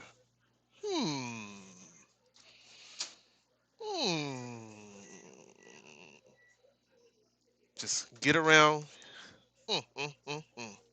Shoot missiles from Qatar, shoot missiles from the UAE, shoot missiles from Dubai, shoot missiles from Kuwait, right? Iran is going to fire the missiles back and hit the targets over here, creating collateral damage in the process. And when you have collateral damage, now everybody is pissed, right? And now everybody is shooting back. Civil war is going on in the region. Well, you know what I mean. Regional war, not civil war. Regional war. My bad. Civil war is in one country. You're right. Regional war, right? Just like Ukraine. Lord have mercy. Obviously, that's the objective. Vision towards the Strait of Hormuz, the closure. You've been saying that everyone is still allowed to pass except for the enemies of Iran. Also, we've heard reports that Iran is putting a condition that there should be transactions in yuan for. Somebody said, what do we have to do with anything in that region? We supposedly have all the oil we will ever need. Look, if we could control, I mean, the Strait of Hormuz make up what, like 20% of the world's, I forgot, like 20%? I forgot how much it make up. Like, a lot of people depend on the Strait of Hormuz. So imagine if the United States and Israel can control that region. Allow these people to fight each other in the region, and then we just barge in and just take over the entire thing, especially the strait, which I don't think we'll be able to take it over. It's gonna take some years to actually take all of that over. But I don't think Dom is too smart. That's your opinion. It's all good. It's funny that you Tars come in here. You guys literally, you come in here and you say, I don't know what I'm talking about, but you never give reasoning. Like, you never give me any information that suggests that I don't know what I'm talking about. You just always insult me. And it's just like, it's just the most crazy thing. It's crazy. How evil is that? It's as evil um as you will make it out to be. It's as evil as you want it to be. I mean, this look, guys, territory takeover, this stuff has been going on for years. Taking over people's resources, this is all throughout human history. This is nothing new. Human beings are evil. This is nothing new, y'all. For ships to pass. Also, we heard in the leader's statement that also probably Yemen could enter, and then there are a lot of indications Bab el-Mandab could close. Is Iran trying to suffocate the international economy? Cracked windshield? This is your fastest emergency fix. No tools needed. Introducing the CarFix Pro Kit, the fastest and easiest way to repair windshield chips and cracks at home. Just apply the resin and let it cure. Yo, these gotta be bots, bro. Derek H said, who is Derek talking about, y'all? Derek, you must be having a conversation with somebody. I love these ignorant people that think Trump even knows how to play chess. Derek, Derek, Derek, who you talking about? You know better what a bot is before you start accusing people of being one. Derek, you talking about me? Let me go to your channel real quick. Oh yeah, he definitely. Oh man. Okay, he's one of those guys. Okay. All right, Derek. You can stay around, man. I thought you was. I got you. He's talking to you. Okay. All right. Thank you for the gift, Michael. Thank you for the gift. Thank you for the gift, y'all. Did I lose my Wi-Fi? Let me see what's going on here. من باز تکرار میکنم این جنگ ما نیست. I will repeat, this war is not our war. We did not start it. The United States started it and is responsible for all the consequences of this war, human and financial, whether for... Yeah, he said somebody think they're smarter. He's like, you just think you're smarter than everybody because you're a narcissist. I'm like, wait, who is he talking to? He can't be talking to Dom. He can't be talking to Dom. For Iran, for the region, or for the entire world. The United States must Thanks for the gift, Daniel. Be held accountable. From our perspective, this is a waterway located next to Iran. Naturally, we will not allow our enemies to use this waterway. At the same time, a war is taking place around it, and naturally, many ships and countries may not want to use this route due to insecurity. Some countries contact us to discuss safe passage through the Strait of Hormuz, and we try to provide them with the conditions for such passage.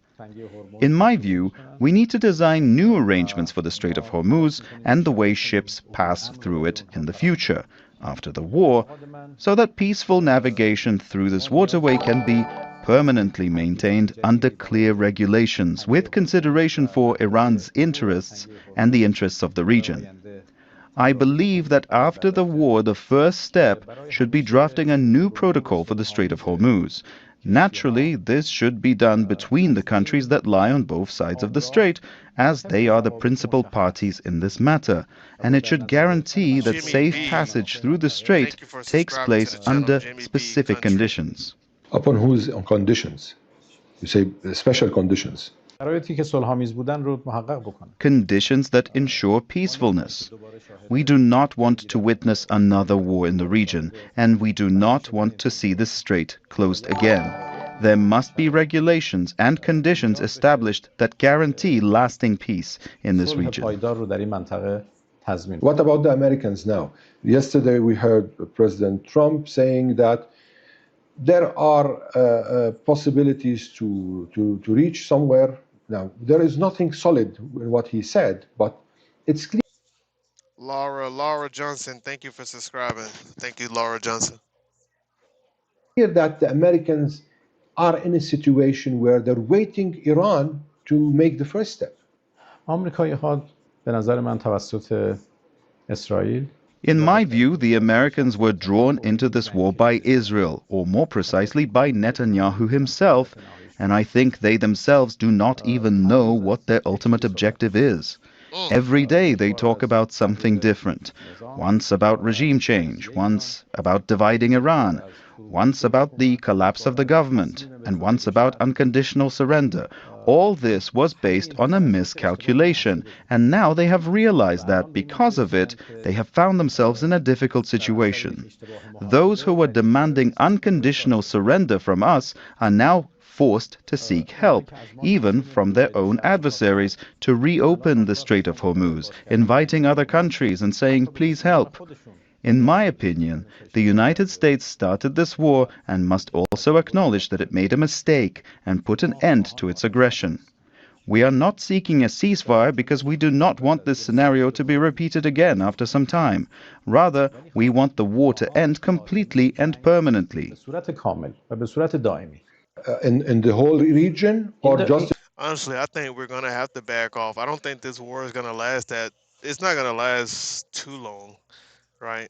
It's not, because I don't think China, I don't think Russia, I don't think Japan, I don't think these people are gonna allow the United States to continue to drag this out. I don't think they are, because at the end of the day, even though the strait is closed right now and they're allowing certain vessels to come in, like the vessels that Iranian people actually are friends with, they're allowing certain vessels to come through, but at the same time, like, this conflict cannot continue forever, especially now they're talking about putting ground troops on the ground. Like, then what's going to happen when you start putting troops on the ground? Then what's going to happen? Then that's when you're going to have some more problems. People start being unalived. More soldiers are going to be, unalived at that point. And then what? That's going to lead the United States. Nothing else. They're going to have more they're going to need to do. They're just going to have to send more troops, send more airstrikes. It's going to elevate the war. So I don't know. I just think we need to pull back, man. I think we need to pull back, in my opinion. Or else you're going to have Russia and China get involved. And the prime minister I don't think the prime minister of Japan, I don't think that visit went as well as we thought it would go. So. In Iran, because there's another front in Lebanon also. In the whole region. We desire lasting peace throughout the entire region, encompassing all. Man, China and Russia can decide this. What are you talking about? If it gets too crazy, they will decide this. What are you talking about? They got firepower too. They got even larger, even bigger military. They got an even larger military than we do. What are you talking about? They are literally, if it gets too out of hand, if they can't get these vessels through and start exporting these things out to who they need to export it out to, China would be affected, Russia would be affected, Japan would be affected. And it's not gonna happen. They're not gonna let this happen for too long. That's why they're talking to Iran. Yes, that's why Russia is talking to Iran, China is talking to Iran in the background. They're talking to them. Right? They're not gonna let this happen, man. Just think about it, China, Russia, and Iran team up. And North Korea. Bro, we wouldn't stand a chance. We would not stand a chance against that. Y'all don't want that, man. Nobody wants that. The world don't need that. We don't need this. 47-year-old war, Dems incompetence shows Trump ended it in 2 weeks. Yeah. Whatever. All the countries within it. So if there is a ceasefire that is offered and a lot of guarantees that this is not going to be repeated, but the war, for example, in Lebanon will continue, will this war stop? من فکر نمی‌کنم. I don't think so. First of all, we do not believe in a ceasefire. We believe in ending the war. And ending the war means exactly that, ending the war on all fronts. I think this is also in the interest of peace in the region, that once and for all the issue of war in the region is resolved, and that we witness peace throughout the region, in Lebanon, in Yemen, in Iraq, in Iran, and in other countries of the region. The region should become... Somebody said you're a disgrace to the state of Alabama. You're a disgrace to my channel. Bye-bye. Now you can't come back to the channel. Like, you've been saying the same thing. Like, you really wanted me to see that message. I saw it before. Like, it's so crazy. Like, people be so weird. Like, if you don't read their chat, they're just gonna keep putting it so you can see it. Keep putting it. Because, I don't know. It's just like, they have so much hatred on their heart. They need you to read their message. So when you read it and you see it, yeah, you read what I said. I hate you. Just so weird, bro. Y'all some weird ass people, man. Weird as hell. He said, take off the Alabama hat. You're a disgrace to the state of Alabama. Bro, I don't even like telling people I'm from Alabama sometimes. I swear I don't. I don't want to be associated. That's why I don't live there. I don't even want to be associated with y'all. I wear the hat because this is where I was born and it's my favorite football team. But truthfully, I don't even want to live in the state because I don't like y'all. That's why I don't live there. I left as soon as I graduated. Like, soon as I not graduate. Yeah, when I graduated high school, went off to college. I stayed in Bama for a while. But when I got old enough and I joined the military, I was like, I'm out. When I left the military, I did not go back to Alabama. Literally, when I got out the military, I did my 8. I did not go back to Alabama, and I never plan to move back ever again. So there you go. I'll never move back to your state. But I still roll with the tide. I roll with the tide, but I don't fuck with you folks down there. For that exact same reason right there. Shout out to my people though. I love my people though. My friends and my family. I do love my friends and my family, but you other folks that I don't know, yeah, fuck y'all. Become a stable region characterized by peace, development, and progress. I believe that peace in the region must be comprehensive, encompassing all dimensions of peace and including all countries. همه ابعاد صلح در نظر بگیره و همه کشورها رو در بر بگیره. When I started my record label, the business side of things, taxes, finances. Now, given the fact that right now we are in a new era in Iran.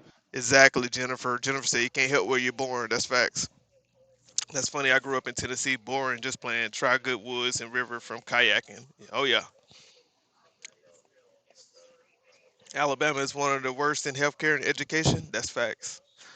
Iran, China, Russia are teaming up. In the middle of the war, there is a new leader.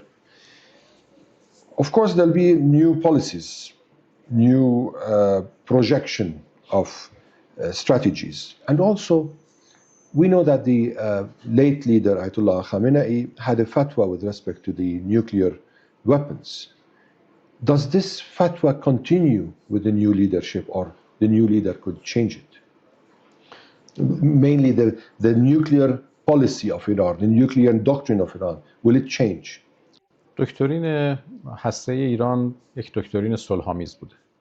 Iran's nuclear doctrine has been a peaceful one, and we have always sought, and still seek, to exercise our rights to benefit from peaceful nuclear energy. A fatwa, as you know, depends on the person who issues it. I am not yet in a position to judge what the new leader's jurisprudential or political stance on this matter will be. My understanding is that it should not differ greatly from our previous policies, but we must wait until we become aware of his views.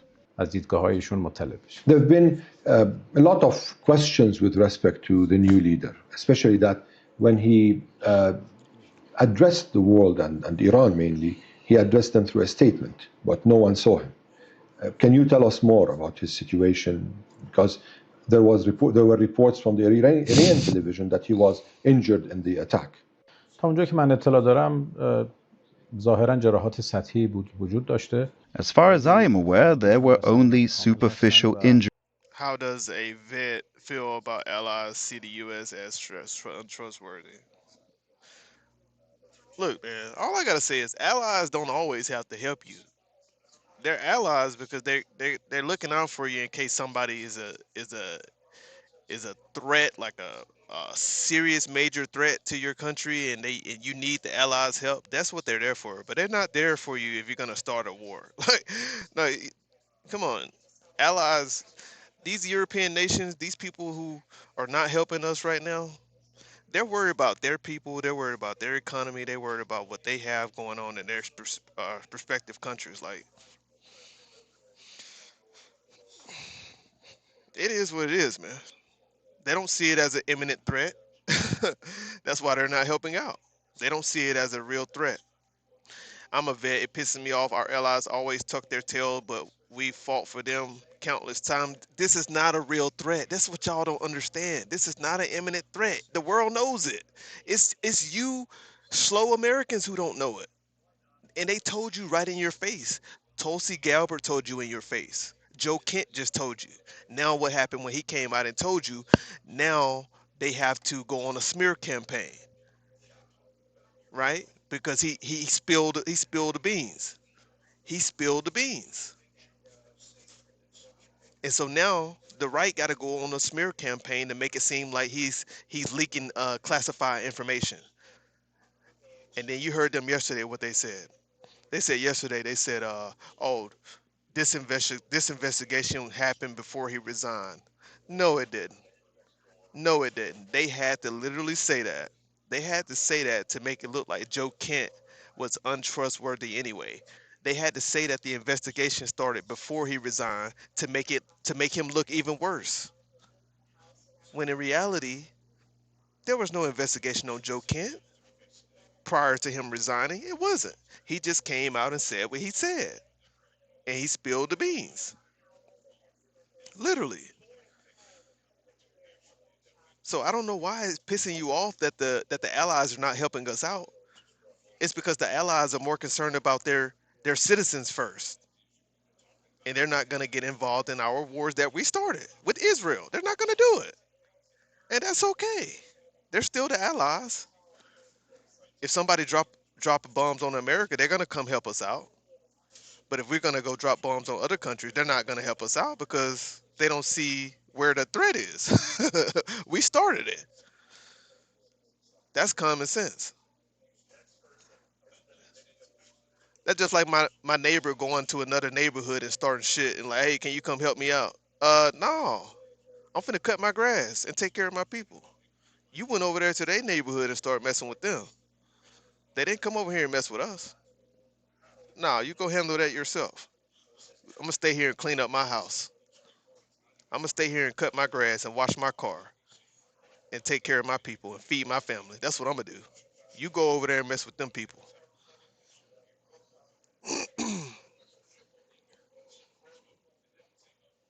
All right. Injuries, and he is still in full health and has the situation under control. When and how he will speak to the people, whether through a statement or in person, is up to him.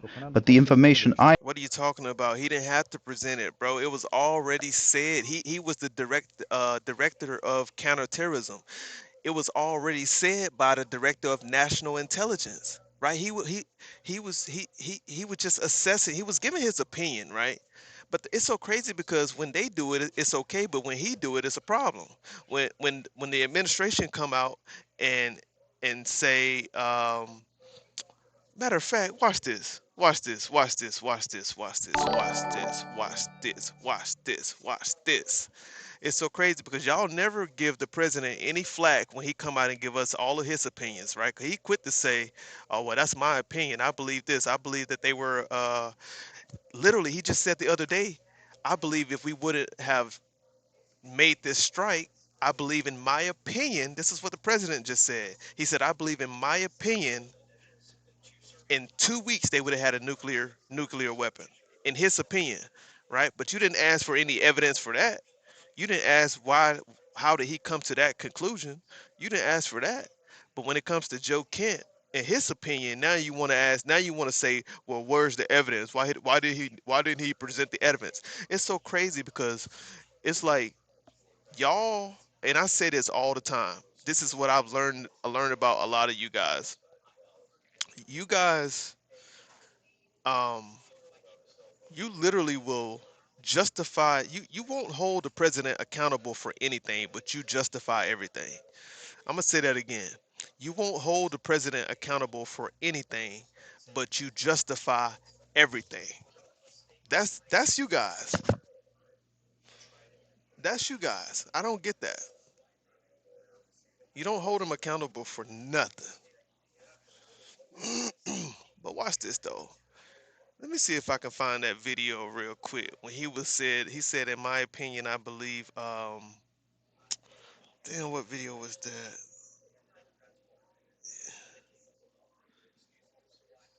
In my opinion, I believe that they were 2 weeks away from a nuclear weapon or some shit like that.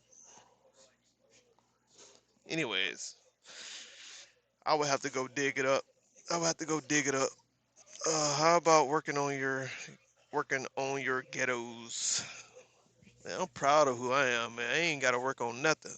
I talk how I talk. I am who I am. I don't have to put on and act like somebody else. I'm me, and you're watching me. That's the crazy part. You can call me what you want to call me. You can say whatever you want to say, but you're watching me at the end of the day, and I'm gonna stay me every day.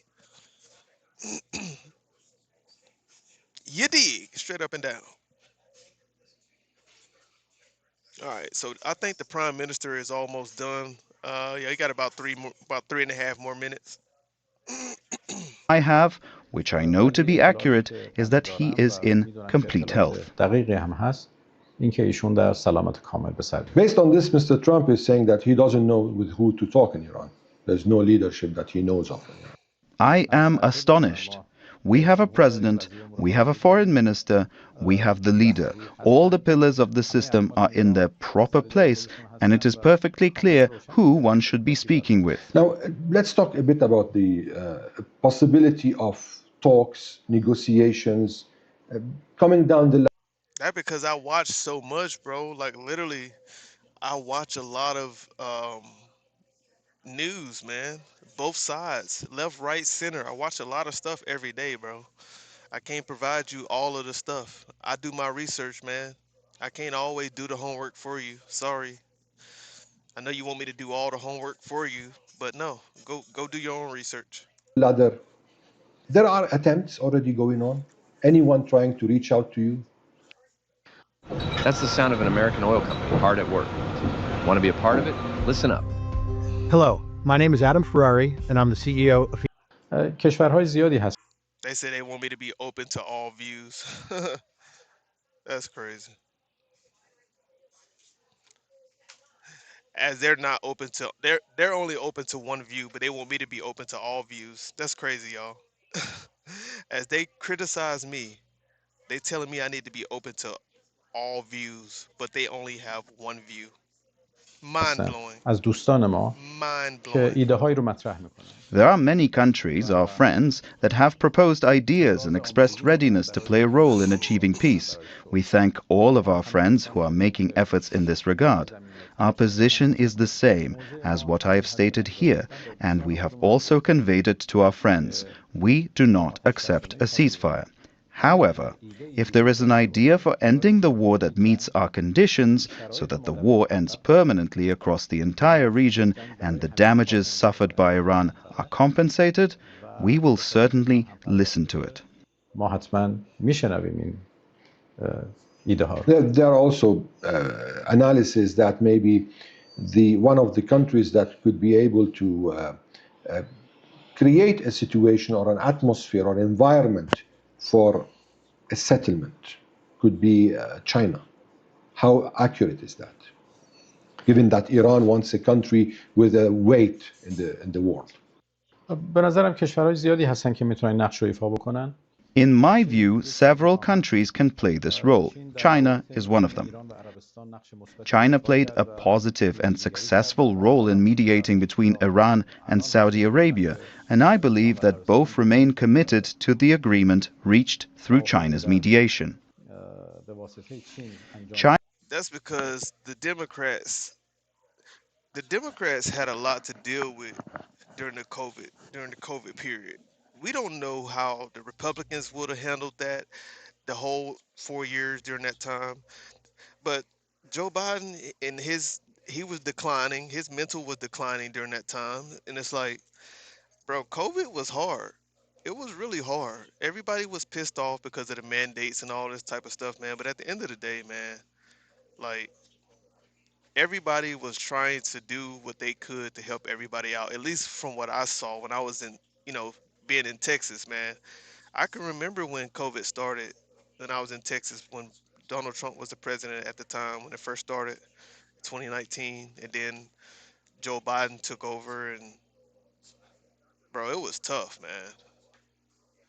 It was crazy how everything turned out, but I mean, we don't know who would have did what during that time. To be honest with you, we don't know who would have did the best, who would have did worse. We just don't know, man. That shit just snuck up on everybody. It just snuck up on everybody. Real talk. Even Rogan is jumping off the train wreck. That's facts. He is making. That's funny, C Love. That's funny, C Love. Regardless if you believe that it was manufactured by the government, bro, everybody still went through it. Everybody still went through it. It still affected you. So y'all can sit and have these conspiracies that the government did this, they did that. Everybody still went through it. It still affected you in some way.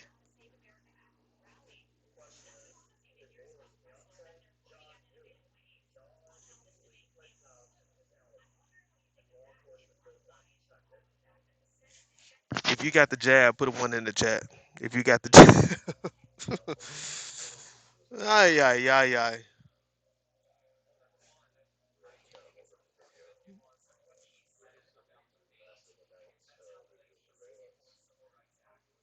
That's what they believe, Joe. Not exotic. The people that don't like what you're saying, then they shouldn't. I like your channel. Thank you, Russell. They like my channel too. Some people just like to be zombies. That's all. Some people just like to be zombies.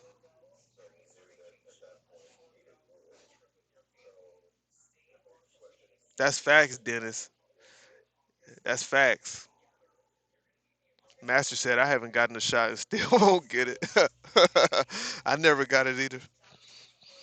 I was not locked in my home. I know that's right. I would hate to be in the military when Trump is president. Ooh. Sheep, Amanda said. Trump loves me. He be in my DM. That's funny. You trolling. You a zombie.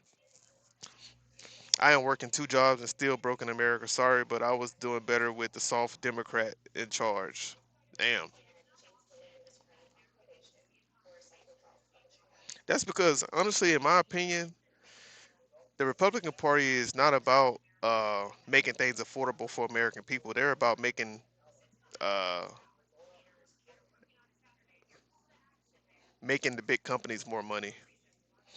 That's what really that's what they're about. They're about making big companies more money and charging us more and more to live, eat, drive, all that. Record high enlistment in the military. That's because we have more people.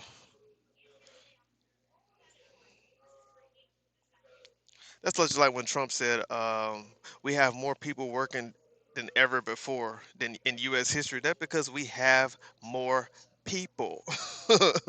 We have more people in the United States now. Of course, that's going to be the case. See the new 250-year gold coin? No, I did not. I did not see it. Money, power, and control. Danny, what's up, Danny? I didn't even see you come in. Danny coming in with the gifts. What's up, Danny? How's it going? There is there is no record enlistment. Michael Mara. Trump is the greatest of all time. C Love says. Okay, we see vaccine had always been mandatory in the military though. You sound goofy for real. John said you sound goofy for real. $1 billion a day to fight a war, but we don't have money for healthcare. Oh, we got money for healthcare. We just don't care about health. See what I did there? We got money for healthcare. See what I did there? We just don't care. Washington D.C. checking in. I'm doing okay. Good to see you. Good to see you, Danny. Good to see you as well.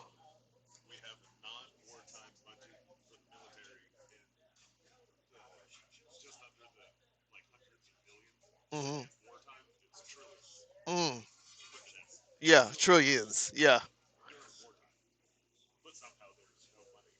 right. We charging people $1,200 just to pick them up in the ambulance. That's crazy. With no insurance. $600 with insurance, just to pick up in the ambulance. Shit like that. Shh. Wow. Our healthcare system is amazing, y'all. It's amazing. Gotta love it. You gotta love it.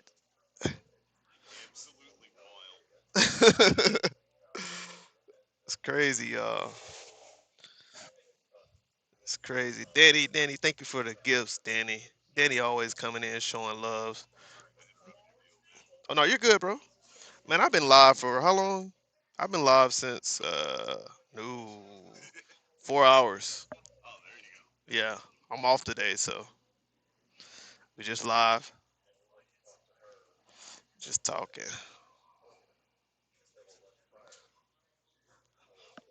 I actually set a record today.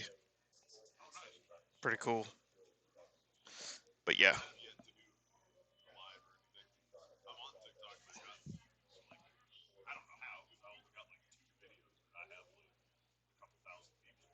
There you go. Yeah, it happened. Yeah, they put you in the algorithm, man. They just put you in there.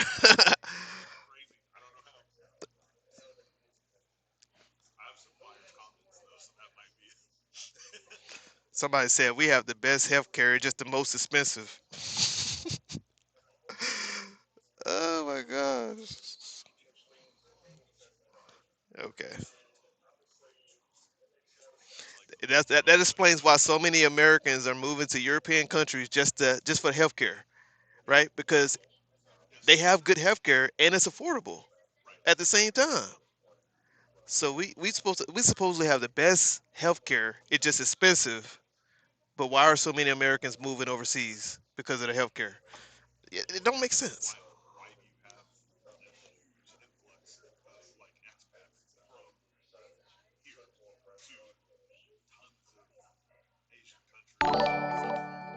Yes.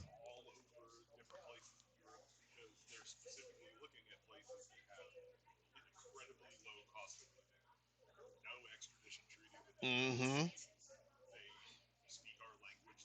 Right. Right. And we're getting more money doing it.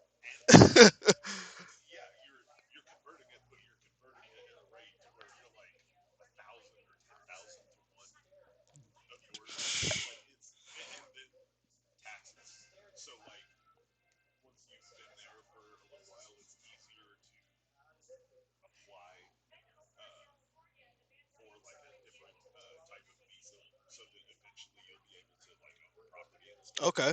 Yeah. Right. Like the UK. The UK, I think they make it pretty difficult. Yeah.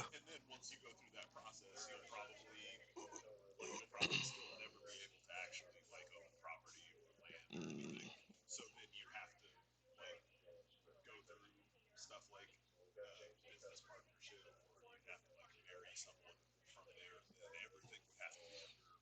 yeah. Yeah.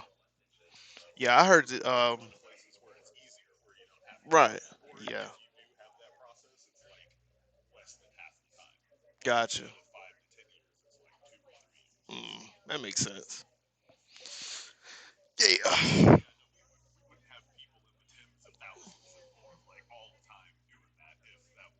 Exactly. What do you mean? What do you mean by Americans? U.S. citizens, Canadian citizens? I mean, U.S. citizens, right? Y'all know we mean U.S. citizens. I know we Canada, Mexico, they're all American, Central America, but yeah, you know exactly what I meant. Peace and blessings to you and your family, Dom. Always, forever. Thank you for joining us. Absolutely, Danny. Danny, are you headed out? You just coming by to say hi, show us some love?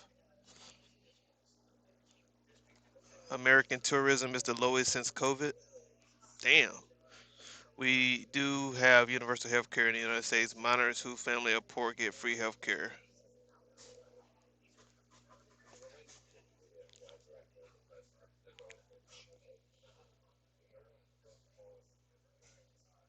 Anyways, guys, man, we've been live for 4.5 hours today. I started early.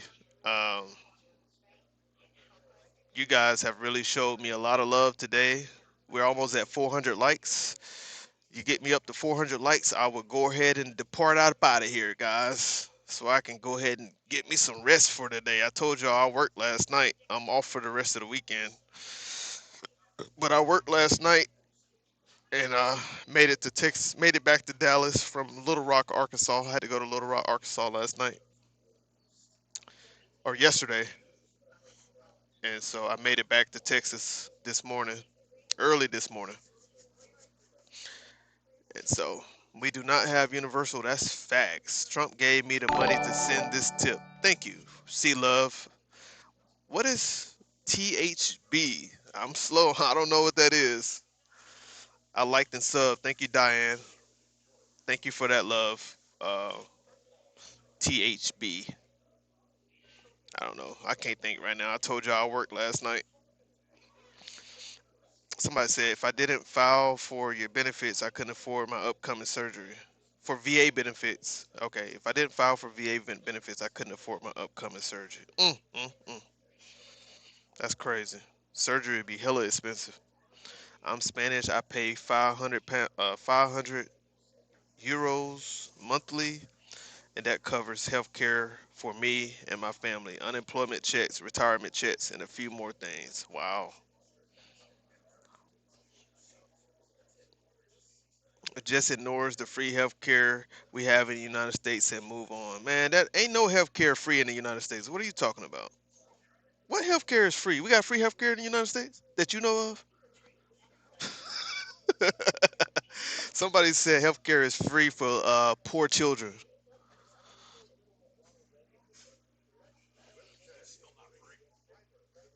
It's coming.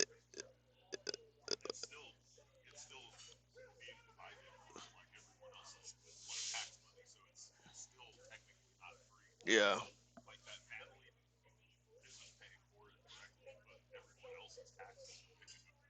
Yeah. Right. Like a welfare program, basically, in a way. Yeah. Medicaid. Medicaid.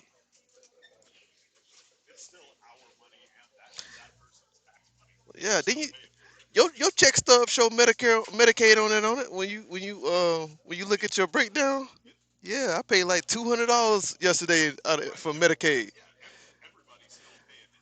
Yeah, I just thought about that, man. I paid like $200 yesterday for Medicaid. But guess what? It's going somewhere. It is like I know a lot of people don't agree with you know Medicaid and all that stuff. But look, I'm all for helping people uh who don't cheat the system. You know what I'm saying? But if you using it and you know and if you yeah, exactly, you qualify for it and you're using it, that's great. We need that. Everybody exactly.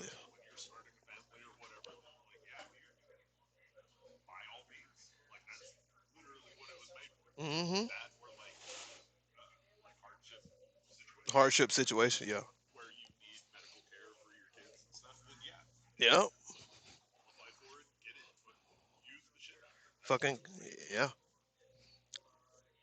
Sheesh, $14 a gallon for diesel. Where? Probably Cali. Hey, I saw diesel. I know Odessa, between Odessa and Midland and going on up. Yeah, it was like 565 when I was coming back the other day. 555, something like that. Diesel. And my buddies on the oil field right now, man. They are struggling out there in Ohio, man. It's going up. The price is going up every day. So they're struggling, man.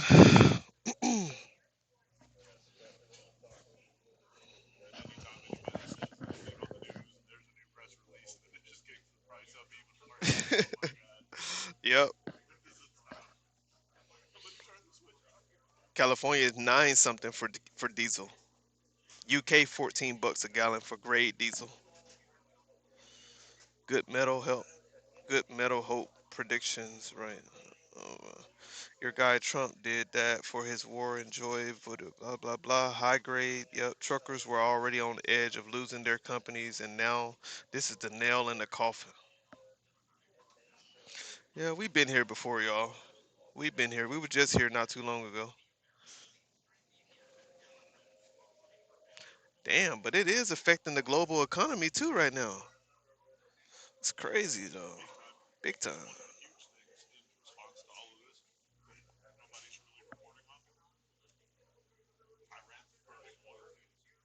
Yeah. Yeah, they talked about well somebody was a the oil fields in but that was a refinery in Qatar.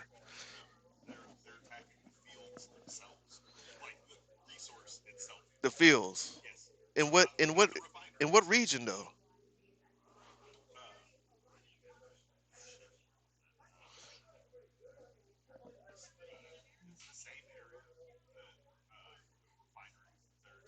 Hmm. Okay.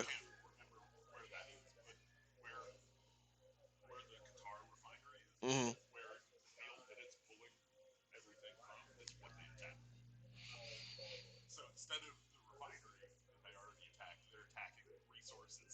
Yeah.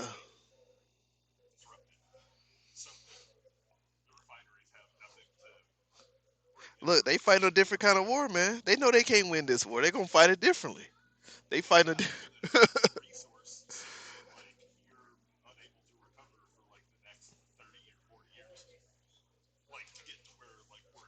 right. Yeah.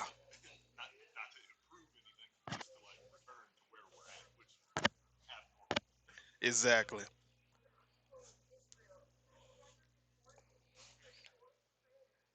Britain get most oil from Norway. Plenty of oil reserves. Yeah, apparently we put all those barrels of oil in Houston. Y'all got to stop simping for the billionaires and vote for people advocating for Medicare for all. Soldiers do not.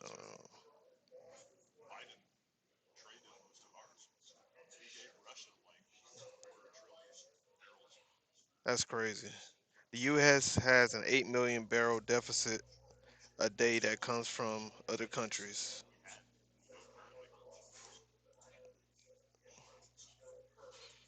They going crazy in the chat right now.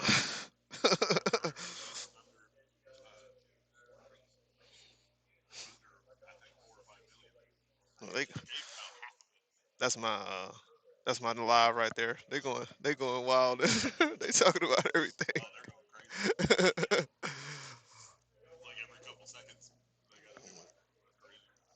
Canada is the largest source, providing roughly 60% of U.S. crude imports, followed by Mexico, Saudi Arabia, Iraq, and Colombia. Somebody dropping the facts in the chat. We need to unite. That's facts. We all need to be on the same page. God bless the United States and President Trump, said Jacqueline. Shout out to Jacqueline. Brian says, I've been called worse things by smarter people.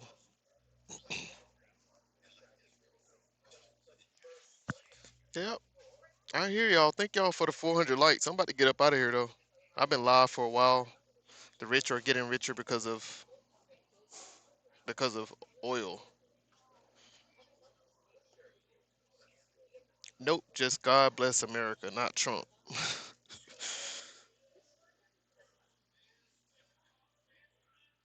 We're in the United States of America.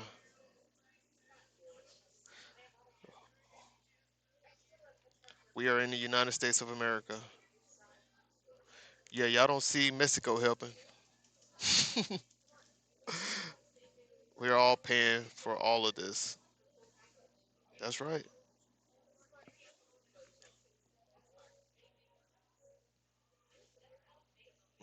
Mm-mm.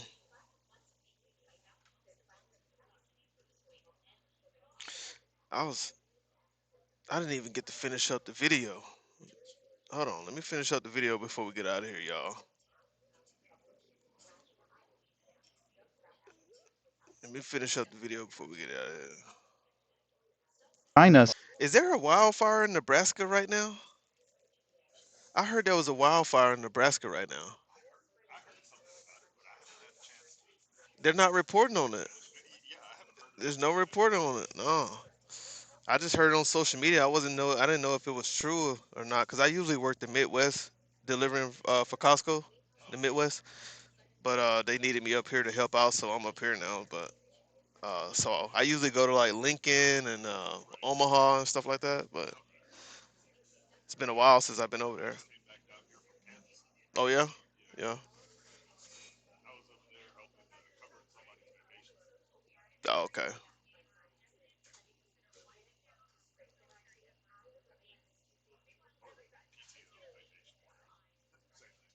Mm.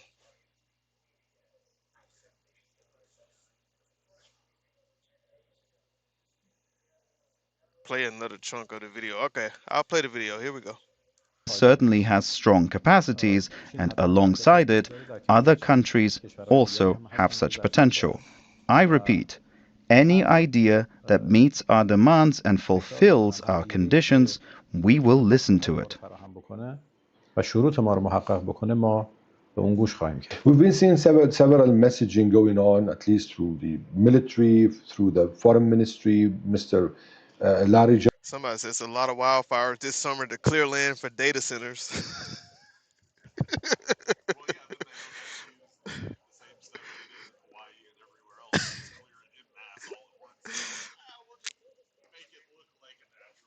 Right.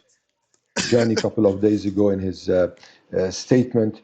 Is there a message you have to President Trump, to the American people? من پیام به مردم آمریکا میتونم بدم. I can give a message to the people of the United States. This war is neither the war of the American people nor the war of Iran. This is Israel's war, designed for Israel's interests, for those who believe in Israel first. The cost is being paid by the people of Iran, the people of the region, and the people of the United States. Both the human and financial costs are being paid by ordinary people, by people standing at gas pumps. This situation must be prevented. خاتمه یک جنگ I believe that ending the war depends on the will of the American people to compel their government to take a wiser path. که مسیر خردمندانه رو در پیش بگیره. Mr. Foreign Minister Abbas Araghchi, thank you for talking to Al Jazeera. شكرا ممنون. All right, guys. So that was the video I wanted y'all to see. The Prime Minister of Iran, he spoke out too. Let me see if there's any information that's came out while we've been live that I haven't been able to see. Y'all know there's always information updating, especially on let's see what's going on here, guys. See if we can find something there. There's nothing that's came out. Top stories. Trump says U.S. getting very close to meeting Iran objectives. U.S. and allies move to build missiles and drone close to Asia's flashpoints. When did this come out?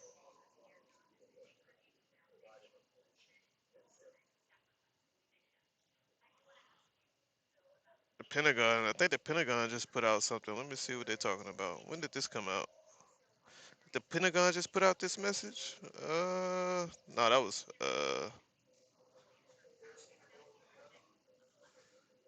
Reuters. See if I can read into this real quick. We're gonna add this to a split view. Go ahead and change this over here to this side. Blah blah blah. Cool. Let's see. The U.S. and allies move to build missiles and drones closer to Asia's flashpoint.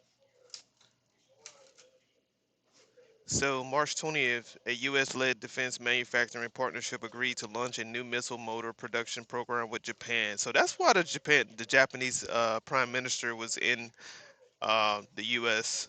just earlier this week, pushed forward a drone cooperation effort across Asia and explore building a new ammunition production line in the Philippines. Pentagon said on Friday the partnership for the Indo-Pacific Industrial Resilience, known as the PIPIR or Piper, is a group of nations working together to build up their weapons and defense manufacturing capacity in the Asia Pacific region. The United States set up. Let me try to bring this down just a little bit. So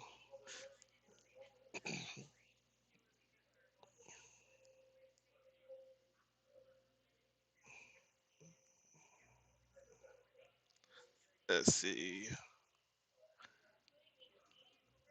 All right, so the Pentagon published a joint statement following a virtual meeting on Wednesday where the group welcomed two new members, Thailand and the United Kingdom, bringing its total memberships to 16 countries spanning both the Indo-Pacific and Europe. The group said it had agreed to set up a new program to produce solid rock motors, the propulsion systems used in many guided weapons, with Japan taking the lead. The move is seen. Let me. The move. Where am I? The move is seen as a way to boost production capacity outside the United States for a key weapons component. On drones, members agreed. On a series of steps to develop common standard and shared supply chains for small military drones across the region, including work on batteries and small motors that power them. The group also agreed to explore building drones together across a range of military uses. Okay.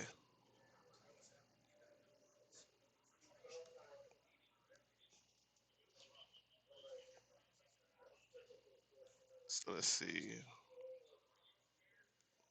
see what they got going on right here.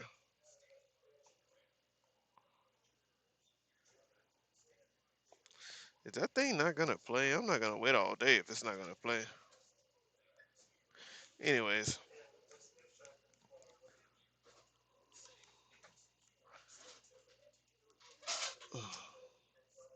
Somebody say you got any sports news? Go into business for yourself, Dustin. I'll be active more, but I'm trying to job search. I'm desperate for income right now. Dusty, send me a email, Dusty. Dusty, make sure you send me an email. Go to my description, you'll see my email. Send me an email, Dusty. And go ahead and send it to me right now so I know it's you.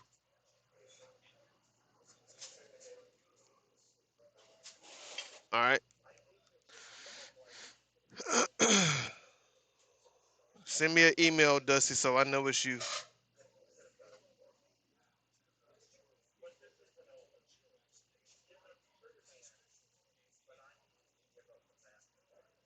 Somebody said inflation is going to be over 5%. If this lasts for 2 months, more months, oil will be $200 a barrel and gas will almost double in price. That's facts. That's facts.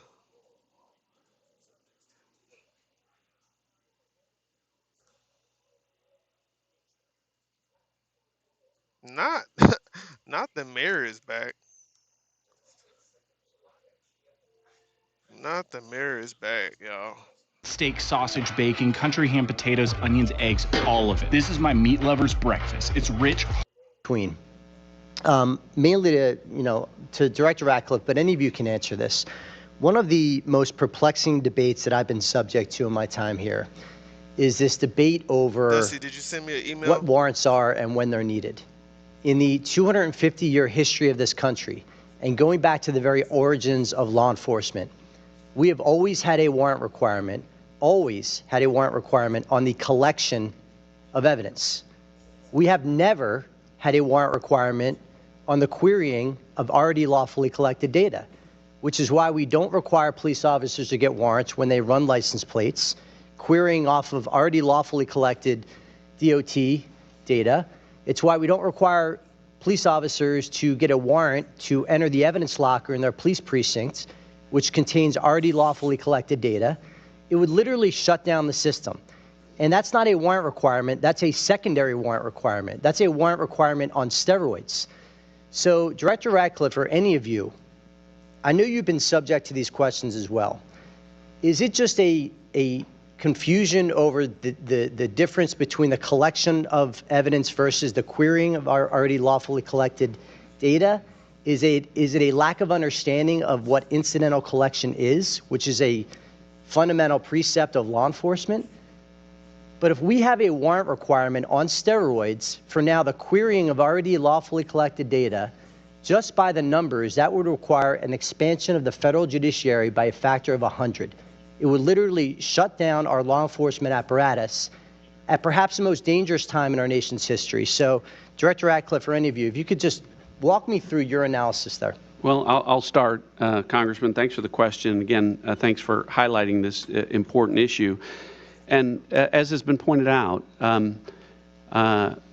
reforms should be implemented where they're necessary. And I think, speaking for myself, and I know Director Patel supported the reforms from 2 years ago to make improvements, and they did. And so some reforms should be considered. A warrant isn't one of them.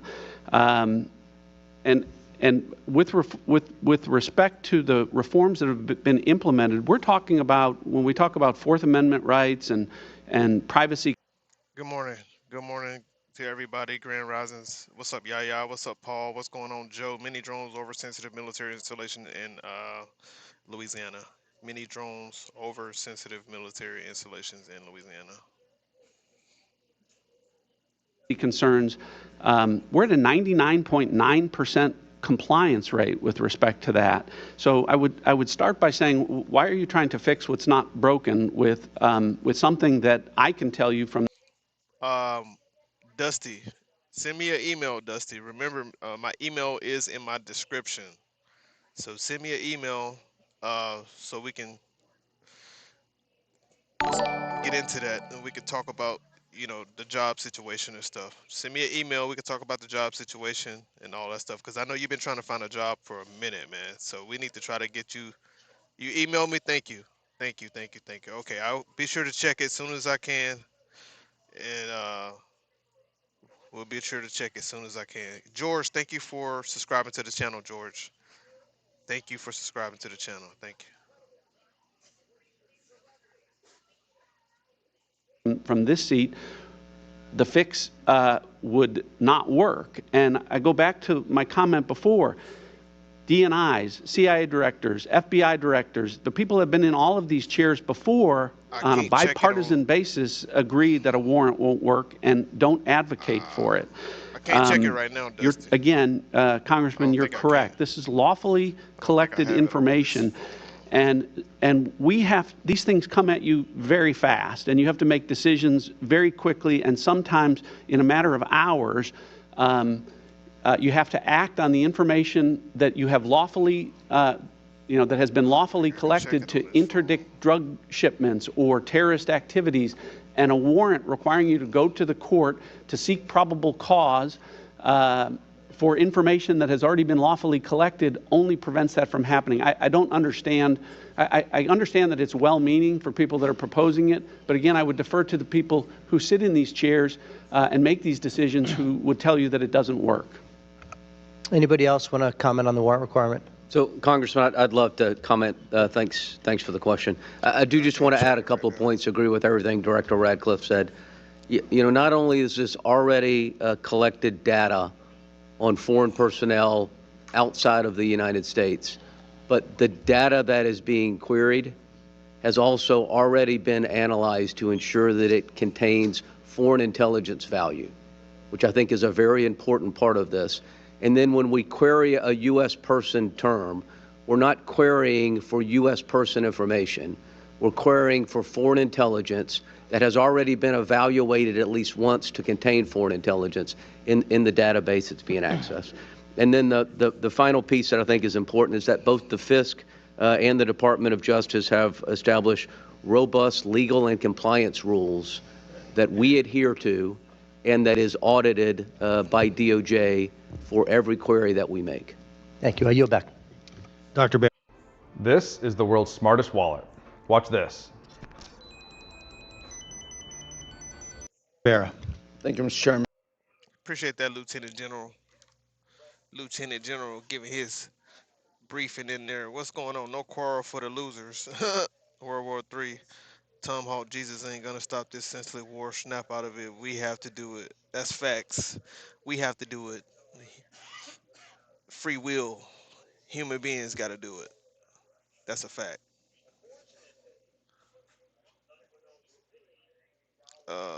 Why is your face on this video?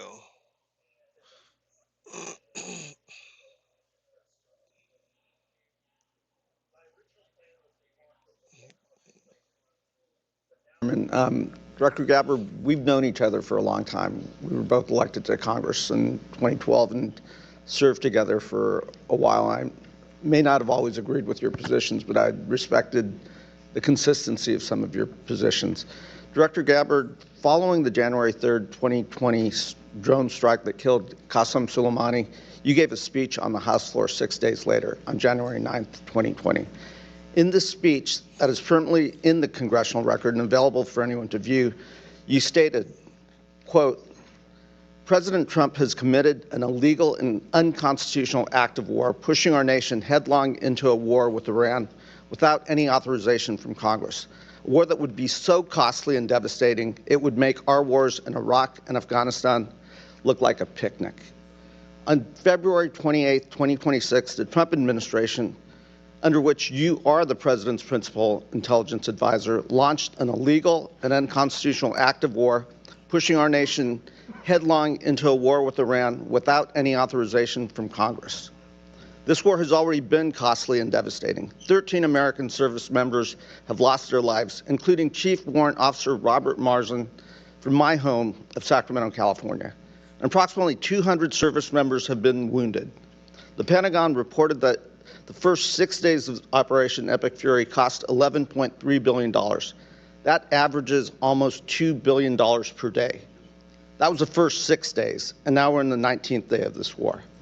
That's ballooned into a regional conflict, putting the lives of Americans and our allies throughout the Middle East in danger. Director Gabbard, do you still believe that strikes against Iran that don't have congressional authorization constitute an illegal and unconstitutional act of war? Mm, mm. Do you still believe that?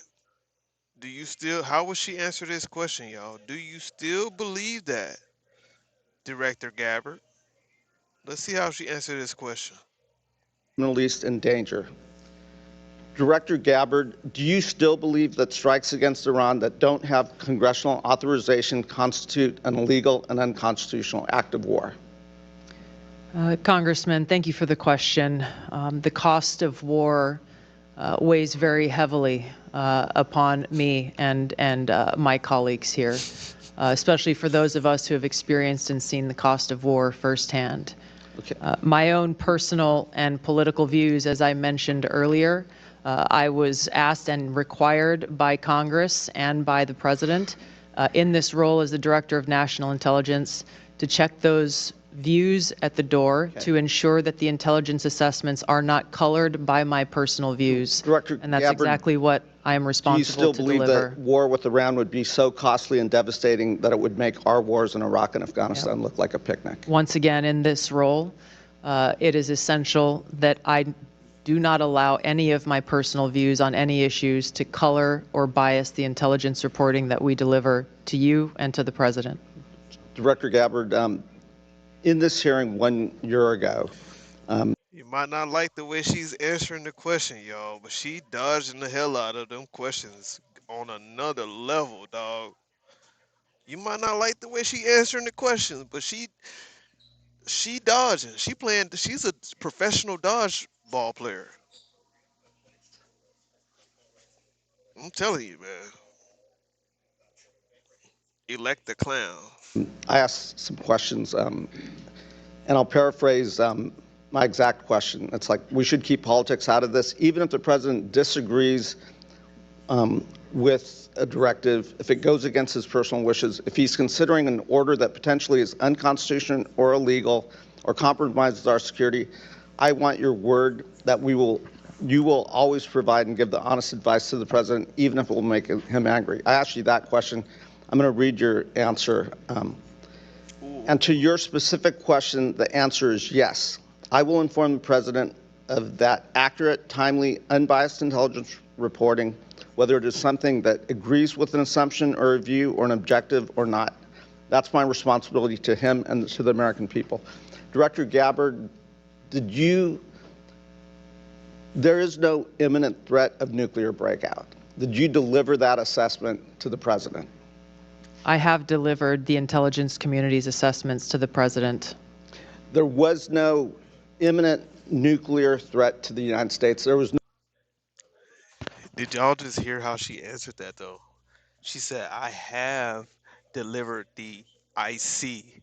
I have delivered the intelligence committee's answer to that question. She didn't say I delivered yes, I have delivered my question or my answer to the president as the director of the intelligence committee. The director of national intelligence. She didn't say I personally delivered the answer to the president. She said, I'll let her say what she said. Unconstitutional or illegal or compromises our security, I want your word that you will always provide and give the honest advice to the president, even if it will make him angry. I asked you that question. I'm going to read your answer. And to your specific question, the answer is yes. I will inform the president of that accurate, timely, unbiased intelligence reporting, whether it is something that agrees with an assumption or a view or an objective or not. That's my responsibility to him and to the American people. Director Gabbard, there is no imminent threat of nuclear breakout. Did you deliver that assessment to the president? I have delivered the intelligence community's assessments to the President. There was no imminent nuclear threat to the United States. There was no evidence of imminence that Iran was going to attack American assets. That was different from anything they've done over 4 decades. That was going to attack our homeland. There was no imminent threat. Imminent is defined in the dictionary as something that is about to happen. Not something that's been happening for 4 decades, not something that is going to happen 3 months from now, not something that's going to happen a year from now. Imminent said this is about to happen. Did you deliver that assessment to the president? I delivered the intelligence community's objective analysis of the threats, the severity of those threats, and the scope, along with assessments of the different scenarios and contexts that exist within the Middle East. The president owes it to the American people to go on television, to explain to the American people, to the service members who have died in action serving our country, why we are at war with Iran. He needs to go on television and explain that directly to the American people, what the imminent threat was.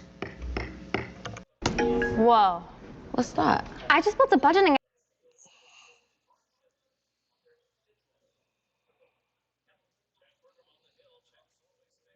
Members, that a vote has been called. It's a single. Leave her alone. Tulsi is a hottie. Wow, this idiot saying Iran hasn't attacked. He is the joke. Says Holler. Telebu Frank, why not? Richard says, imagine idolizing a guy that over half the country think is a pedophile. That's fun. That's priceless. Ashley said, I'm starting to think that this is like in the Bible when Joshua and all these people were sent out to slaughter all these cities. I think it's because they have like a giant or something there. No. No. Ashley, no. It's nothing like what Joshua and no. Nothing like that. Liar, liar, liar, liar, liar, liar, liar. The bots are going crazy today, y'all.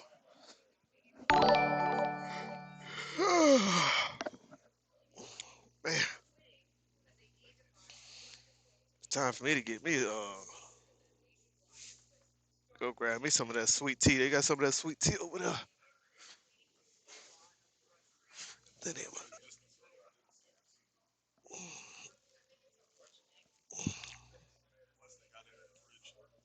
Yeah, I'm gonna go check it out. Single vote, and if members want to shuttle back and forth so we can maintain the continuity of the hearing, we'll do that. So if you start to see it, just to our witnesses, you know how this works. They'll be moving in and out to go address that vote and then returning to their seat. But at this time, I recognize Mr. Scott. Thank you, Mr. Chairman. Mr. Chairman, for the record, I would like to submit an article from Politico dated February 24th, 2026. And the title of it is Head of State of the Union, Dems demand Trump make Iran plans public. I think most Americans understand that if the President of the United States makes those plans public, then the enemies get to see them Without, as well. without objection, so ordered. And that was the date of the State of the Union. Director Patel, I'm going to come to you very quickly, and then I'm going to move on. But I listened closely to Senator Langford's testimony yesterday about fraud and the other things that are going on, and I want to bring your attention. So this is Representative Austin Scott, Valdosta, Tifton, and Milledgeville. I've been to Valdosta. I've been to Tifton. I don't know where is Milledgeville. Where's Milledgeville? Representative Austin Scott, global threats amid Iran war. Republican Georgia 8th District. So he's in the 8th District. Okay. Let's see what Representative Austin Scott has to say. This was in March 25th of 2024. An unsuspecting Uber driver named Lalitha Tulanda Hall drove to a house near Columbus, Ohio to pick up a package. She had no idea that the 81-year-old man who lived there had just received a series of phone calls from scammers who had threatened to kill him if he did not give the woman coming to his house $12,000 in cash. He killed the lady, so she's dead. He now has a life sentence. Are you aware of any action or investigation that the Justice Department has taken to pursue justice? Thank you for the subscribing there, Kareem. Thank you for subscribing. To bring the scammers and put them and make them pay for what they did? I think you're referring to, Congressman, scam centers and scam compounds that are wreaking havoc on our citizens. I'm referring to this individual case. This lady was murdered, and a man now has life in prison. I can't speak to that individual case. I can tell you what we're doing generally if you wish, but as you said. No, sir, I want to bring that case to your attention. I think that we need to pursue that. Someone is dead, and someone else has life in prison. And it was the scammers that did it. My heart goes out to both families, but the scammers are the ones that need to pay the price. They're the guilty party here. Director Gabbard, you made a lot of changes at ODNI, changes that I think were necessary that I want to give you the chance to talk about. So what concrete steps in ODNI 2.0, what are they taking to address politicization, weaponization of intelligence, and unauthorized leaks? And how will these reforms help rebuild public trust in the intelligence community and help the United States of America? Thank you very much for the question, Congressman. I committed to all of you before taking this role that I would execute on that, to bring back ODNI's focus on its core mission, to cut the fat, to cut away any detractions away from that, and to ensure that our intelligence community is providing objective, timely, and relevant intelligence to the President and to policymakers. I conducted a ground-based review of the mission, the capabilities, and measuring effects. To get tax expertise without hidden fees.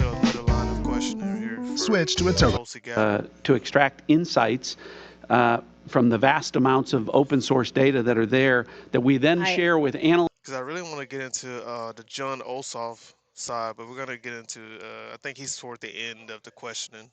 Warfighters, everyone across the IC. I thank you. My time has expired. I have a lot more questions dealing with open source that we will do in closed session. So I thank you. I yield back, Mr. Chairman. Before I recognize Mr. Gomez, I want to make sure that all members have had an opportunity to vote because they are prepared to close that vote on the floor. If you haven't, please go do so at this time. Looks like we're good. All right, Mr. Gomez. Thank you, Mr. Chairman. I just want to get right into it. Director Gabbard, last year you testified that Iran was not building a nuclear weapon. Do you stand by that statement? Yes or no? Context matters with that statement. Yes or no? Iran had all of the materials and capabilities to do so. Mr. Chairman, I reclaim my time. Oh, Gomez said he is not about to play with Tulsi. Gomez said, I'm not about to play with you. You said this last year. Don't try to play stupid now.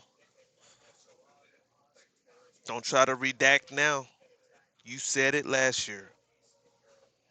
Here we go. Don't. He said, I'm keeping my foot on her neck. It's an easy answer. You either stand by what you said last year or not. It is a serious question that requires the totality Director Gabbard, of the information I reclaim my available. time. I reclaim my time.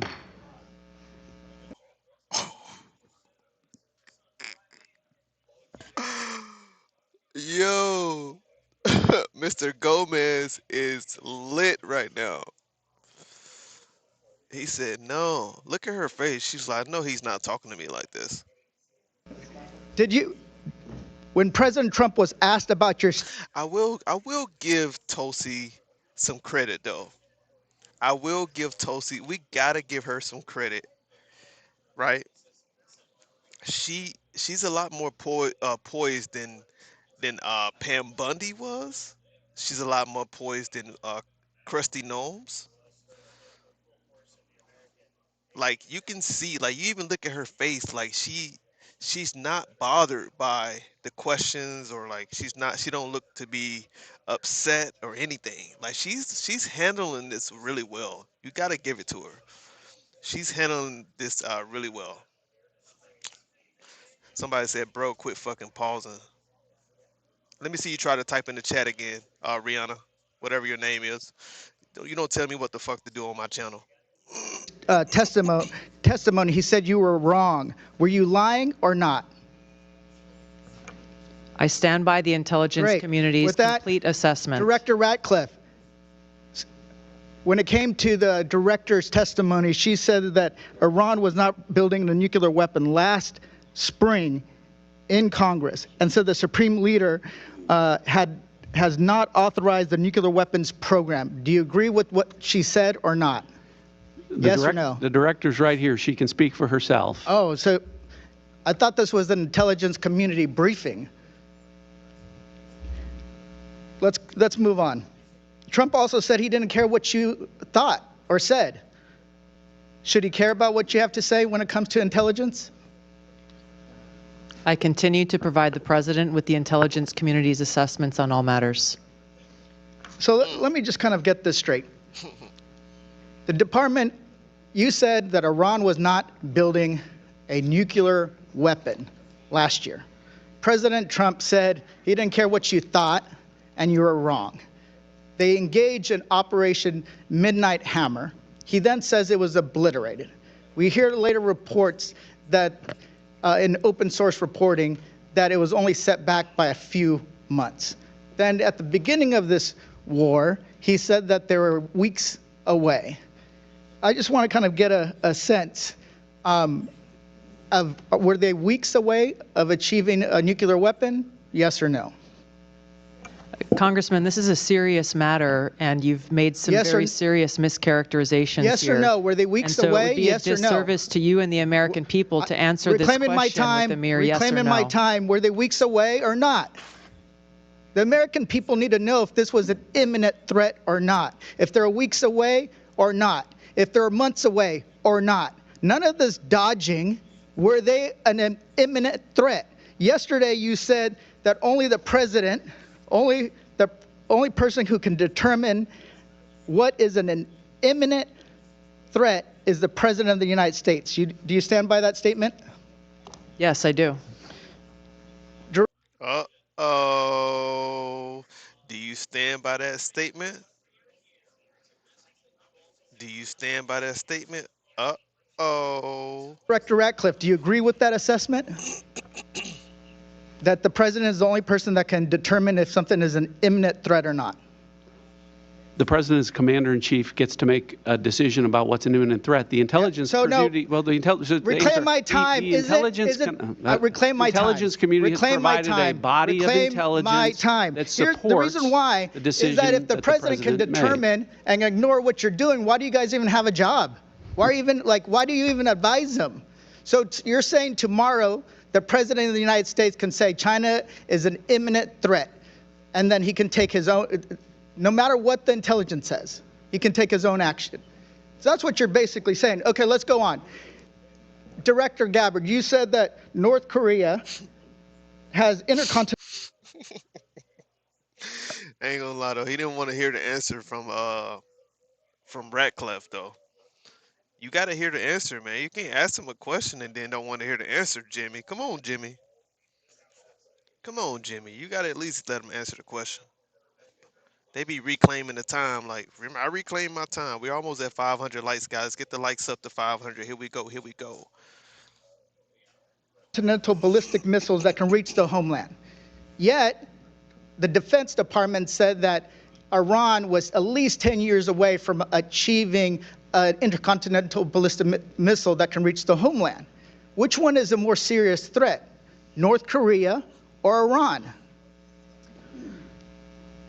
These threats are taken within the context of the total body of intelligence reporting. So that's it should be, so vague. And that's my point.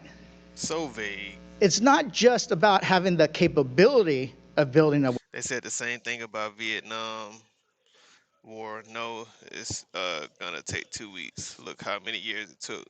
Many boys came home in a box. Too many. Ooh, that's facts, Goodman. That's facts. If you ask to reclaim your time, you don't get to ask the same questions over and over and over. I know, right? Yeah, that should be a rule for real. Weapon. It's if they can actually deliver that weapon. If they can, they have the intention of doing that. How many weeks away are they?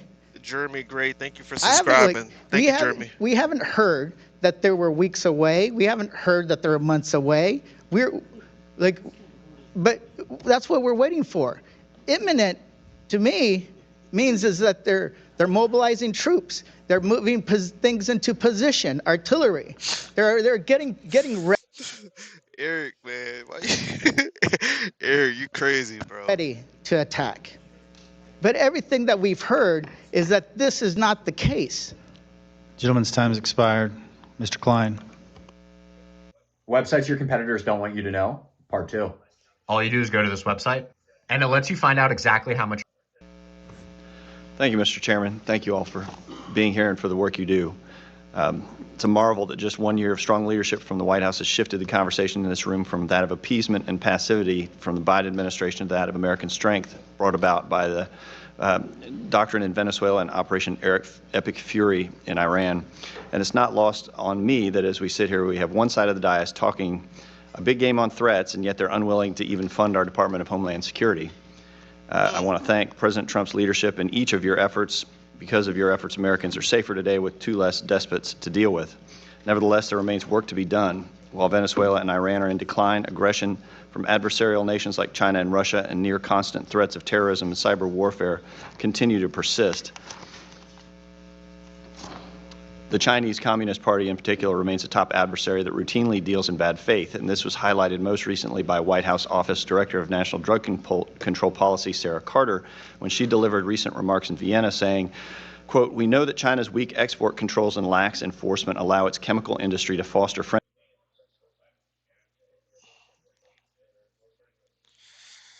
All right, chat.